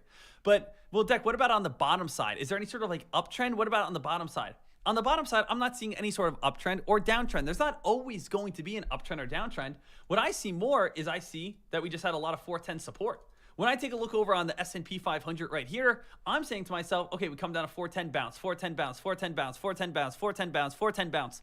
We had a downtrend, which everyone was bearish, bearish, bearish, bearish, bearish, bearish, bearish.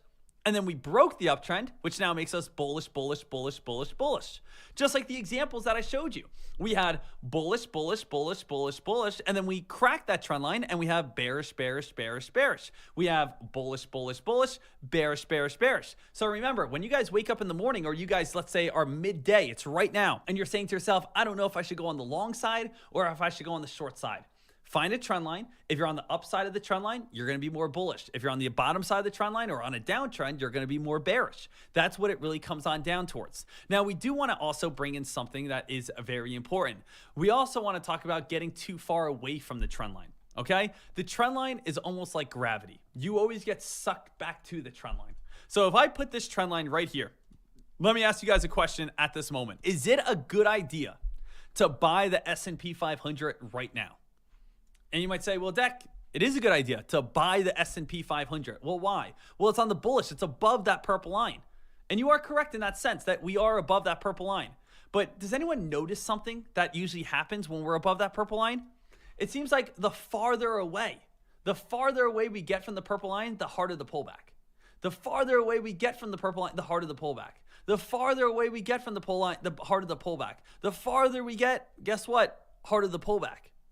So when you get farther away from that purple line, usually you get the harder the pullback. And ladies and gentlemen, as I speak,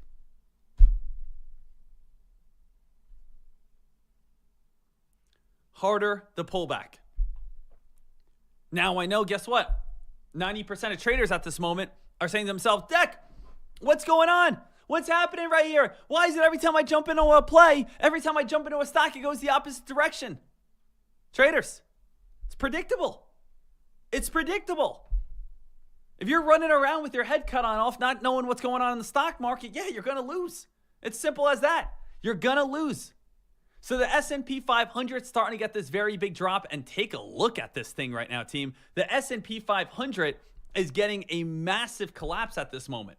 So now, do we have an uptrend? Do we have a downtrend? What's going on with the S&P 500? You take a look over on the S&P 500 here. There's no uptrend or downtrend. The uptrend is now broken. Now we are looking more for support. Support is all the way back on down towards around that 416.60 mark. So I want to make sure that you guys see why this happens here. Think about it as a slingshot, okay? We know a slingshot, right? A slingshot is basically just like a piece of wood with a little bit of a U and like a rubber band behind it. If I just hold a slingshot right here, the rubber band and everything's just sitting right on down next to it. If I pull that slingshot on back, eventually what happens? There's so much tension, it flies forward. What we have going on here is we have so much tension pulling it on back, we fly forward. Pulling it on back, we fly forward.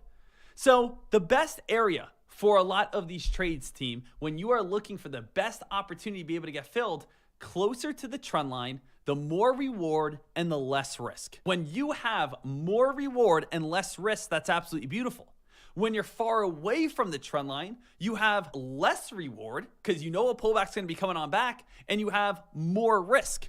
That's why I don't like buying at the very highs when I see a trend line like this, because I know we're going to be getting a very nice pullback. I know we're going to be having these very nice drops. Now, this drop, yes, guys, was a very hard drop, was a very, quick rip and pullback here. But at the same time, we can see where a lot of predictability can be at. How low are we going to fall on down towards at this point? Support's going to be either at 416.60 or it's going to be next towards the VWAP, back on down towards around like 416.50-ish. So the S&P 500 just had a very big drop at this time because it just got that big time drop here.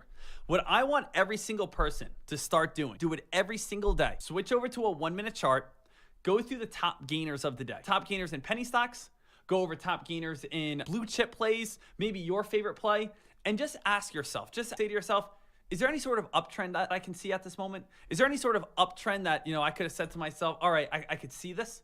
Well, because notice what we have here. I'm just going to take a look at ENVB, the number one top gainer in the stock market. I can see that even in pre-market, we had a little bit of higher lows, right? A little bit in pre-market, we have higher lows.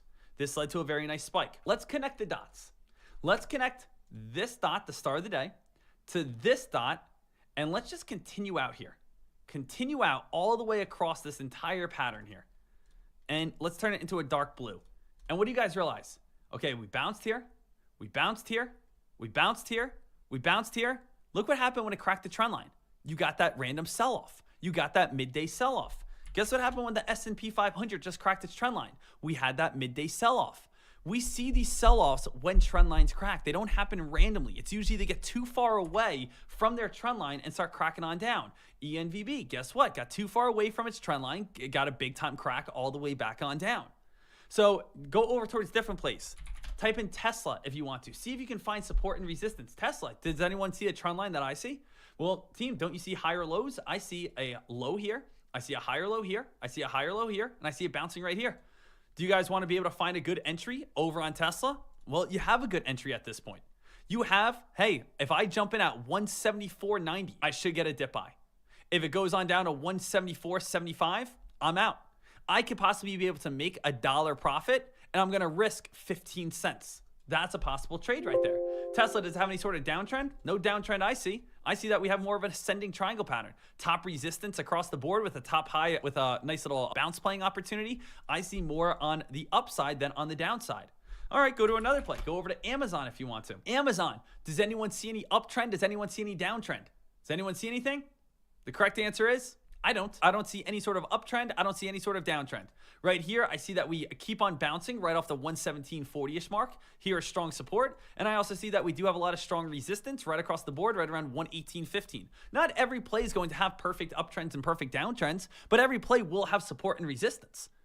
So we can take a look at, support and resistance, understand support and resistance, and some trades are just not going to have, that perfect trend line. So let's start going through this, PowerPoint a little bit more. So we do have our uptrends.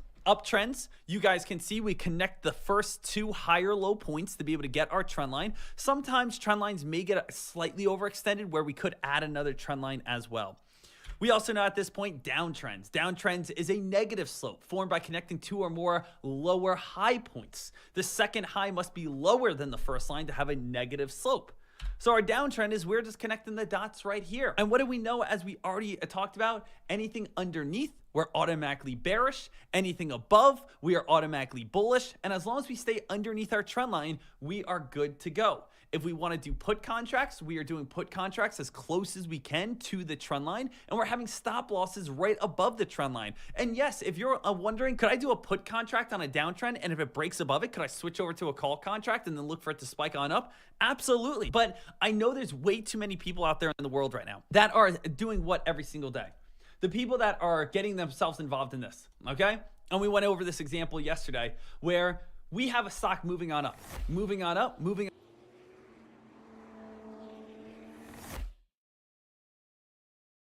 All right, ladies and gentlemen, at this time, we are getting to a very interesting little area right now. And the reason why it's so interesting at this time is because what are we seeing right here? We're seeing that Nvidia is starting to crack. Nvidia is starting to get a little bit weaker right here. Nvidia is starting to get a little bit of a drop right here. So we are cracking that area that we've honestly have been waiting for.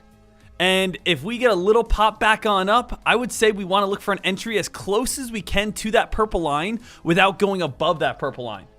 So I'm using light speed, Johan. So I would like to see maybe if we get back up into the 393.50s, up towards maybe the 393.50s, it's going to be old support should hold up as new resistance. So old support, where we did bounce off that purple line, should actually now hold up as the new resistance line. We do have Nvidia getting weaker and weaker and weaker and weaker here. I'm actually thinking about a possible entry, but I do need to remember, it's pretty slow. It's pretty slow out here. It's not like we're seeing anything super fast or super quick. I definitely want to see if we could be able to spike on up and then be able to, start reversing back on down and start getting some weakness. It's very nice to be able to see that Nvidia is starting to drop. Nvidia is starting to get weaker. There's a little bit of a downtrend. Yeah, back up into that 393.30s. I think could be a nice entry for us to be able to get filled and maybe start to see a little bit of a sell-off. Start seeing this, fall back on down to the 490s. So what would be an entry? I would be looking at Nvidia September 8th, next Friday, 490. Still, again, strike price. Put contracts, 25 contracts. Look for a little bounce on up. Come on up towards, again, 393.25, 393.30. Look for an entry right around there to see this thing start turning, start dropping back on down. That would be best case scenario. Worst case scenario is that we basically hit, come back on up towards that 393.30 mark, and then we just keep going back right on up to the VWAP. We want where we bounced off, where we were bouncing off of left and right and left and right. We want that to now hold up as resistance. We also want this trend line to hold up as resistance. So we are watching both these areas to basically hold up as resistance. Downtrend and old support line. Hit this, start fading, start dropping. So that's what I'm looking for over on this play. And seeing if we're able to get a nice little fade here. Nice little fade and the drop that we really want to see. Now, remember, it's not going to be super fast. This is not like our normal type of day trade. This is going to be a much slower type of play that we probably want to jump in and hold for a while and hopefully get that 490 dump You know, see that thing crack 490, see that thing get weaker and weaker and weaker. I do think we're going to be having some put contracts, you know, overnight tonight. Like, I do think we are going to see a drop on NVDA. NVDA, $500 is just a very, very strong resistance line, and it's been trying to stay alive here for a while, but it just seems like it's starting to finally die on off. We had our top resistance all the way up towards around that 497. We finally got a little bit of a crack right here. The S&P 500 is coming also back on down towards around that low of the day area. And when we go back over towards that 15-minute time frame, I mean, the 15-minute time frame looks good. It really does. So when I head on over and I take a look over on the SPY, take a look at what I see on the SPY. Can everyone see that? The S&P 500 is obviously and clearly cracking the trend line that has been holding for the past 2 days. That's obviously getting weaker here. And I could say the same exact thing when I take a look over on NVDA. NVDA at this time, this is this trend line, and that's obviously getting weaker. That obviously is starting to get a dump. You could see how we did have that triangle setup, and we do have that weakness right here. What I'd be looking for at this point is trying to see if we can bounce back up close to that purple line and see if maybe we can touch that purple line up in the 393.60s or so. Come on up, hit that purple line up near around that 393.60s, 393.70s, and then start falling right back on down. So, like, have old support turn into new resistance. That would be the goal here.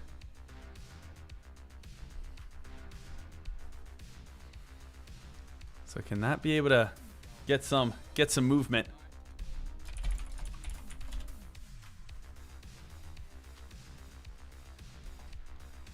So still watching NVDA at this moment. Seeing if we could possibly squeeze and get a little bit of a pop all the way back on up.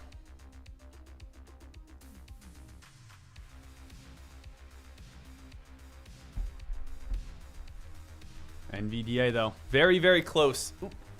Oh. You ever just get like a little itch on your back that you just couldn't get before?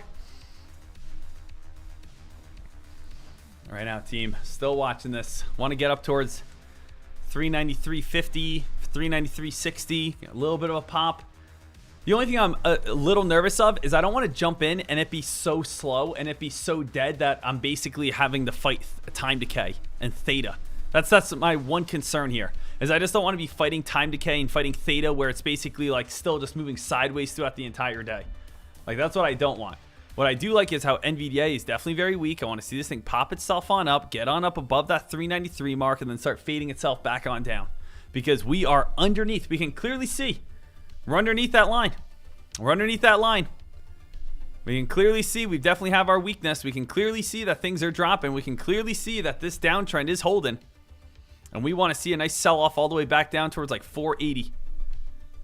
That's obviously the goal here. But we are still getting a little bit of a drop. Hit that downtrend area, starting to get a strong reversal.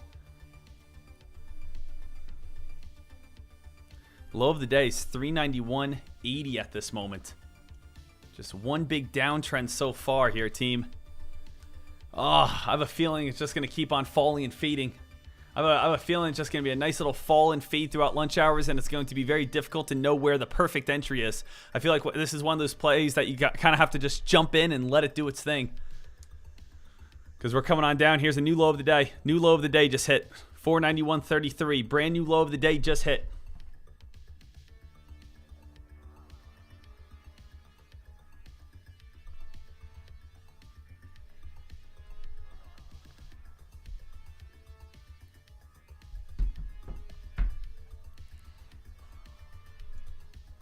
The thing is, you know, no matter when you jump in, it's going to be slow throughout the entire day. So even if I do jump in, team, it's like one of those plays that's going to be, you got to hold it for probably like an hour, maybe an hour and a half to be able to make some true profit.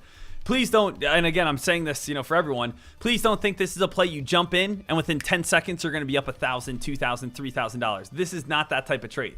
This is going to be a type of trade you jump in and you're going to have to sit there probably for an hour, 2 hours, 3 hours, maybe until tomorrow before you really see the profit you want. So if that's the type of trade that you're interested in, obviously get after it. If you're not interested in that type of trade, then today's may not be your market conditions. Today may not be the type of trading that you want today. Crack plays, why September 8th? Because I don't want to get caught up by time decay. The farther out your expiration, the least time decay you have. And on a day where basically NVDA is just moving sideways, you're going to get gobbled up by time decay. Your contracts are going to become worthless. So I don't want to be having that whatsoever. So I would rather do September 8th. They're going to cost more money, but I'm not going to lose money as quickly if this does just move sideways throughout the entire time.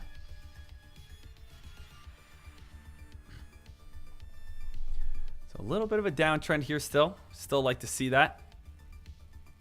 We have NVDA still basically sitting right along that mark. We know if it's spiked on up towards that 393.70 mark, that's kind of like where I really like it. Time frame, 15-minute time frame is what I've been going off of this entire time. Looking to see that little pop back on up and then just be able to see a nice little fade. NVDA, we want this thing fading on off by the end of the day.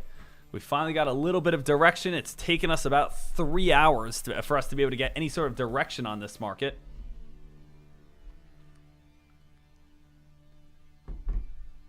Adam, how often do you trade live? Every single day. Every single day I'm live over on tradecaster.com. And I usually am live from 9 in the morning all the way till around 12. But I'm jumping back on the mic right now just because we do have a little bit of opportunity for us. So since we have some opportunity, I wanted to jump back on the mic. But I live stream along with all of these other traders over on Tradecaster. So every single day I'm live. These guys are live. We have the video library. So that's where I'm at every single day. Gliz, can I just copy all your trades and we all win? Let's put it in a different perspective. Okay, let's put it in a different manner. Can you just run all the same plays that Tom Brady runs and wouldn't you get the same results? Could you just lift all the same weight that Jay Cutler lifts and you could be a world lifting champion? Can't you just swim, the same amount of laps that Michael Phelps swims and you could have the same exact, records? The thing is, I get it. Oh, Dek, tell me where to buy and I'll buy it. There's just so much more that goes into stock trading. If you follow blindly, you're not going to be successful. You have to know what's going on to actually be successful. So it's like, hey, if I tell you to run a play, that play may work. But at the same time, that play may not work. Or it may work for certain individuals. And you might say, well, why did it work for you but not me? Because I got in at a better entry, at a better time. I got out. I had a stop loss. I, again, started locking in profits as it went up. You didn't. Like, there's so many different variables. So if you know nothing about the stock market, I want you to sign up, but I want you to get into the video library, and I want you to paper trade, and I want you to learn my strategy, and I want to teach you. But if you ignore all that and you sign up and you say, oh, I don't know what to do, I'm just going to buy when Dek buys, we have different account sizes. You don't know how to control your emotions. You don't know the strategy that I'm doing. You don't understand what's actually happening. You will not be successful. So maybe that's a bad sales pitch, but I'm just being honest with you. I would rather have you sign up, I teach you, you learn, you actually be able to understand what's happening so that you can actually become a better trader and be able to do this independently rather than rely on someone.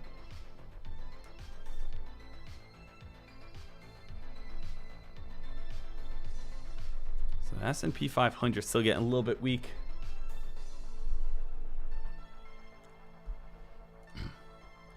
But just getting back to it. Nope, I never want anyone to copy my trades. I want you to learn from my trades. S&P 500, or excuse me, NVDA. NVDA, we're getting closer. I'd like to see again that little pop on up towards, just like up towards that 393.70-ish mark. See if we can get a little pop on up there. And then we could see that thing fade back on down.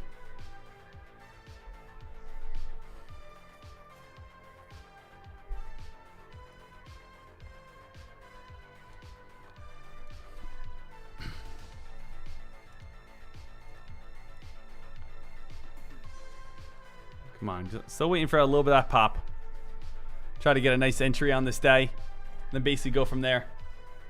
If I said 393, I apologize. I meant 493.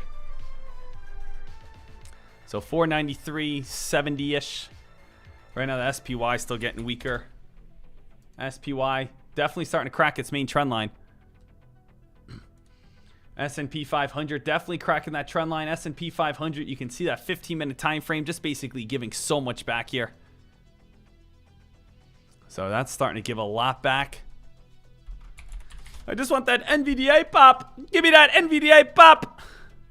Low of the day coming on up over on the S&P 500.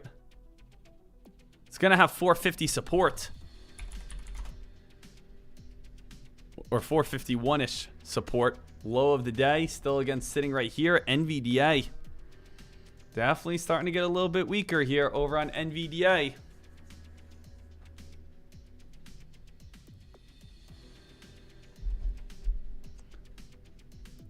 Yeah, if you have money to blow, just blow it at the casino. But again, here, we're not the tourists, we're the house. Here, we're not sitting on the other side of the felt basically getting the cards. We're the ones handing them out. We put the odds in our favor here. That's what's so big about, being traders. We put the odds in our favor.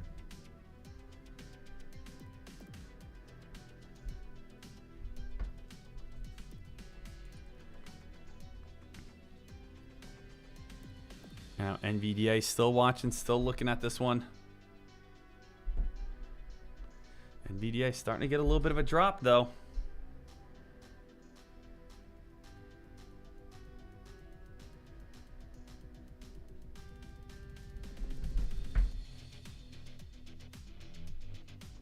So S&P 500 team still getting a little bit weaker. And again, NVDA now starting to drop. NVDA, what did it get up to? 393.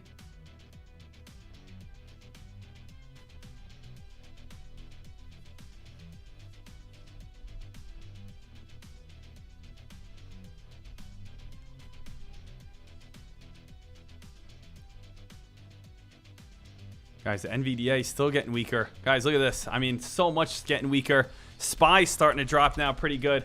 SPY starting to take on off. NVDA might be following here pretty soon. I might have to jump in on this play here momentarily just because of how weak everything is really happening. S&P 500's really starting to go here. Looks like NVDA should be following towards a new low of the day momentarily. Low of the day over on the S&P 500 right at that 460-ish mark. Small little bounce play so far. If that thing starts cracking, NVDA is going to probably start falling underneath this area.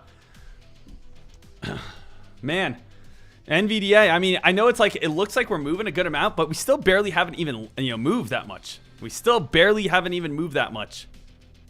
We are starting to see a little bit of a lunch hour sell-off, though. NVDA, just stay ready for it. Any profit's good profit right now.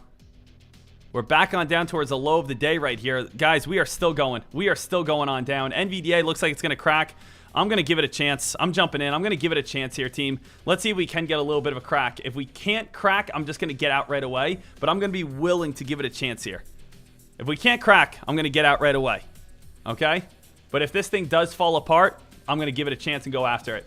So NVDA, we know that this one has that opportunity to fall and fade and start dropping. Let's just see if this thing can dump on off and we can make a little bit of free money here as we go on.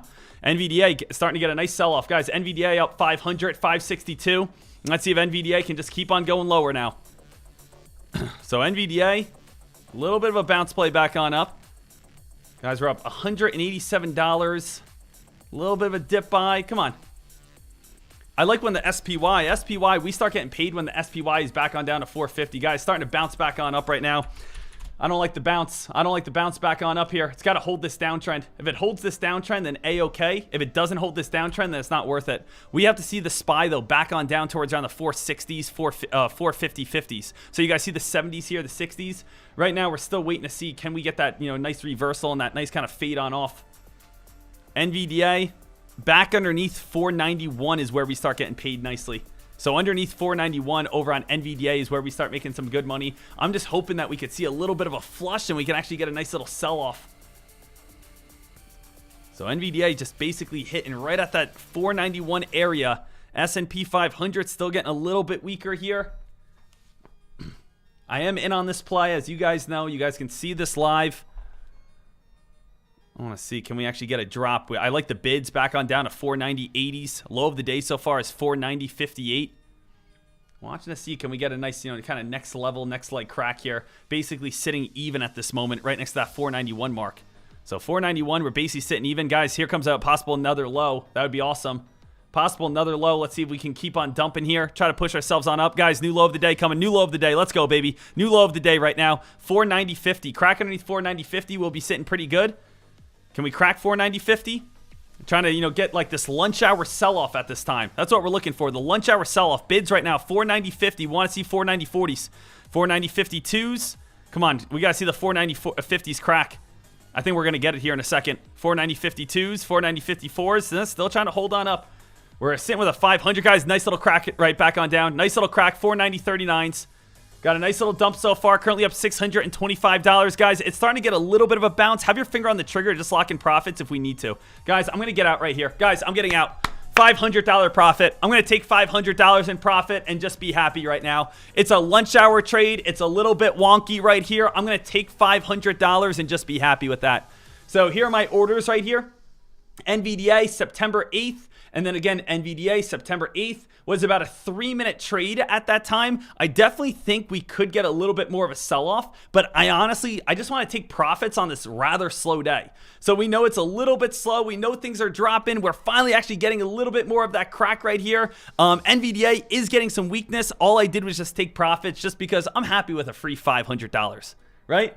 Free $500, nothing too shabby about that whatsoever. And I do think NVDA is going to probably start getting a little bit of a dip buy at this moment. Now, traders, Dek, what should we do coming on up here? As long as we keep holding this downtrend, technically, we're still good to go.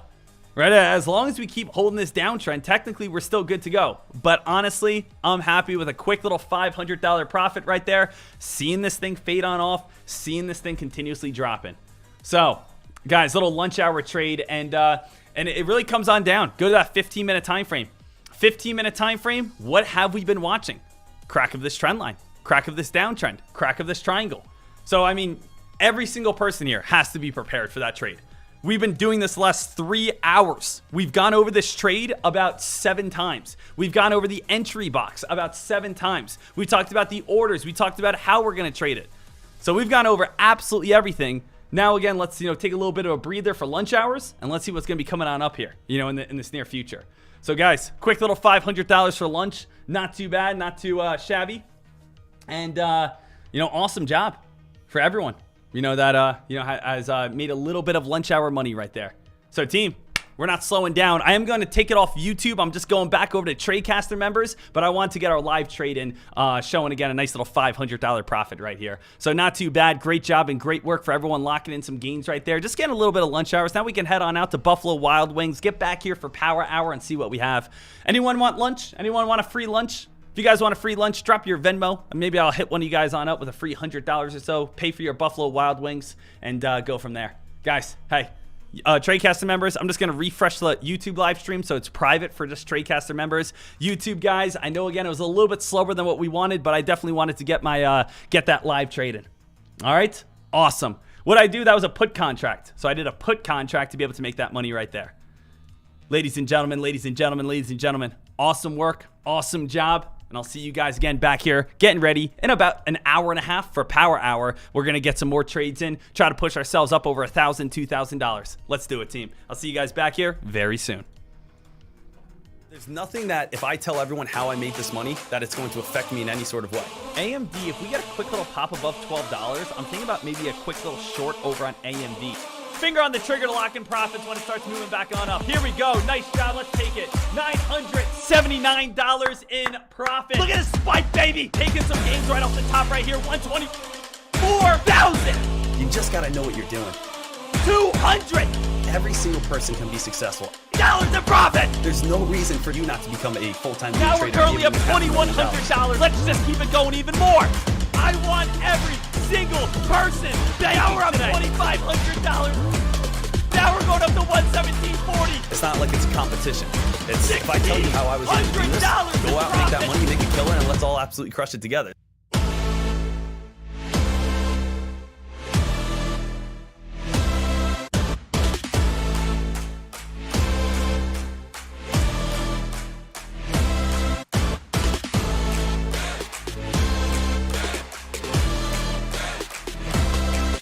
Let's go, baby! Let's see this thing keep unfolding even farther here. We're up $1,100.